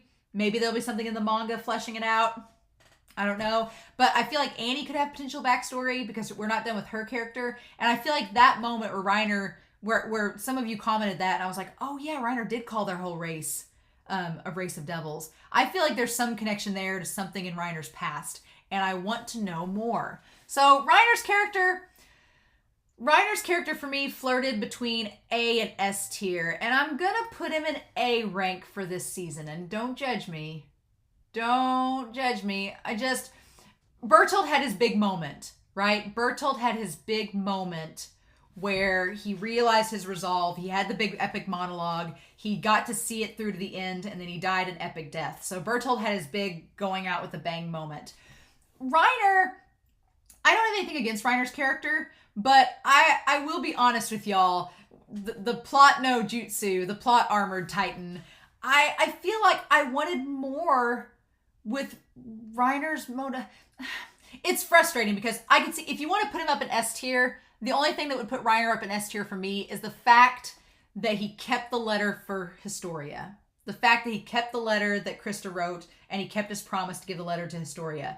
If you wanted to put Reiner up in S tier for that reason, okay, I would not argue with you. But I just feel like, I felt like Reiner, he kind of was either knocked out through a lot of this season, or he was captured, or he just didn't have as big of a part to play as Bertholdt did. And so obviously Reiner lived. He's going to be in season 4. I'm probably going to eat my words and move Reiner back up to S tier in season 4. I'm sure I will. But for this season, I was like, he was either knocked out or captured, and he didn't really have much to do other than making sure that Historia got that letter. So yeah, I'm going to keep him in A rank. No regrets. # no regrets. So, Mikasa, S tier. Yeah.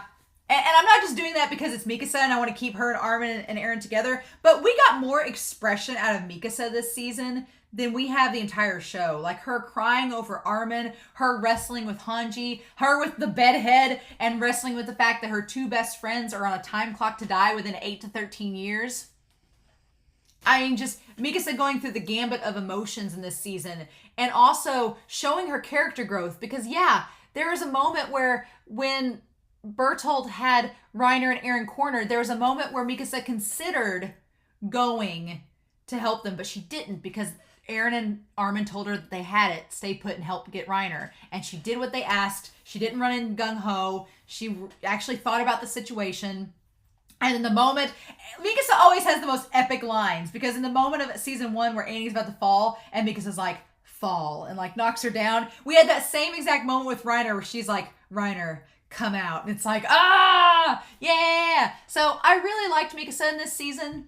I feel like she's not one of my top 5 favorite characters, but I really liked her, and she's worthy of the S tier rank, I think, for me. I'm just curious to know, with all the theorizing of what Armin and Eren, now that Armin and Eren are Titan shifters, how is that dynamic going to change with Mikasa? How's that going to work? So I'm pretty curious to see where her character goes to from here. So then we're left with some other characters. I'm trying to think if there's any. These characters, it's so hard. Do I put them all in A and S rank? My S ranks this season. This season was so good. How could you not? Carla. God, Carla. Carla is A rank for sure. A rank mom for sure. You could argue she's an S rank for me, but God, Carla, just the whole thing, the whole message to Keith, and I'm gonna put Keith in A rank as well. Yeah. I can't believe I had Keith down at like C and D rank in season 1, and nobody said anything. Nobody said anything. That's the amazing part. No one spoiled me. Back in season 1, let me pull up the pictures. I'm gonna pull up the images of season 1 tier. Where's my season 1 tier? Okay. I like pull up here. Yeah. Okay. Season 1. Yeah, I had season 1. Oh my God. I'm gonna compare these. This is great. I'm gonna pull these up to compare them side by side, and pull them over here, and you guys will be able to see them on the screen here in a minute. But yeah. So yeah, it's great. I had Keith in C rank, and now he's up to A rank, because why not? You know? And who else? I had Ymir in C rank, and Hitch in C rank. I had Grisha in C rank. Funny, I had Grisha down in D rank in season 2. Oh my God, I had Dina in D rank. Oh, this is great. This is wonderful. Yeah. I did have Reiner in S tier in season 2, but in season 2, I would argue Reiner deserved to be in S tier. I have a feeling Reiner will go back in season 4. I just need to see more with him. But yeah, oh, that's funny. I kind of love it. But yeah, Carlo is an A rank back in season 1, so I stand by my decisions. Hashtag no regrets. But Carla, best mom. Best mom. I love her message about you are special because you're born into this world. It's wonderful. She's just a great character. I had Grisha in C rank in season 1, and I had Grisha in D rank in season 2 because we hadn't seen him. But yeah, I'm gonna put him in A rank. And I know a lot of you are saying, why don't you have Grisha in S rank? Well, Grisha is still a challenging character. Grisha is such a good character, and I feel like he's very relatable to the audience. We all can relate to Grisha in some way, shape, or form. We can all relate to Grisha, and we understand the struggles that he went through. I get a little bit torn about the whole thing with Zeke and the whole thing with Eren. And I know a lot of people are going to be like, well, Grisha learned his lesson from Zeke. And I was like, yeah, It's so frustrating to me that it ended up happening the same thing with Eren that happened with Zeke. It ends up being frustrating to me. And I know that that's not Grisha's fault. In the moment, he's like, what choice do I have? But God, the whole thing with Zeke at the beginning where Grisha's like, oh, you're of royal blood. But Grisha's self-aware about it. He realizes, he's like, I didn't treat my son as my son. I only treated him as like the savior of our people and of royal blood. I never treated him like I should have. And so Grisha atones for his sins, absolutely. And he's a great character. I just don't have him up in S tier because I want him and Carla together. For the time we got with him and Carla, they deserve to be an A rank. They're great characters. I love them. They're just not in like my top 10, if that makes sense. But Grisha Jaeger, I can't believe I doubted him. And you know what? God, throw Rod Reese in B. Rod Reese and Grisha's characters are two characters that I was totally wrong about, and I will admit it. I was totally wrong about their characters. I dogged on them so much during their first appearances. I gave Grisha hell for not being there. He was there the whole time. Put my foot in my mouth. I dogged Rod Reese the whole time because I was like, this is his ideology. And then when we come out and find the history and find out about the founding titan and the events of episode 20, I was like, well, I probably shouldn't have judged him so much.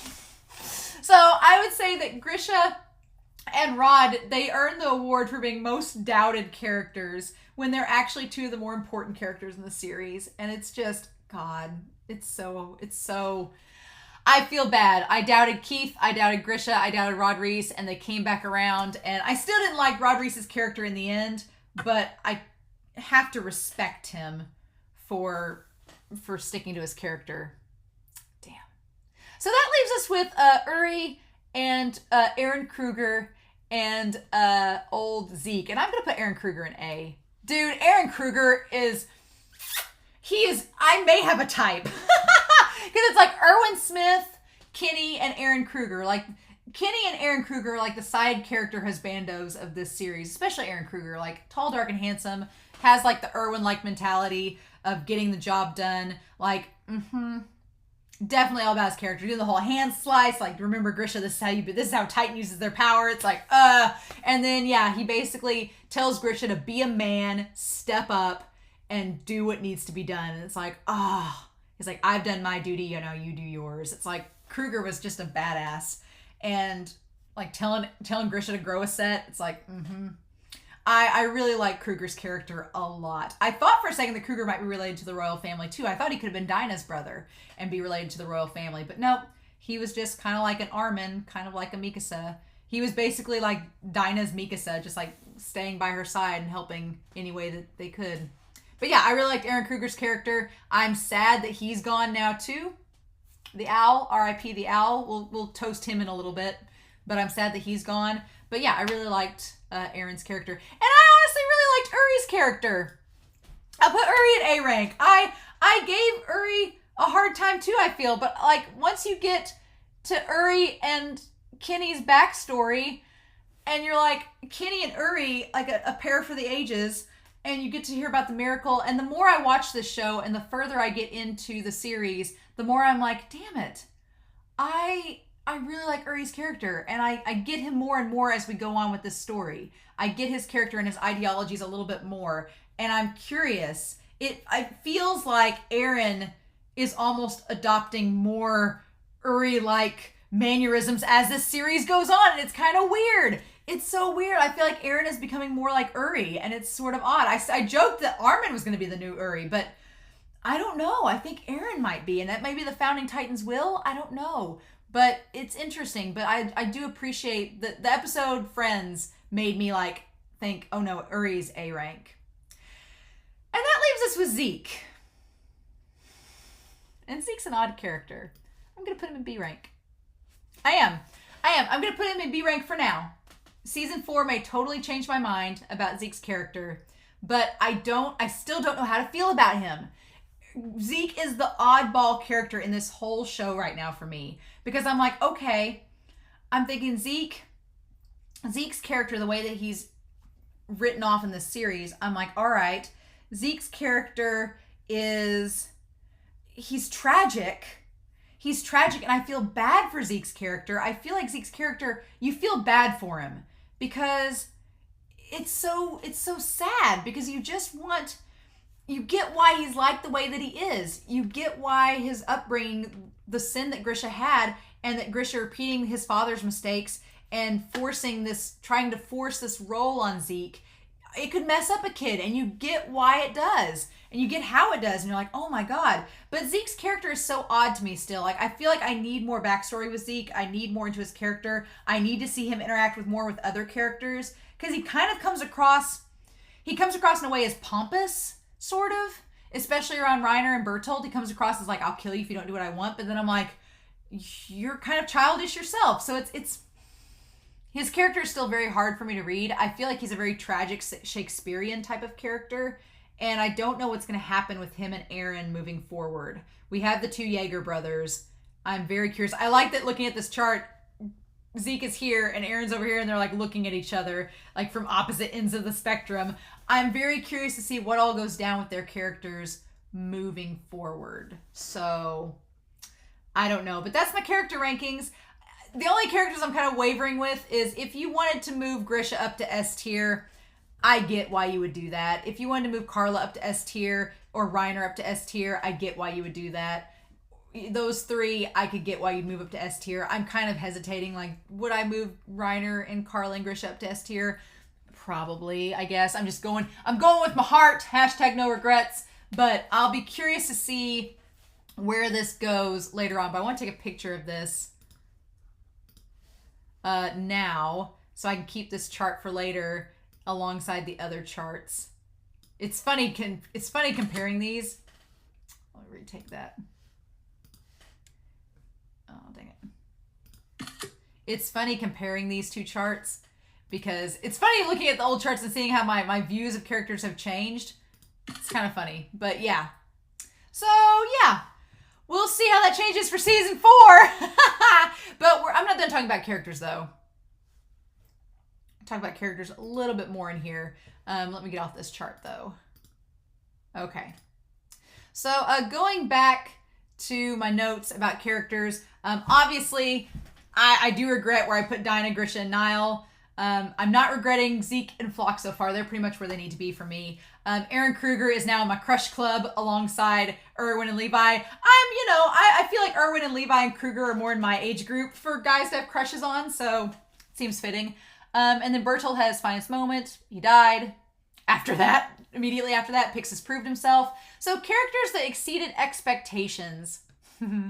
Flock. Flock was my first one on here, and I put a ha ha ha by it. Flock exceeded my expectations. When he was introduced, I was like, oh, you little redheaded little brat. Okay, what are you doing? You can't even hold onto your horse. Marlowe's going to keep you in check. I don't like Flock, but I love his character.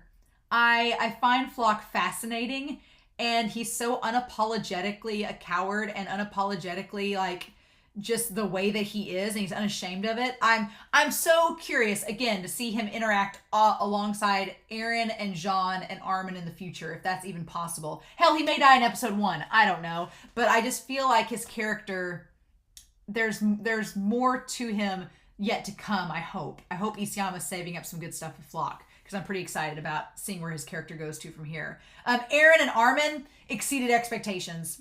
Just this whole season was theirs. I was like, Eren and Armin are now two of my favorite characters, and it's because of this season. Like, I loved Armin before, and I liked Eren before, but now it's like they're right up there in my top 5. Bertholdt exceeded expectations. Grisha exceeded expectations tremendously. And then Jean. I thought Jean might die this season. I thought either Jean was going to die or he wasn't going to do anything. And he surprisingly did not die and did things. So our bisexual King Jean reigns supreme once more. I'm going to keep in the Jean fan club as long as I possibly can. Which characters changed the most? Oh, without a doubt, Eren.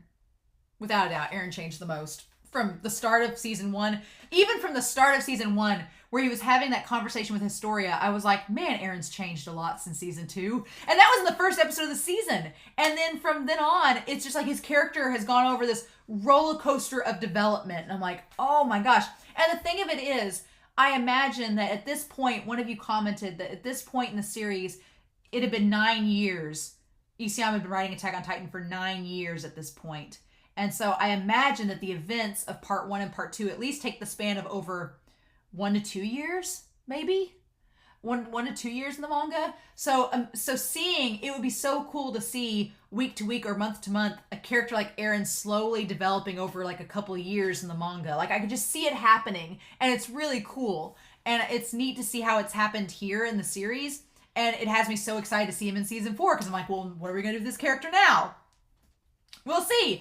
And then in a short, it's funny because you have Eren, who's changed dramatically over a long period of time from the start of season 1 to now. And then you have a character like Flock, who has changed exponentially in a short amount of time. Like, within a couple episodes, Flock has gone from being this like snivelly brat to a guy like standing up to the Colossal and the Attack Titan and giving his viewpoint on life without fear. And I'm like, like, Flock is on my radar. I'm very interested in his character. Characters I want to see more of. Annie. Annie, if we ever get back to her, I want to see more of Annie. I want to see more of Jean, Armin, and Flock interacting together. I want to see more of Zeke. I want more of his character. I want more of Reiner and his backstory if we get to it. But yeah, definitely more Annie, Jean, Armin, Flock, Zeke. I want more of those characters for sure in season 4. And then, who's safe? Who's being replaced? I don't think anybody's being replaced, because as we said with Erwin, you cannot replace him. It's not possible. All the Mars are dead now. Like I said, we got Marco, Marlowe, and Marcel are dead. Are the people of Marley next to round us out in our rule of Mars? I don't know. Is Ymir confirmed dead? I think she is. Will Historia be left? Historia might be safe because she might be left out of the conflict. I feel like Historia is going to stay at the capital to be queen, so she won't be in the trenches. She won't be in the direct line of fire. I feel like Historia, other than our main characters, Levi, Eren, Mikasa, and Armin, other than those 4, I feel like Historia is the safe character because she's stuck back at the capital and she's safe for now.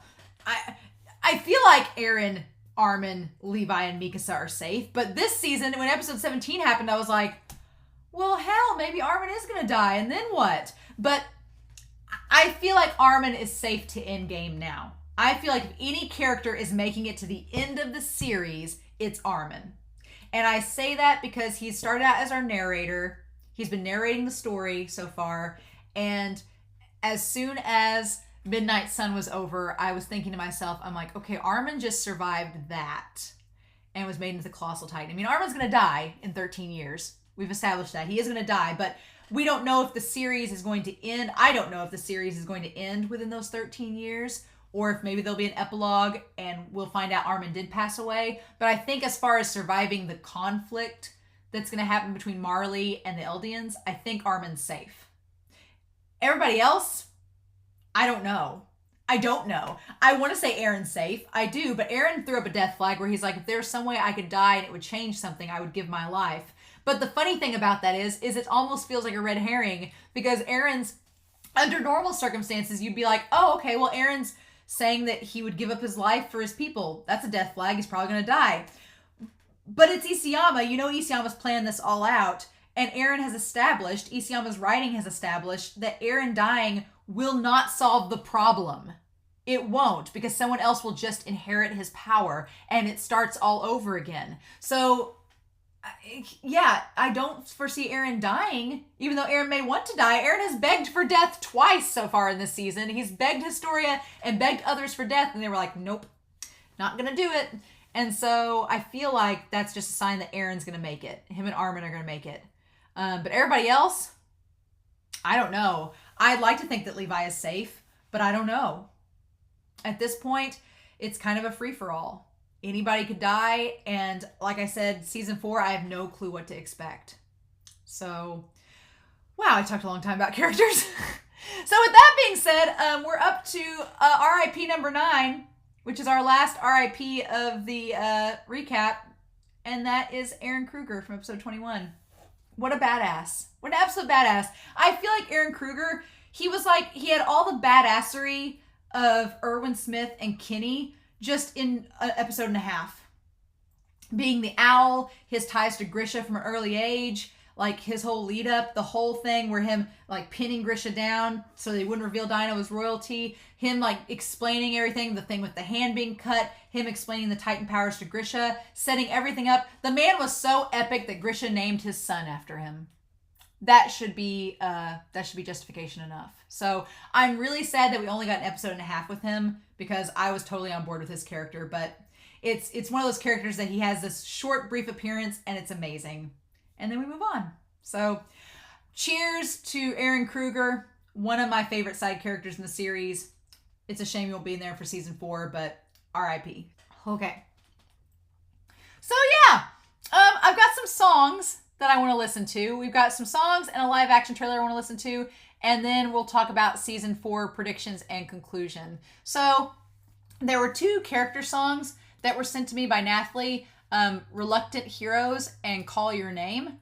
There were those 2 songs that were sent to me, and I also want to look up another one that I wanted to listen to. I wanted to look it up back when we were in season 2, and somebody was like, oh no, don't look up that one. No. And that is Appleseed, which is the Appleseed one with Bertholdt, right? I wanted to look up that one. Okay. I wanted to look up that one, so there was that. And then was there any other ones I wanted to look up? Call Your Name, Appleseed. Let's see. Call of Silence. That was another one. That was another one that I wanted to look up. And then Zero Eclipse. Yep. Okay. So I've got Call of Silence, Zero Eclipse, Appleseed, and then Reluctant Heroes and Call Your Name. I've got those 5 songs that I wanted to look at. And then I'll have one more thing to look at too. So let me pull these up here. Get this. So yeah, it's been a while since I've reacted to any songs that are Attack on Titan related. I'm pretty excited about that. But yeah, let's pull this up and see what all we got, shall we? Okay. So let's pull up, let's see here. Put up Reluctant Heroes first. Okay. All right, so we're going to start, and I'll put some links to these down below so that you guys will have links to the songs where you can follow them too. But we'll start Reluctant Heroes here in 3, 2, 1, and let's go.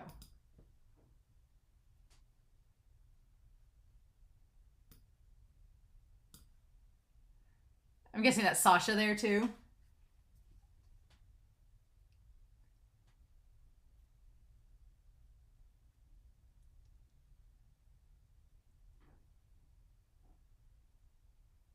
Ah. Is this supposed to be Sasha's character song, maybe?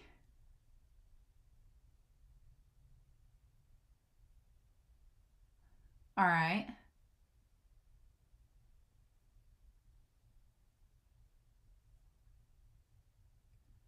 It's so funny because Attack on Titan, the soundtrack. Oh, the peaceful times have made us blind. Mm-hmm. I feel like the soundtrack has, there's aspects that have like a digital quality to it, like a futuristic sound, but then it's taking place in Attack on Titan, where it's like more of medieval fantasy.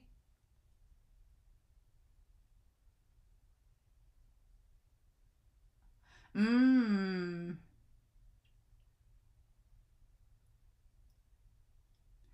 Ooh.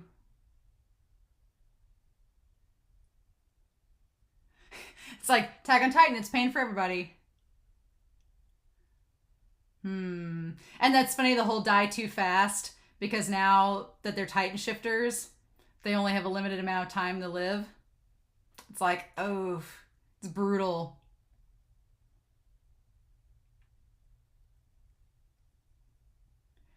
I find it curious that they chose Sasha to represent in this, and she's got like the cut on her face.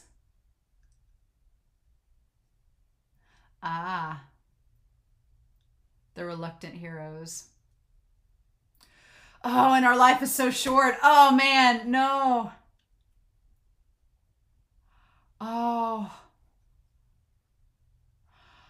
And that kind of ties to like Flock and ties to Marlowe, but then ties to Armin too. Oh man. That ties to Armin a lot, actually. Oh.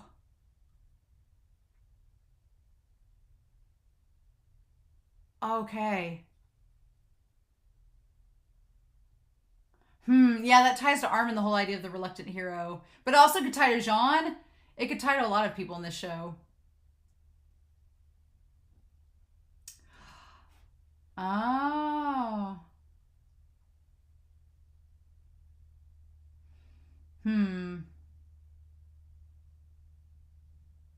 The whole idea that the theme of like pain and immortality and the Titans involved.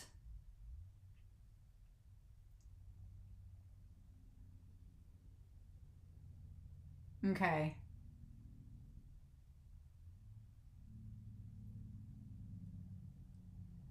And then the day we dreamed and it's pain for me. Okay. Hmm. Hmm.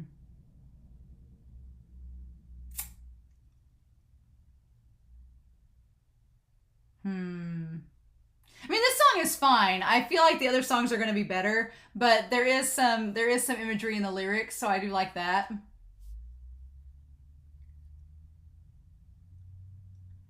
I'm still curious why Sasha's on the cover here, unless it's just their artwork.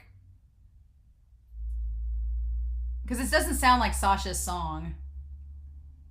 It sounds like a Flock or Armin or Jean song, honestly. Hmm.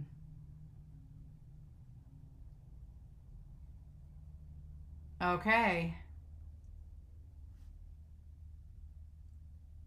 Okay. So that is that one. All right. And now I'll pull up Call Your Name. And we'll do Call Your Name next. All right. And so we'll do Call Your Name here in 3, 2, 1.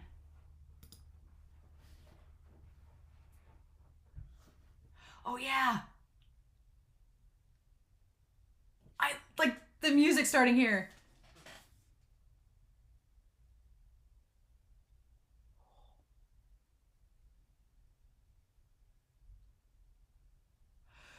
Ooh.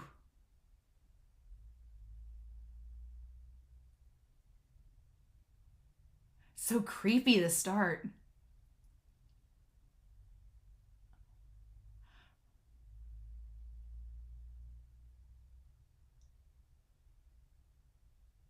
Oh.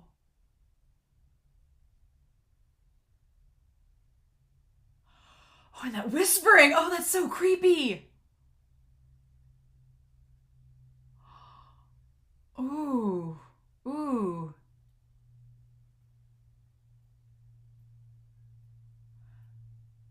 Yeah.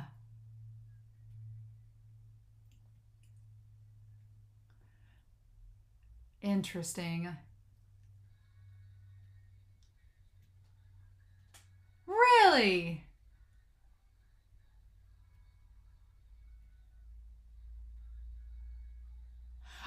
I feel like the lyrics aren't really connecting to Attack on Titan, but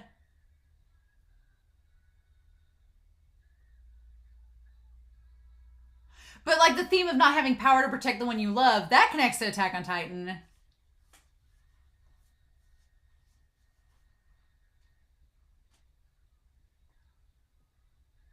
Oh, I like this a lot.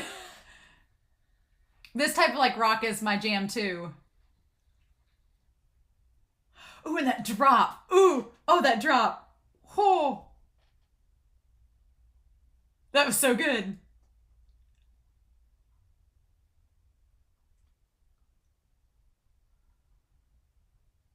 Ooh.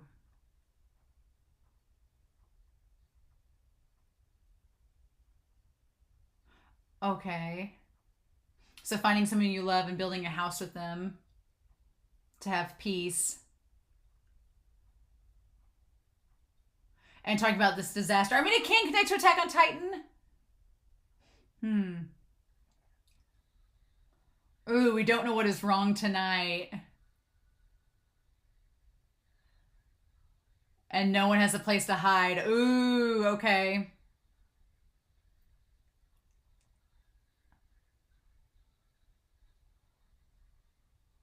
Huh. That piano beat that is so haunting. My life is gone. Ooh. I just love how this series has such a futuristic sound to some of its soundtrack, but then it has like an orchestral sound to other parts. It's so good. And some of you were like, one of you in the comments for episode 18, you were like, oh, the soundtrack. And then there was no soundtrack in the episode. I don't have the power on my side forever. Ooh.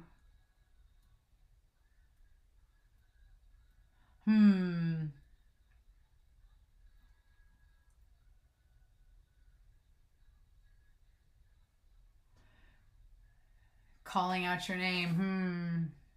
It's not ominous at all, right?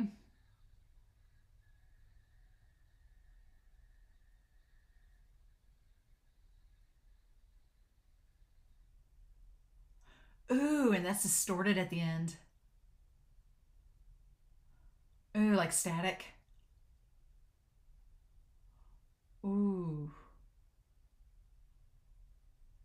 Interesting. Huh.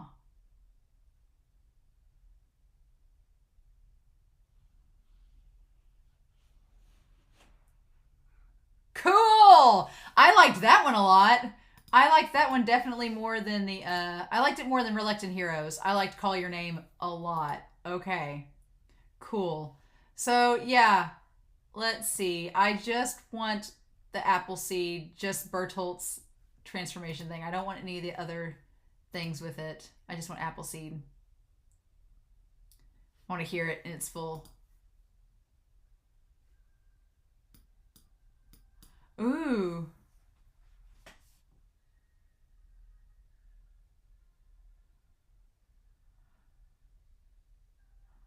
Ooh.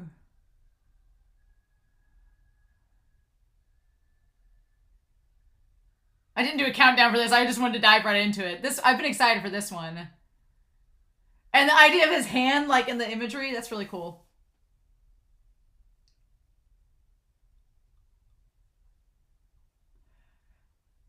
Ooh, and it's just all building.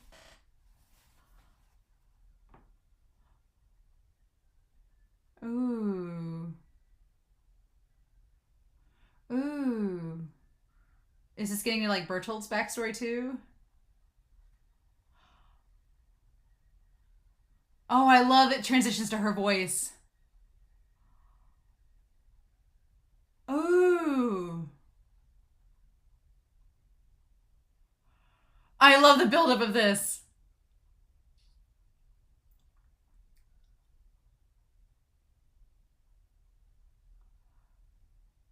Ooh. Like her voice is really good on this.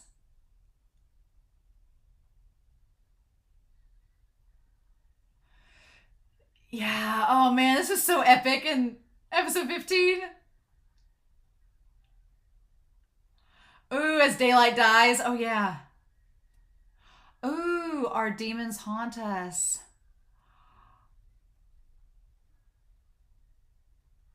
Ooh.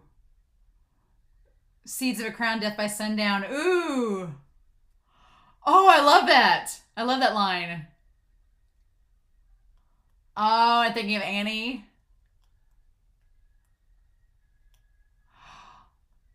Oh, that's so. Oh, I got chills.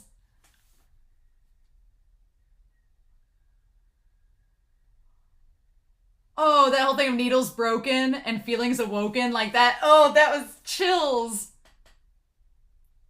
Oh, and I love that bass. It's so good. Oh, so good. Oh, I love this.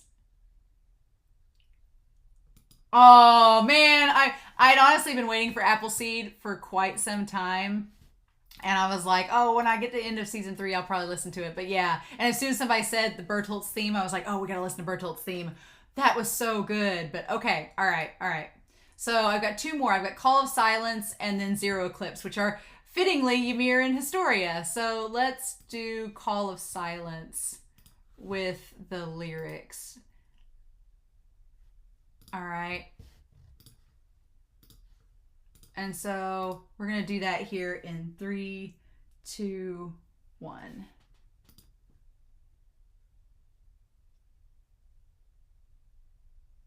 I love that shot of Ymir. I love that we got a call back to it this season. It was so good. I've wanted to listen to this song, but I didn't do it the last time. And then it came back and...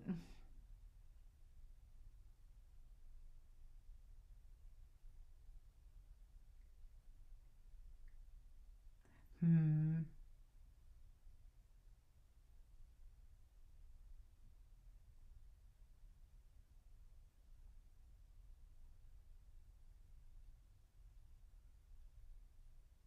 Ooh.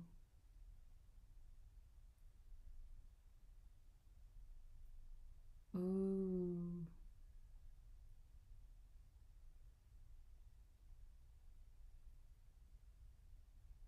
I love this voice. Her voice is so like angelic and ethereal. Because I'm innocent. Ooh. Ooh.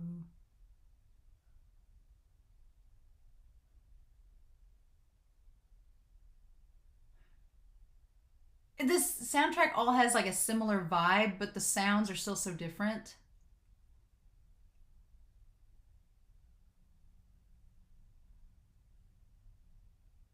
And it all tying back to the coordinate, right?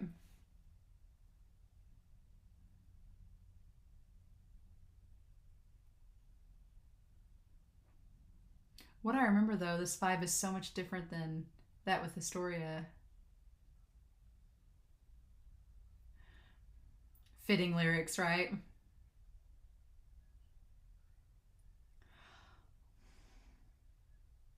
Oh no. Oh.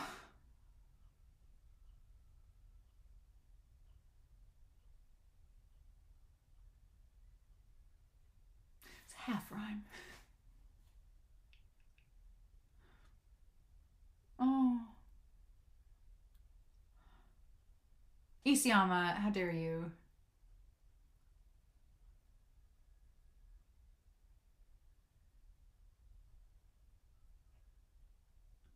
Oh.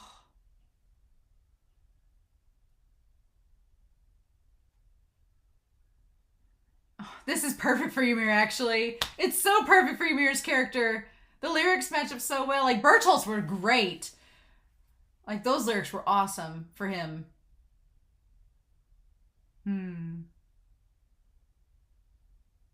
Oh, is that it? Oh, no, that's it. Oh, I wanted it to go on. I wanted it to go on. Man. I wanted it to go on, but what can you do? Okay.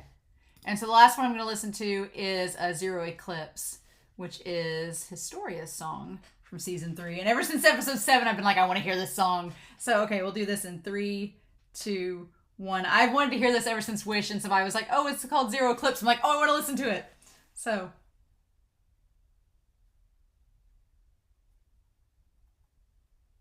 And see, it's just like a great... Oh...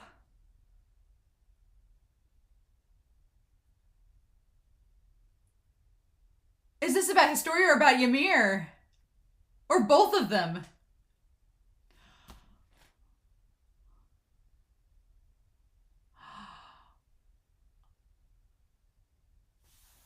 Oh, I feel like this could go for Ymir and Historia.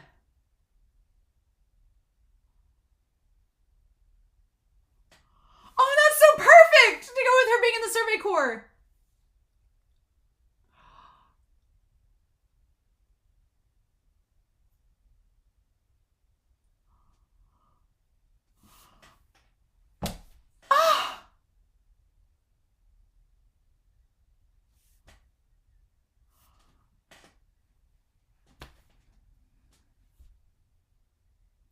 This is Ymir and Historia's song, damn it!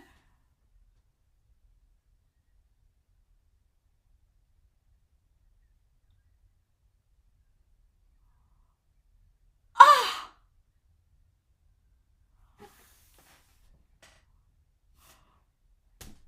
Oh my gosh!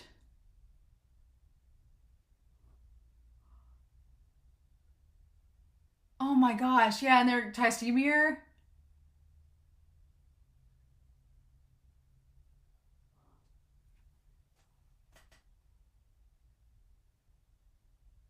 Oh my god. This is their song! It's love, damn it!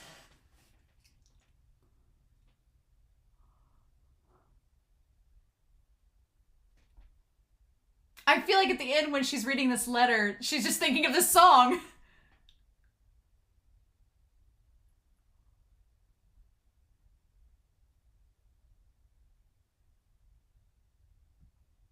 I'm just waiting for it to drop.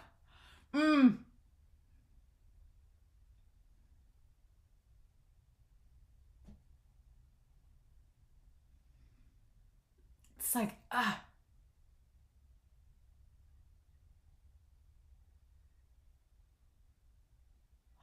There we go.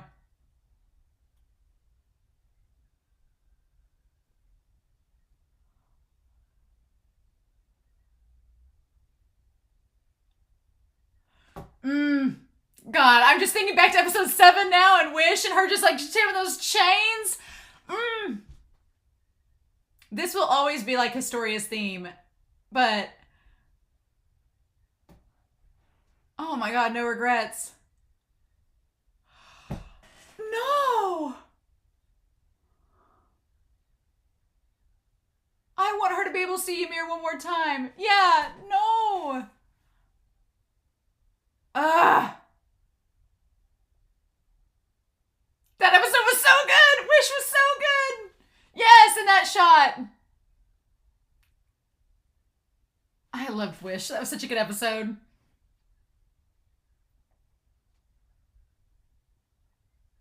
I really love this song too.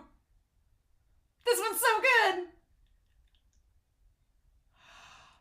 Queen Historia, our queen.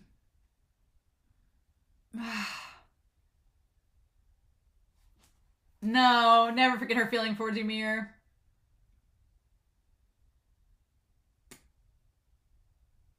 And that shot, yeah, from that episode. And then, yep, there we go. Oh, that was so good. So good. Oh my gosh. Okay. Well, I do have one more thing to watch. And so a weird pianist sent this to me. And it supposedly is like a live action trailer for Attack on Titan, which I just mainly want to see like what live action would look like. It's only 44 seconds, so it's not very long. But I'm very curious to know. I'm very wary of live action with anime because here's the thing. Anime should not be live action. I'm sorry. It's its own medium. No, you can get away with it when it's like, especially if it's like a shonen or a fantasy. Like if it's a romance or like like Daukisei or like a BL series where it's a romantic series and it's just very slice of life based in the real world. Yeah, you can make that real life and it can work. But if it's like a fantasy series that involves monsters and things like that, it's very hard to translate it into live action and it be effective. So I'm curious to see this and see at least the take on it. And so it was recommended, so I was like, yeah, sure, I'll watch it. But all right, we're gonna watch this here and see what all the hubbub is about. It's only like 45 seconds, so it's not very long. We're gonna do that here in 3, 2, 1, and let's see this. I just want to see the live action of the wall. I mean, the wall looks pretty cool. That looks very real. Oh, cool. Okay. If you had to do it. Oh, that was actually really cool. Ooh. And the theme and everything. And the signal flares. Oh, is it the Beast Titan? It is, isn't it? Oh, that's cool. Ooh. That was actually pretty cool. I liked that. Short and sweet, but I liked that a lot. Huh. Interesting. Okay. Oh, y'all. All right. Oh, sweet. I've gone over 4 hours. Why am I surprised at this point? Why? It's for season 4. Why are we surprised? So, oh my gosh. Yes, please. All right, y'all. So, to round out this horrifically long video that no one asked to be this long. If you're still with me at this point, you're insane, but I love you, so thank you. It's definitely going to make a table of contents for this nonsense. But yeah, okay. So, yes. Basically, season 4, I have questions remaining and my predictions. There's not a long list, surprisingly, because I don't know what to expect. Y'all have been saying, like, okay, well, the prologue's over, now time for the story. I'm like, I have no clue what to expect for the actual story for season 4. So it's all down to this. I will say, just to reiterate, please no spoilers. I know that the final part 2 is coming out at the time I'm watching part 1. It just worked out that way. I've muted everything on Twitter. I've stayed off of everything on social media involving Attack on Titan. I've done so well so far. I know I can make it for another 20 episodes. Just please help me. And please help in the comments too. If you see somebody offering a spoiler, like, don't be mean about it. Like, don't be mean or mad to them, but just be like, hey dude, she doesn't want spoilers. Edit it or put a spoiler tag or something there where I'm not going to read it, right? But yeah, so also the other thing is I do have saved on a flash drive the Blu-ray versions of part 1. So the Blu-ray quality, so it will have the updated animation for episodes 1 through 16. I'm pretty excited about that. So I'm going to be watching them. And plus, it will also keep me from being spoiled because I won't get to see thumbnails. I will not have to go back to Crunchyroll and do anything like that. So I won't see thumbnails for the episodes, which is exciting. I won't know what to expect at all. So that has me the most thrilled so far. But yeah, so my questions going into season 4 from there are, where were Reiner aiding Bertholdt and Marcel from, and what are their backstories? Are we going to get anything with them? I feel like we are, because the last couple of OPs and EDs have shown them walking towards Shiga and Sheena, and now that we know they're from Marley and that they're Eldians, I feel like we're going to get some backstory about them. Maybe Marcel, maybe not. Maybe Bertholdt, maybe not. But I feel like Annie and Reiner, we're going to get something on them. Because we've prefaced it, right? We've prefaced Annie and her dad. I feel like there's something there. And we know nothing about Reiner. And he's one of the last Titan shifters in the series so far. So we need to get more on him. So I feel like season 4 might have that. Reiner calls the Eldians an evil race. What's up with that? Will we find out when Zeke became a Titan shifter? When did this all go down? How many years does Zeke have left? Did he just become a Titan shifter, or has he been a Titan shifter for a couple of years? We need to know these things. Is he about to die? They only have 13 years. Is Zeke about to die? Because it's been a while since, Grisha had left. So is Zeke, does he have only a couple of years left? A couple months left? What's the deal? Will we ever get to see the Titan shifters that Bertholdt, Annie, and Reiner ate? Don't know. Will we ever go back to Annie? Is she gone from the story? Again, Annie, where are you? What were the powers of Marcel? And then who gained Ymir's powers? So what powers did Ymir gain from Marcel? What was his Titan shifter? What was its power? Who's gained Ymir's power if they've ate her? Will Eren ever confront the founding Titan in his mind? I said that back in part 1. I'm curious if Eren is ever going to if Eren is ever going to encounter that consciousness and do something with it. Is Eren being influenced by the founding Titan and just doesn't realize it? We don't know. Will Eren become a third-party antagonist? Will he strive for the dialogue? No. Will Armin become the Colossal Titan in Season 4? And will any of the other squad become Titan shifters? Will any of the other squad will anybody gain Reiner's powers or Zeke's powers? Will they become Titan shifters too? We don't know. Y'all were commenting how it took Eren 5 years to really become the Attack Titan and the Founding Titan. So is Armin going to become the Colossal Titan in Season 4? I don't know. And then what even is the final boss of this series? What even is that? What does that even look like? That's my thing where I say I'm going into this blind. We've set up that it's going to be Marley versus the Eldians potentially, but what does that even look like?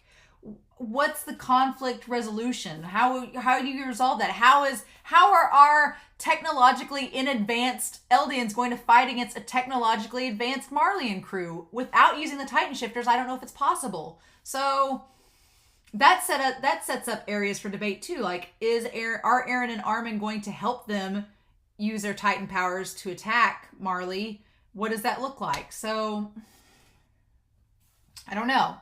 I usually with a series like a shonen or an action series, there's a final boss and there's a final villain that they face. But with this series, it doesn't seem to be the case like that. So I'm very curious, There were a lot of talks in the comments and stuff, especially on Patreon and everything, about relating, once we get to episode 20, relating it kind of to Nazi-occupied Germany and the Jewish population.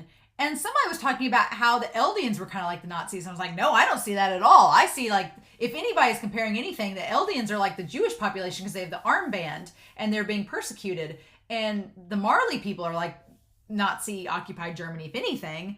But at the end of the day, it's like, I'm very curious to see what ends up happening with this, because I think maybe a Nazi-occupied state is not the best comparison, right? Because I think Isayama wants us to feel for both sides in some regard, but we've been so connected with Eldia and the Eldians throughout this entire series, it's natural for us to have a bias towards them because they're our protagonists. That's who we've followed so far in this series. But then you have characters like Reiner and Zeke, who you kind of start to feel empathetic towards, but they're from the other side, and Annie's from the other side. So it makes things more complicated. So I'm curious to see, how is Isayama going to muck things up even more, right?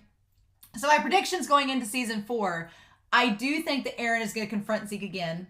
Now, what that conversation is going to look like, I don't know, but I'm excited because I think Eren's going to confront Zeke at some point, and I want to know what that conversation looks like. I'm so excited for it. I think Flock is going to challenge Eren in some shape or form. I think he's going to be a little shit and do it. I could be wrong, but I think this is what's going to happen. Reiner versus Eren round 3? Possibly. Is Annie getting released? I think that I keep saying that I think they're going to try to release Annie, but at this point, I've almost given up on it. So the fact that I've almost given up on it means it's probably going to happen. Isayama does that. He's like, oh, remember that one thing you gave up on? Let's do it now. And it's like, Levi versus Zeke rematch? Levi made the comment to Erwin right before he died that he was going to kill the Beast Titan someday, just not today. I'm like, Levi, you're going to go after the Beast Titan? What's that going to look like? A repeat. I wonder if we're going to have insight into this entire battle between Marley and Eldia being a repeat of the previous Titan War battle and Eren having some stake in stopping it. Now, and here's the thing. Before, there were 9 Titans on the field and it was an odd number, right? Now it's an even playing field. There's only 8 Titans. Eren has 2 Titans in his possession, technically, but he can't supposedly access one of them, so he really only has the Attack Titan in his possession. and then you have the other Titans. So really right now, it's funny, there's 5 Titans, there's 6 Titans with Marley, and 6 Titans with Marley, and 2, technically 3 Titans with Eldia. So that's interesting. Curious if we're going to make those numbers even or not by the time we get to the climax of this next season. And then I wrote in big letters, I have no clue what's going to happen. The Titans in the wall, it's established that they're there as a threat, that if Eldia is attacked, that the coordinate could make the Titans all take off towards Marley and destroy everything, because there's millions of 50-meter Titans. What's going to happen with that? I don't know. What even is a 3-act structure anymore? You know, this next season, I've talked on Patreon about where I should do the recap, and I looked at some of the comments today, and some people were like, well, you should do a recap at episode 16. And I was like, okay, that makes sense. That's where part 1 technically ends off. And a couple people were like, well, if you were going to do 2 recaps, you could do episode 16 and the end of part 2. If you were going to do 3 recaps, you could do episodes 1 through 8, episodes 9 through 18, and then go on from there. And I was like, okay, all right. So my curiosity is, I don't know if I'm going to do 2 recaps or 3.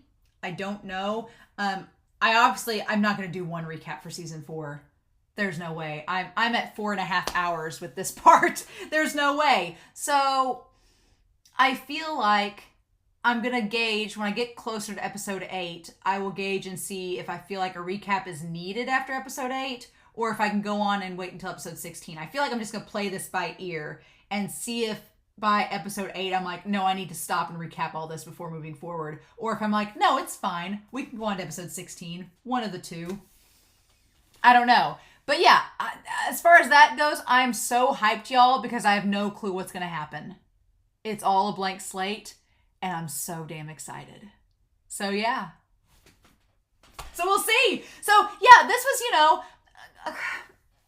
over 4 hours, over 4.5 hours. Thank you for watching this far. Thank you so much for everything. Thank you guys so much for watching this show with me. I'm so glad y'all voted for it. I can't believe I'm finally to the final season. It's bonkers. I'm so excited. I can't wait to watch it and be caught up with y'all because season 4 part 2 is coming out. So please no spoilers, but to all of those of you on Patreon, thank you so much for helping support. I really appreciate it. Y'all helped me get Whiteboard Coon, and I couldn't be more thrilled. So I hope y'all enjoyed this recap. It's been a wild part 2, and I'm so ready for season 4 now. So in the meantime, I hope y'all have a wonderful week. Please stay safe, take care, and I'm about to go walk outside and film a little memoriam. So until season 4, I'll see y'all soon. Bye.